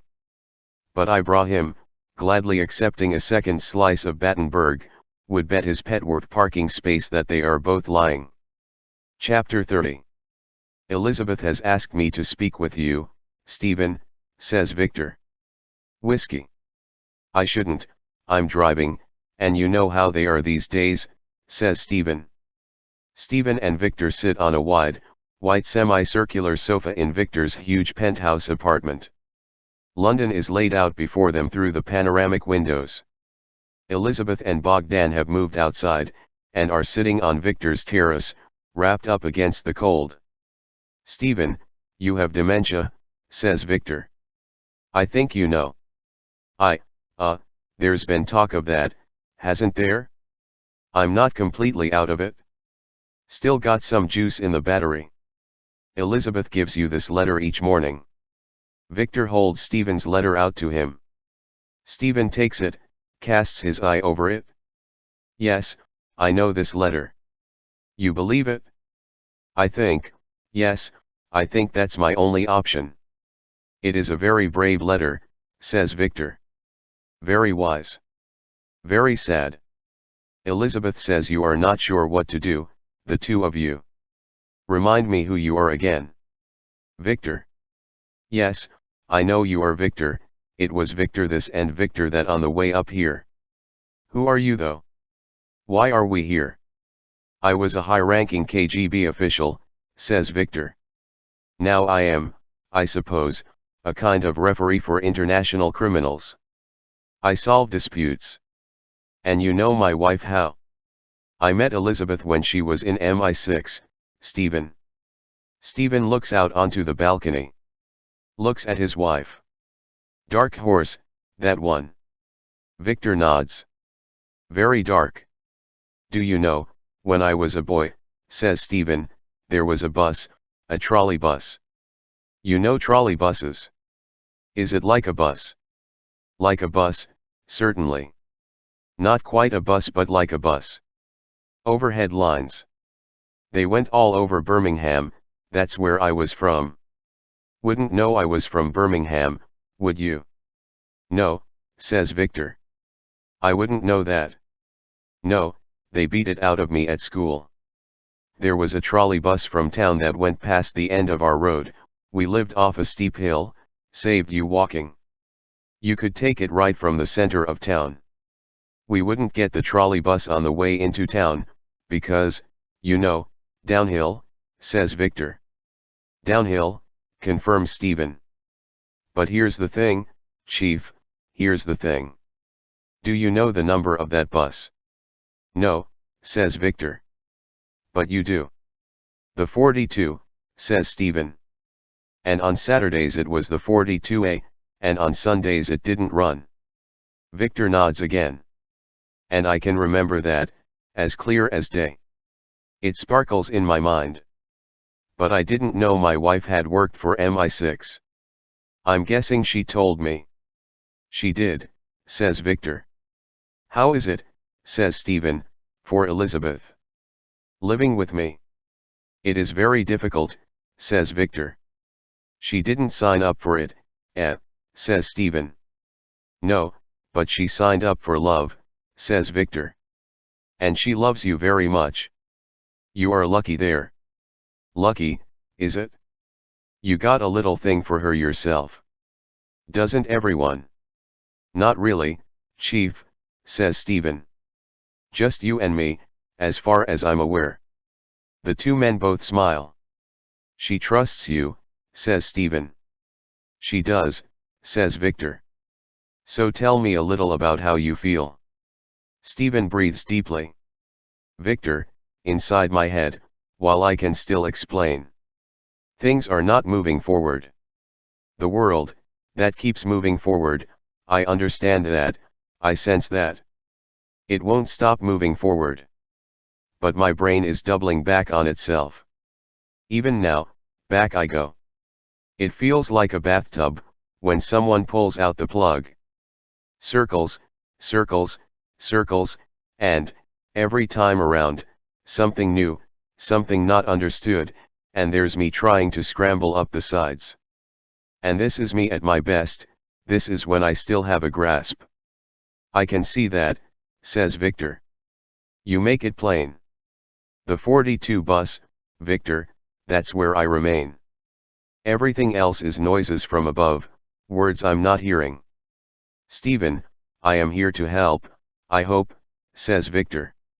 "To listen, and to see how much pain you are in. That is what Elizabeth wants to know." And she knows you won't tell her the truth if she asks. So she needs me to ask. Stephen understands.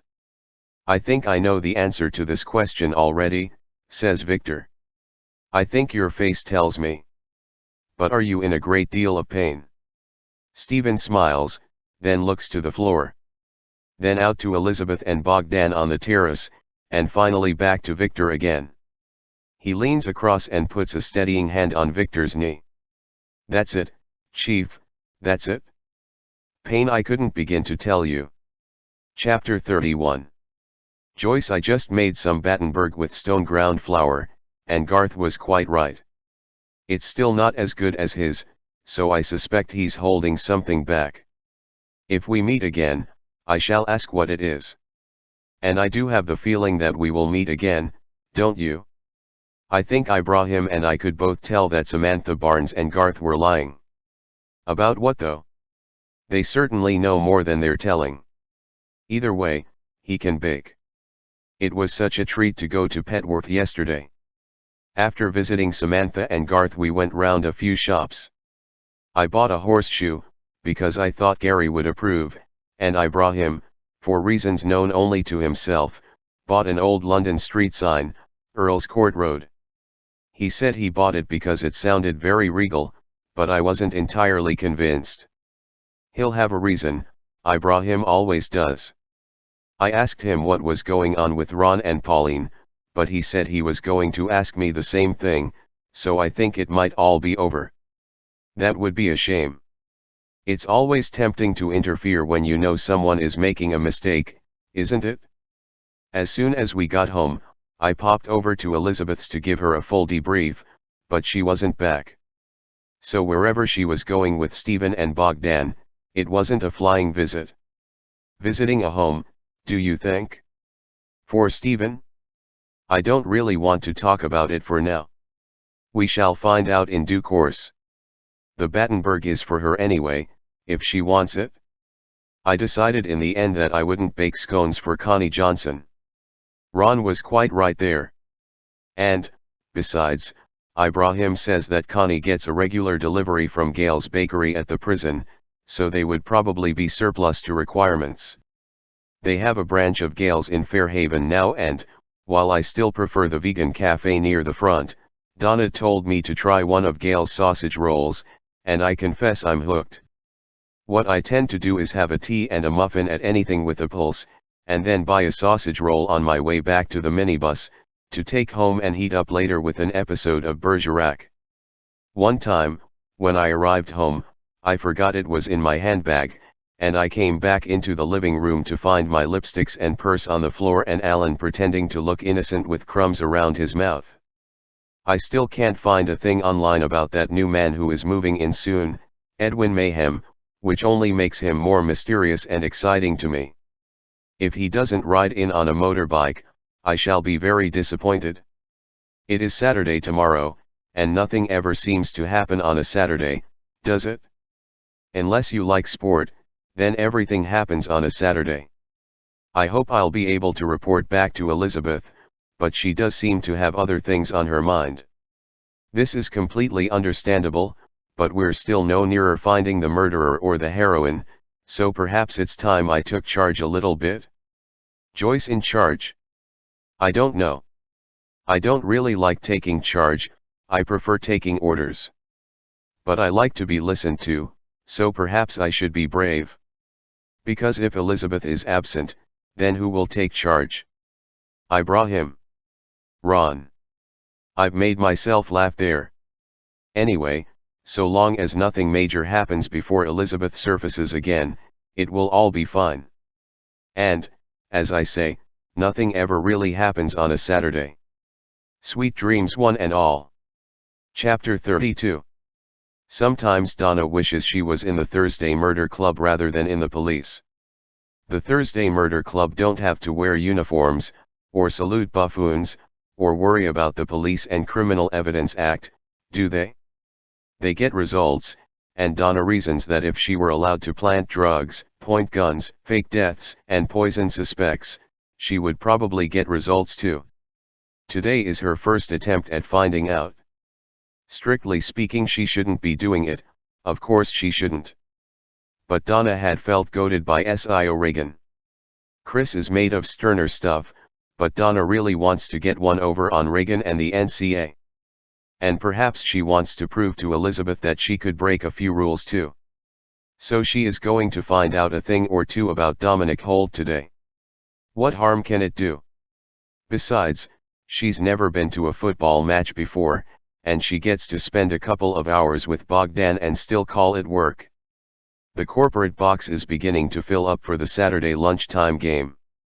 There's a buffet and a bar in the warm, and, outside, currently behind sliding doors, 20 seats, all overlooking the halfway point of the pitch. The pitch looks gorgeous, like an emerald amphitheater. Shame to spoil it with a game of football, but there we are. Donna has never been undercover before.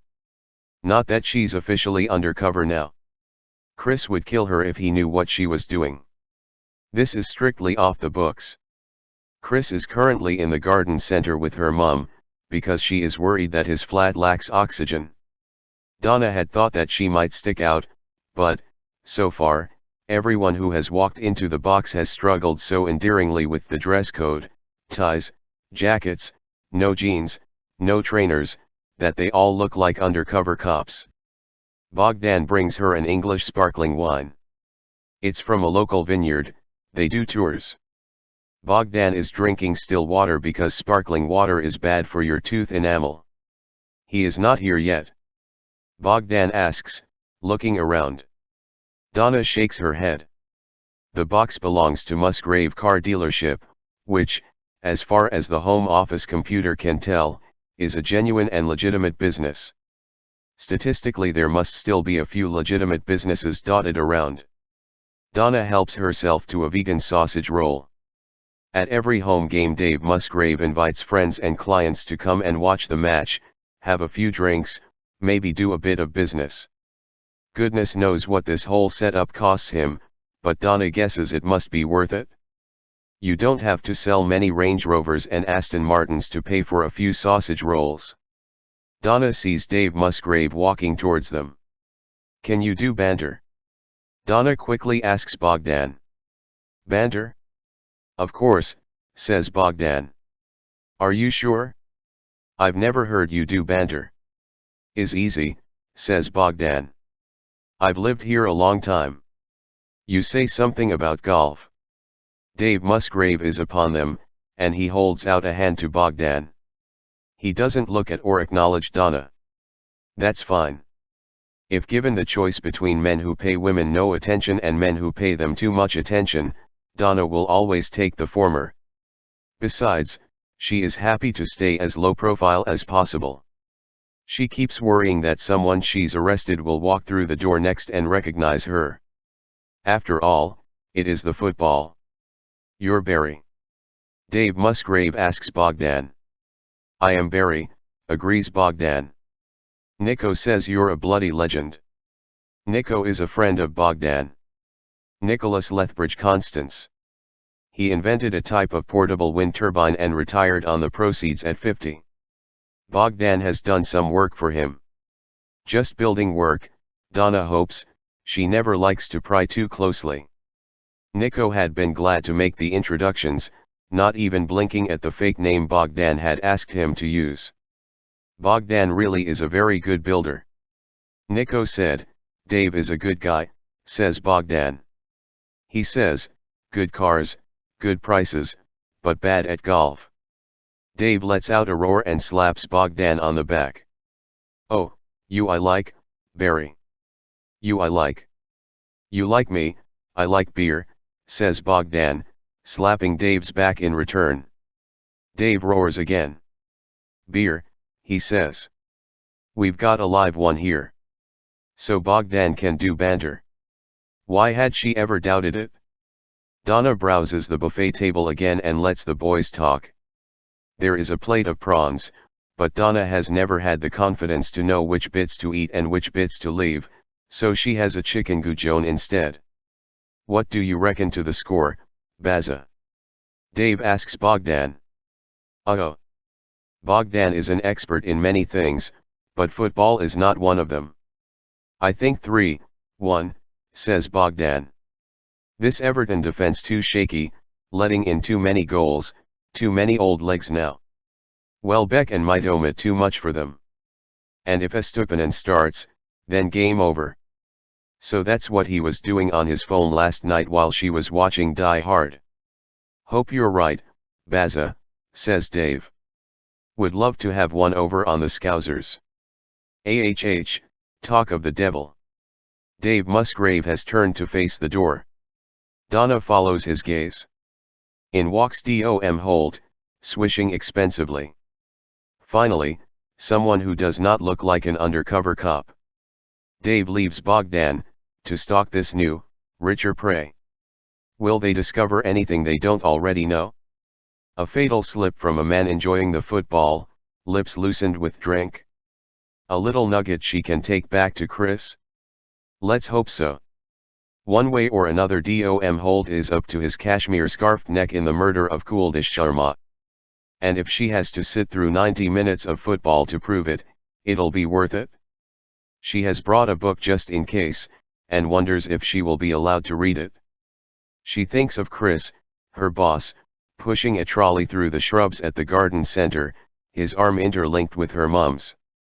Forgive me, Chris, someone has to be a maverick sometimes, and it's never going to be you. Chapter 33. Chris downs his second English sparkling wine. 2 glasses come free with the tour. After that you have to pay. Strictly speaking, Chris shouldn't be here, but he'd love to get one over on Sio Reagan. He really shouldn't be so petty. Shouldn't have risen to it, should have been strong, like Donna, but here he finds himself. Couple of glasses of bubbly, an afternoon with Patrice, and, at some point, a suitable lull, when he can make himself scarce and have a little nosy around the warehouse of Sussex Logistics just across the car park. Donna would kill him if she knew he was here. He's supposed to be at the garden center. Donna and Bogdan have gone to see an art exhibition in Hastings. You wouldn't wish it on anyone. Although the woman at the Brighton Cafe had identified Dom Holt, as had the Thursday Murder Club, believe it or not, her evidence would not hold up in court. There was no way they could get a warrant to search Sussex Logistics, not in a million years, so Chris thought perhaps he might take matters into his own hands. Not like him, really, but he is beginning to tire of seeing Elizabeth and her merry band cutting corners that he is not allowed to cut. It isn't fair. Chris is determined to solve this case before Sio Reagan, and, if he is being entirely honest with himself, before the Thursday Murder Club too. He'd love to see the look on Elizabeth's face if he finds the heroine, and finds Kuldish's killer. And, wherever the Thursday Murder Club are today, perhaps starting a gunfight in a hollowed-out volcano, he knows they won't be breaking into Sussex Logistics. Dom Holt also won't be there today, Chris is fairly sure of that. Brighton are playing Everton just along the coast. A man like Dom Holt will be in a corporate box somewhere. Chris has always wanted to go into a corporate box at the football. He's seen them sometimes, at Crystal Palace, booze and food, and comfy seats and warmth and men shaking hands with other men. Maybe one day. Policing must have been so much easier in the 70s, when you could just openly take bribes. He remembers an old D of his from his early days on the force who'd got Wimbledon Royal box seats just for losing a vital piece of evidence. Perhaps no one at all will be at Sussex Logistics? Unmanned for the weekend? Chris has been hearing all about Dom Holt's boss, Mitch Maxwell, who paid the Thursday Murder Club a visit the other day, but he lives up in Hertfordshire somewhere and is rarely at the sharp end of things. Perhaps a window will be left open somewhere? A fire door ajar? There will be alarms for sure, but Chris has disabled enough of them in his time. And if the police are called out, Chris has brought his radio, so he can be first on the scene to investigate the break-in. The wine tasting has ended, and there is a suggestion that people might like to use the bathroom before the tour of the winery begins. Chris thought they were going to see a vineyard, but vineyards and wineries are different things. What a lot he is learning today. He looks at Patrice and nods in the direction of the door. She nods back. She couldn't have been more enthusiastic when he'd outlined his plan. I'm going to be an actual lookout. Finally a proper date. Slipping out unnoticed, into the chill air, he takes her hand and kisses it. Ready to break some laws, lady. For you, sir, always, says Patrice. Donna would kill us, wouldn't she? She's at an art exhibition in Hastings, says Chris. She'll kill herself first. Chapter 34. Bogdan has managed to sit in the seat next to Dom Holt. He'd had to very slightly nudge a child out of his way to do it, but he wasn't about to let Donna down. He lowers his muscular frame into a seat barely adequate for the job. He and Dom Holt nod to each other, like strangers on a train. Bogdan takes an Everton scarf out of his jacket and drapes it over his enormous shoulders. This gets Dom's attention. You Everton? He asks. Yes, Everton, says Bogdan. I think I'm the only one. That's what I thought, says Dom, holding out a hand to shake. So now there are two of us. I'm Dom. Bogdan shakes Dom's hand. Good grip, not that it matters. Some of the worst people Bogdan has ever met have the firmest handshakes. I'm Barry, is not my real name. My real name is Polish. Fine by me, says Dom. How's a Polish geezer end up an Everton fan? You poor sod. My grandfather shared a cell with a murderer from England. He was a big Everton fan. Then he killed a guard and they shot him, so my grandfather didn't see him no more, but we are an Everton family ever since. Dom nods. Fair enough, Baza. Don't fancy our chances against this lot. You. I don't know why I do this every week, says Bogdan. This game will kill me. Bogdan can sense Donna in the seat directly behind Dom Holt. Listening in.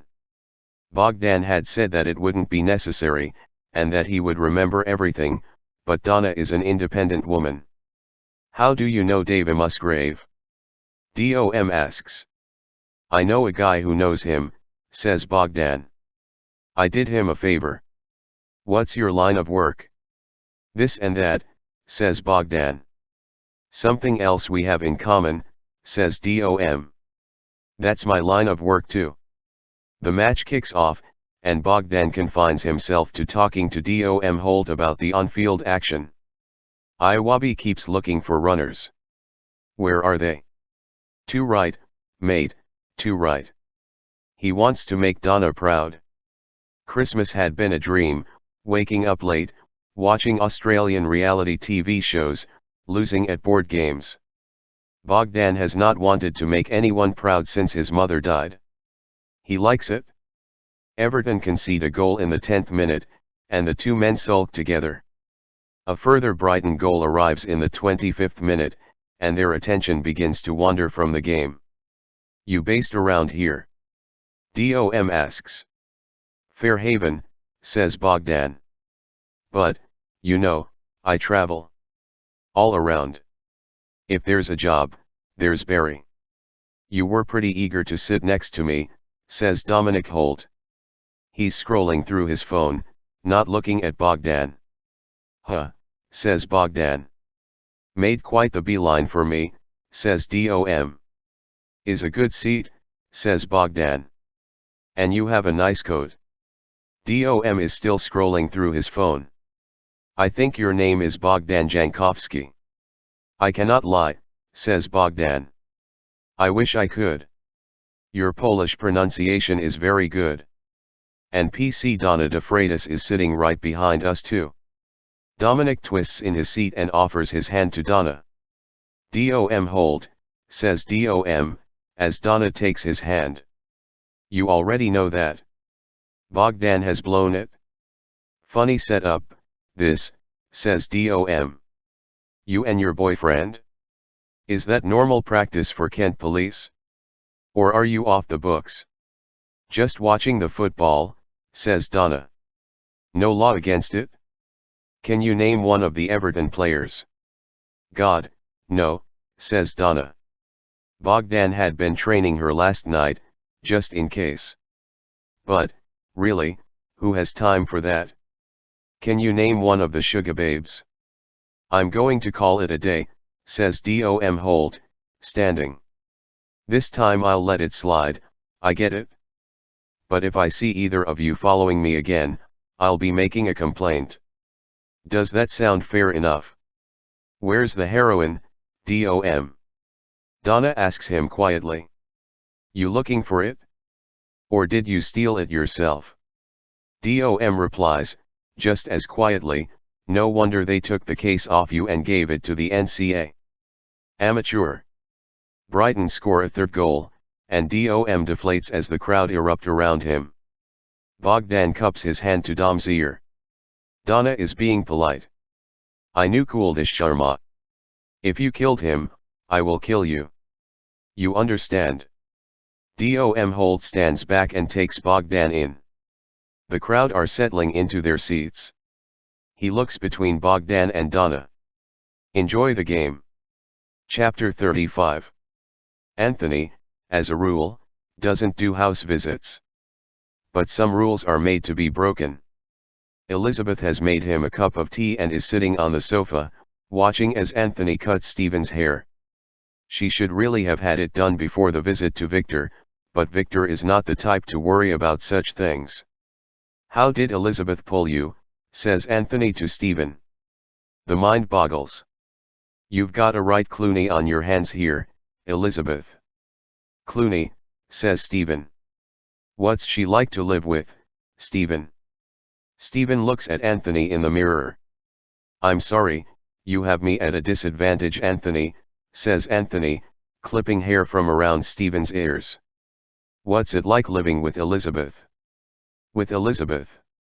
I mean, we all like a strong woman, don't we, says Anthony. But surely there's a limit. I mean, we all like Cher, don't we, but would you live with her? Couple of weeks maybe, dancing around the kitchen, but you'd need a night off eventually. Stephen smiles, and nods. Yes, sounds about right. Anthony always cuts your hair, Stephen, says Elizabeth. The journey home from Victor's on Thursday had been quiet. Stephen slept, and Elizabeth and Bogdan knew there was nothing further to discuss now. That's so, says Stephen. Rings a bell. Can't place you, that's probably me though. Not always on the ball. Got one of those faces, haven't I? Anthony says, combing through the front of Stephen's hair, looking for the exact angle of attack. Blend into the crowd. Useful if you're avoiding the police, nightmare on Grindr. I'm very grey, says Stephen, examining himself. Nonsense, says Anthony. Elizabeth's grey, you're burnished platinum. You do such a lovely job, Anthony, says Elizabeth. Doesn't he look handsome? He's a looker, this one, agrees Anthony. Look at those cheekbones. You wouldn't last a minute at Brighton Pride with those, Stevie boy. Someone'd whisk you off to their Airbnb and have their wicked way. You're from Brighton. Port Slade, says Anthony. Same thing, isn't it? You might know my friend, Kuldish. I'll look out for him, says Anthony. Bald as a coot, says Stephen, and starts laughing. Anthony catches Stephen's eye in the mirror and starts giggling too. No good to me, then, is he? Stephen nods. What's your line of work, Anthony? Me, hairstylist, says Anthony, fingers on Stephen's temples, tilting him this way and that. How about you? Well, says Stephen, I potter about. Bit of gardening. Allotment. I'd kill for an allotment, says Anthony. I grow cannabis under my sunbed, but that's it. This haircut for a special occasion? Going dancing. Just felt it needed doing, says Elizabeth. If you see Kuldish, you tell him Stephen says hello, says Stephen. Tell him he's an old rascal. I like a rascal, says Anthony. Me too, says Stephen. Stephen remembers so few of his friends now. School friends mainly. Elizabeth hears the same stories, and laughs in the same places, because Stephen is one of those people who can tell you the same story 100 times and still make you laugh. Language trips from him with such grace and joy. Most of the time now he struggles with words, but those old stories stay note perfect, and the smile on his face as he tells them stays true. He remembers Cooldish because that was his last adventure. Out and about with Bogdan and Donna. It must have made him feel alive. I used to have my hair cut in Edgbaston, says Stephen. Do you know it? I've never heard of anywhere, says Anthony. I thought Dubai was in Spain. I couldn't believe how long the flight was. A barber called Freddy. Freddy the Frog, they called him, I don't know why. Long tongue, guesses Anthony. You might have it there, laughs Stephen. An old boy he was. Probably dead now, wouldn't you say? When was this? Asks Anthony. Gosh, 1955. Something like that. Probably dead, then, says Anthony. Perhaps he croaked. Stephen laughs, his shoulders shaking under his gown. Elizabeth lives to see these moments. How many more will there be? It's nice to sit here with him. To not think about the case, and let the others get on with it for once. Wherever the heroine is, it can wait a while longer. Joyce probably knows something is up. Joyce always knows when something is up. Elizabeth will have to speak to her at some point. Anthony is finishing, and Elizabeth dips into her handbag for her purse. A little heavier than before their visit to Victor. Don't you dare, says Anthony. The handsome ones are free. Elizabeth smiles at Stephen in the mirror and he smiles back. Love can be so very easy sometimes. She decides she will switch off her phone. They can cope without her for a day. She would like to know how Joyce and Ibrahim got on with Samantha Barnes, but she would rather give her full attention to Stephen. Work isn't everything. Anthony takes his final look at Stephen in the mirror. There, that should last you. Stephen admires himself. You ever come across a chap called Freddy the Frog? Freddy from Edgbaston, asks Anthony. That's the one, says Stephen.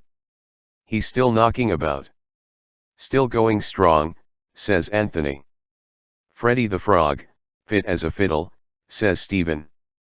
Anthony puts his hands on Stephen's shoulders and kisses the top of his head. Chapter 36. Breaking into buildings with a warrant can be a lot of fun. A dawn raid the most fun of all. You get to have a bacon sandwich in the back of a van and arrest a drug dealer in his pants before the world has even woken. Sometimes they'd make a run out of the back of the house and you'd get to see them rugby tackled by an out-of-breath sergeant. Other times they would hide in the loft and you'd have to play cards on the landing until they needed the loo. But breaking into a building without a warrant is a different matter entirely. Patrice is perched on a parking bollard, with a perfect view of the wine warehouse, Sussex Logistics, and the entrance to the business park. Chris waits a while, until an old lady in a red coat disappears from view. To his surprise, he finds that the window has already been forced open.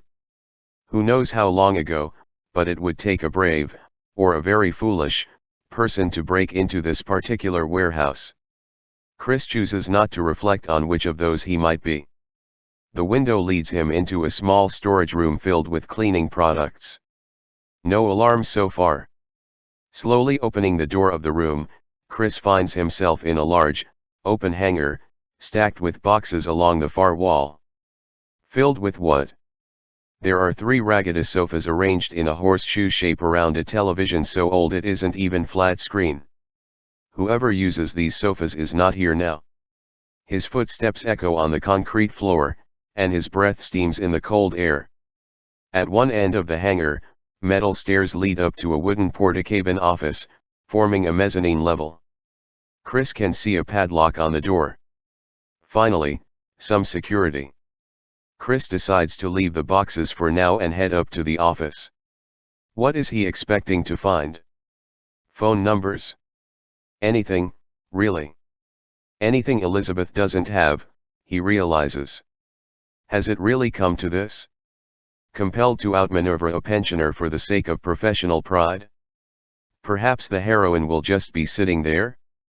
Won't he be a hero then? No one is in the building, but he treads lightly up the latticed metal stairs regardless. On a small semi-landing he sees cigarette butts, and on the door of the office he sees what looks like dried blood. Old though, hopefully there's not a fresh corpse behind the flimsy door. Chris might have to force the lock. Will that finally raise an alarm? There's been nothing so far, which seems odd. Chris feels the padlock and, as he does so, it opens in his hand. The door is unlocked. Chris stands, motionless, for a long moment, just listening. No sound from inside the office. From the hangar, just the erratic, metallic clang of the winter wind against the closed loading bay doors. He presses down on the door handle and kicks the door open, very gently, with the side of his right foot. Still no alarm. Chris sees filing cabinets, as he was hoping, and the corner of a wooden desk. Walking into the office, he sees the whole of the desk. And, behind the desk, in a high-backed ergonomically friendly office chair, is Dom Holt. With a bullet hole in his forehead. Chapter 37. So I can't phone this in, you see, says Chris. Because I shouldn't have been here. Gotcha, says Ron, as he and Joyce scrutinize the corpse of Dominic Holt, with the detached air of people pretending to be professionals. And we were the first people you rang. Of course, says Chris. The very first. Elizabeth wasn't picking up, says Chris. I can't believe Patrice was your lookout, says Joyce, returning to sit with Patrice on a small sofa. It was pitched to me as a date. I was all for it, says Patrice. It's a bit like an escape room, says Joyce. Joanna did one with work, but she panicked and they had to let her out. She once got stuck in a lift in Torremolinos and it stayed with her. I was only going to be in here for 5 minutes, says Chris. Have a rifle through the files, see if I could find any numbers, any contacts. That's illegal, Chris, says Joyce. Did you find anything? Do you know, Joyce, says Chris, after I found the corpse, I thought better of it. Amateur, says Ron. What are we doing here though? I need a favor, says Chris. I need someone to pretend that they heard a gunshot, and then rang me. To explain why I'm here. You can say you were doing the wine tour and popped out for a breath of fresh air. Lying to the police, says Ron. Yeah, Elizabeth would have been good at that. We'll be good at it too, says Joyce. We don't always need Elizabeth. Where is she, by the way? Patrice asks. Usually best not to ask, says Ron. So is someone on their way? Joyce asks. Now that you're safely here, I'm going to ring the SIO from the NCA, says Chris. Jill Reagan. I'll tell her I got a call from a distressed member of the public and I broke in and found the body. How long might they be, asks Joyce. Do you think? They're all in Fairhaven, says Chris. 25 minutes. Joyce looks at her watch, then looks at the filing cabinets. That will do us just fine. Let's get started on these files. We can't touch those files now, says Chris. Joyce rolls her eyes and pulls on her gloves. What would Elizabeth do? If I let you look at the files, you'll play along with the plan, asks Chris. You're not going to let us do anything, Chris, says Joyce. You're not really in a position to be handing out permission. You're even speaking like Elizabeth now, says Patrice. Palpable nonsense, dear, says Joyce, and they giggle together. We love a plan, says Ron. Half an hour ago I had my feet up, watching the curling, and now look at me. Warehouse, corpse, the lot. Make sure you sound breathless when you call your SIO, Chris, says Joyce. Remember, you've just found a corpse. Rather than finding it after breaking in and ringing 2 pensioners to come and bail you out, adds Ron. Chris steps out of the office and onto the metal stairs to call Jill Reagan. Joyce tests the top drawer of the nearest filing cabinet. It won't budge. Ron, pop on a pair of gloves and see if you can find any keys. Find them where? Asks Ron. In his pockets, says Joyce, pointing to the corpse of Dom Holt. Honestly, Ron, use your head. Ron reluctantly pulls a pair of driving gloves from his jacket. Joyce goes along each of the filing cabinets in turn, trying the drawers. She looks over to see Ron gingerly trying to get into Dominic Holt's pockets. You know, I could do that, says Patrice. If it's making you uncomfortable. Oh, nonsense, says Joyce.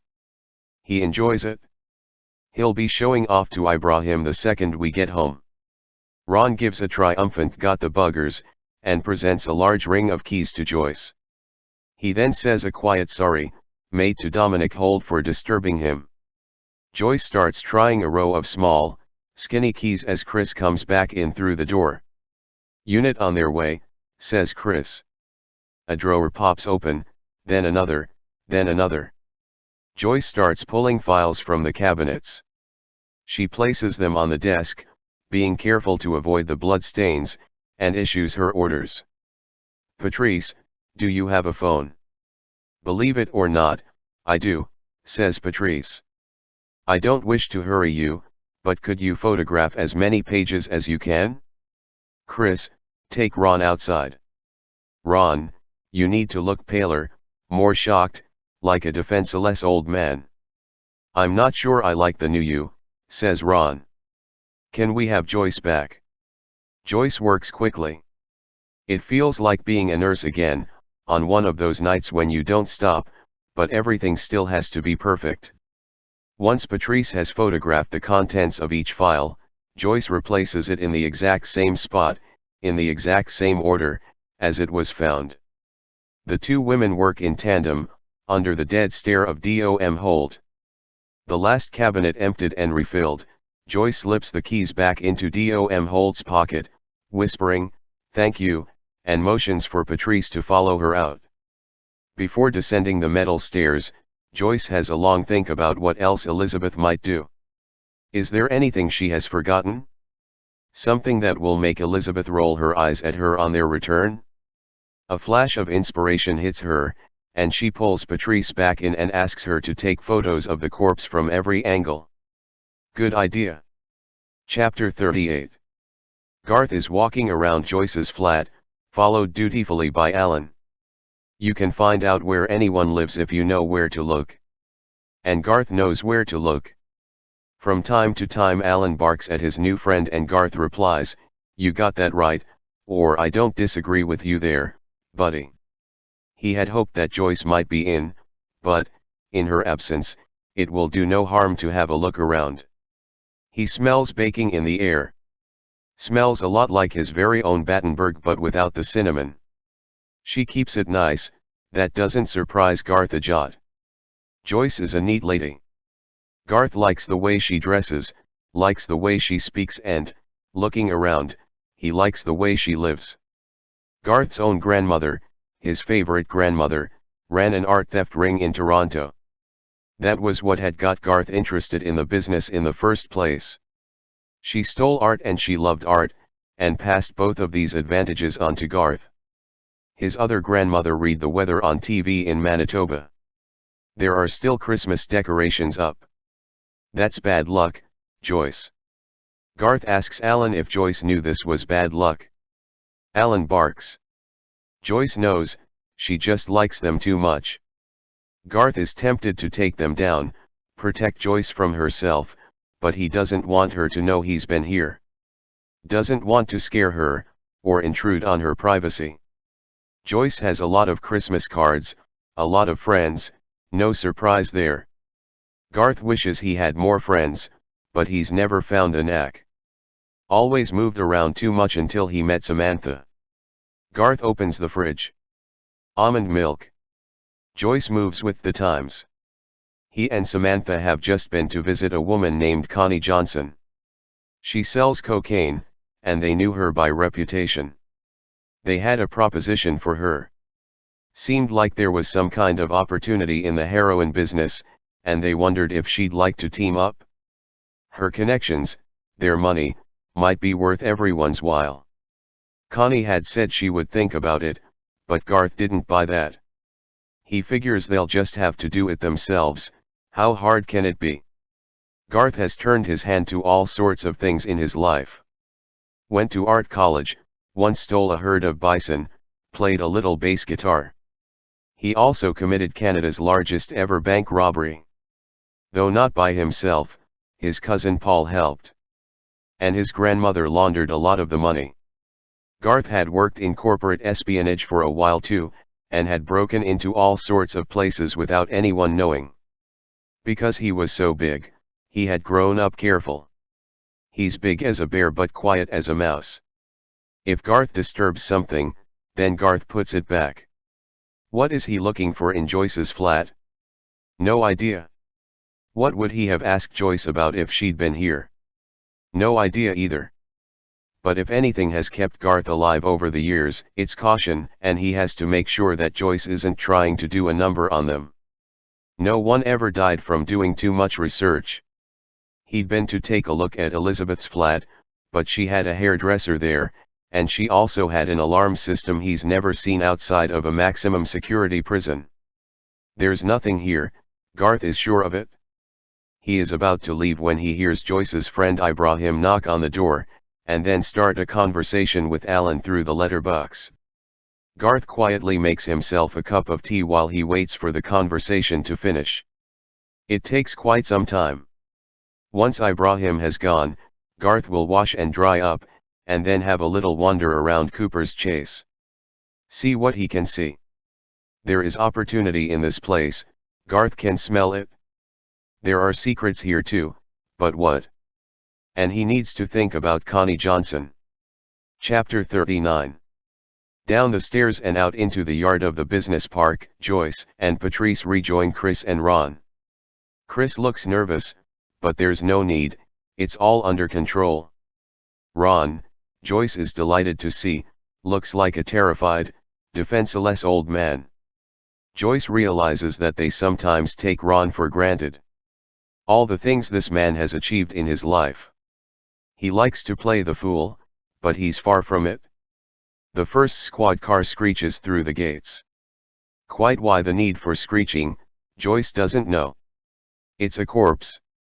Two plainclothed officers run from the car. Again, why the running? Chris takes one of them by the arm. In here, I'll show you. The other officer stays with Ron, Joyce, and Patrice. He has questions. Okay, ladies, sir, I need you to stay calm for me. Can you do that? Ron bursts into tears, and Joyce goes to comfort him, as the young officer looks embarrassed. Just take your time, and let me know what happened. We were, my friend and I, this is Ron, and I'm Joyce. We were going to a tour at the Bramber Sparkling Wine Company, it's just over there. It was a present from my son, cries Ron. A voucher. All right, Ron, don't build your part. Then Joyce realizes that, as she has become Elizabeth, Ron is having to become her. She would definitely have said something about vouchers. Everybody is stepping up today, carry on, Ron. We were so looking forward to it, says Joyce. But we arrived late, we got lost. Another squad car has pulled up, and the officer waves the new officers into the hangar. We just got out of the car, literally seconds it must have been, says Joyce, when we heard a gunshot. You're certain it was a gunshot? Asks the officer. Yes, says Joyce. It's just, says the officer, lots of things can sound like gunshots, if you don't have much experience with them. I have some, says Joyce. It seemed to come from the building off to our left, and that was this building, Sussex Logistics.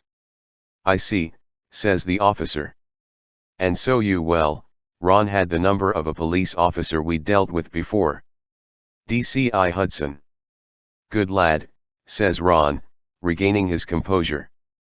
He is loving this.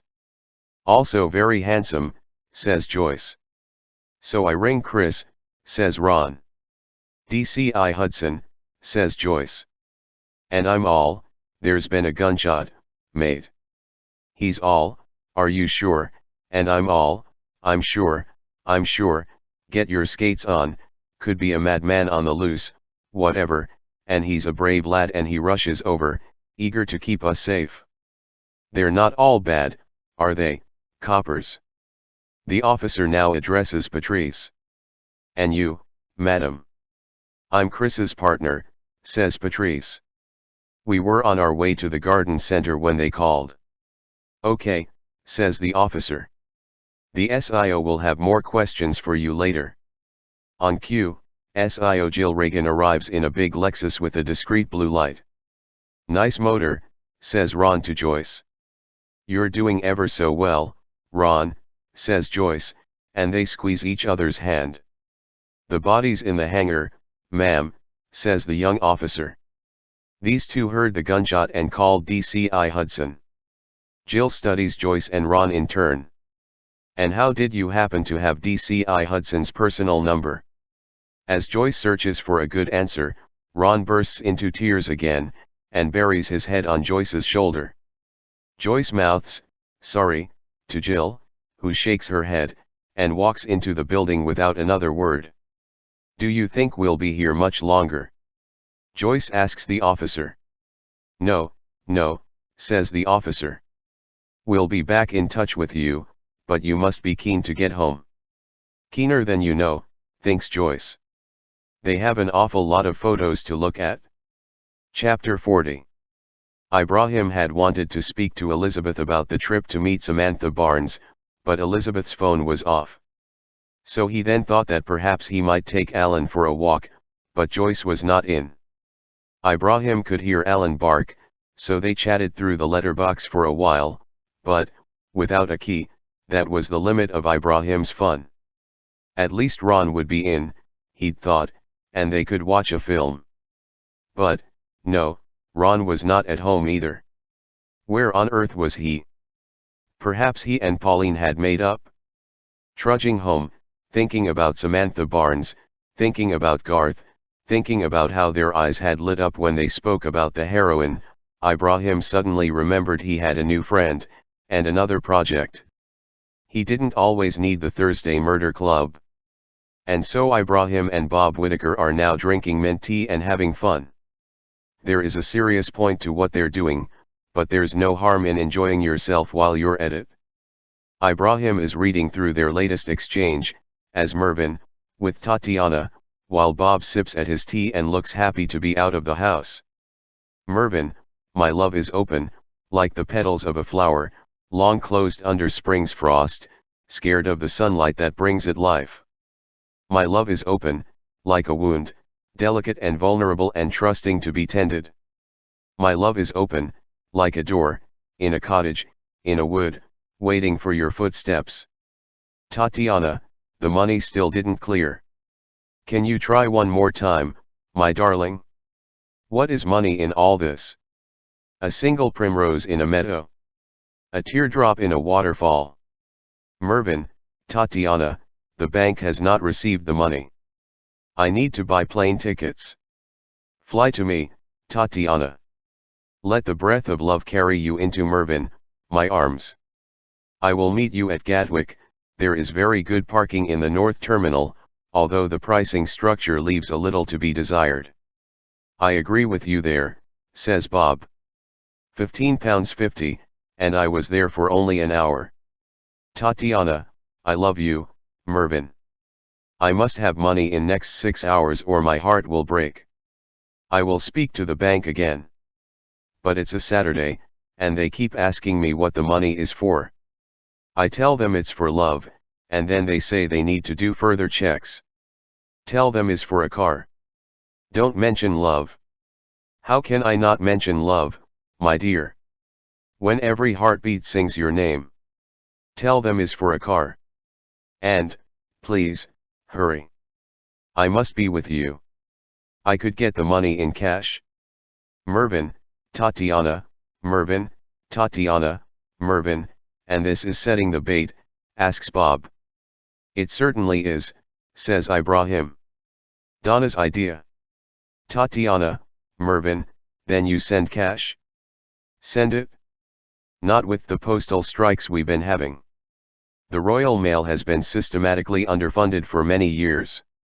Is it any wonder that loyal workers are taking industrial action? What other option do they have? It is the malaise of late capitalism. Tatiana, I could ask a friend to collect the cash. A friend from London? Mervyn, a friend? What a wonderful idea. To meet a friend of yours would be a dream in itself. We will talk of you late into the night. Tatiana, he will not be able to talk for long. He has an important job in London. He is not to be bothered. Mervyn, whatever you wish, my love. I will withdraw the cash over the next few days, and will await instructions. And then the dream begins. Tatiana, £2,800 Mervyn, that still seems very expensive for a plane ticket. Tatiana, there are taxes. Mervyn, it was Franklin, I believe, who said that nothing is certain in life but death and taxes. People often misattribute it to Oscar Wilde, don't they? Tatiana, don't speak of death, my beautiful Mervyn. Mervyn, that is sage advice, Tatiana. Tatiana, I must go to work now. My friend will be in touch, and then we will be together forever. That is my dream. Mervyn, of course, something Oscar Wilde did say was that there are only two tragedies in life. One is not getting what one wants, and the other is getting it. Tatiana, your friend sounds very wise. I send you many kisses. Mervyn, and I you, sweet Tatiana. So now we wait, says Bob. Now we wait, agrees Ibrahim. Bob looks over to Ibrahim. You write very beautifully. Ibrahim shrugs. In my business you hear a thing or two about love. I find it easy to replicate. It is largely a willing abandonment of logic. Bob nods. You see no truth in it? In love. Ibrahim thinks. Bob, you and I are cut from the same cloth. Which cloth is that? Asks Bob. The world of systems and patterns, of zeros and ones. The binary instructions that make sense of life. We may be able to see the advantages and disadvantages of love, but to regard it as an objective entity, that is for the poets. And you are not a poet? Bob asks. There is an urgent knocking on Ibrahim's door. Ibrahim goes to open it and walks back in with Joyce and Ron. Joyce looks excited. You'll never guess, says Joyce. Ron looks at Bob and Ibrahim. You boys doing Tatiana without me? You weren't in, says Ibrahim. I called for you. Joyce notices Bob for the first time. Hello, Computer Bob. It's just Bob, says Computer Bob. But I thought we were doing this together, says Ron. Bob and I are friends too, says Ibrahim. So what's this news? Dominic Holt is dead, says Ron. Ibrahim gives a low whistle. And on a Saturday, says Joyce, with wonder. Dominic Holt, says Bob. Drug dealer, says Ron, with a wave of his hand. You'll know this, says Joyce to Bob. If we have photos on a mobile phone, can we show them on a television screen?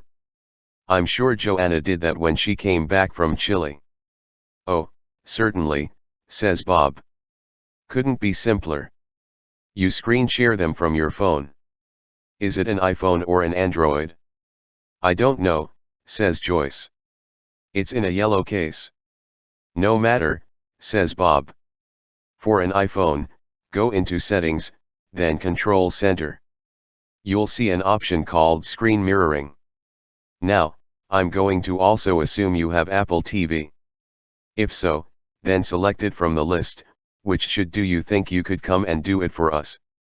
Joyce asks. Are you terribly busy?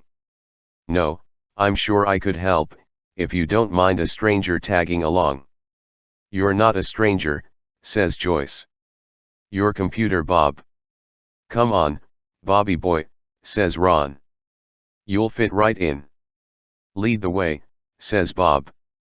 Before we go though, says Joyce, most of the pictures are just of files, but how are you with looking at pictures of a corpse? Says Bob. I honestly don't know. It's never come up before. You get used to it, says Ibrahim, pulling on his coat.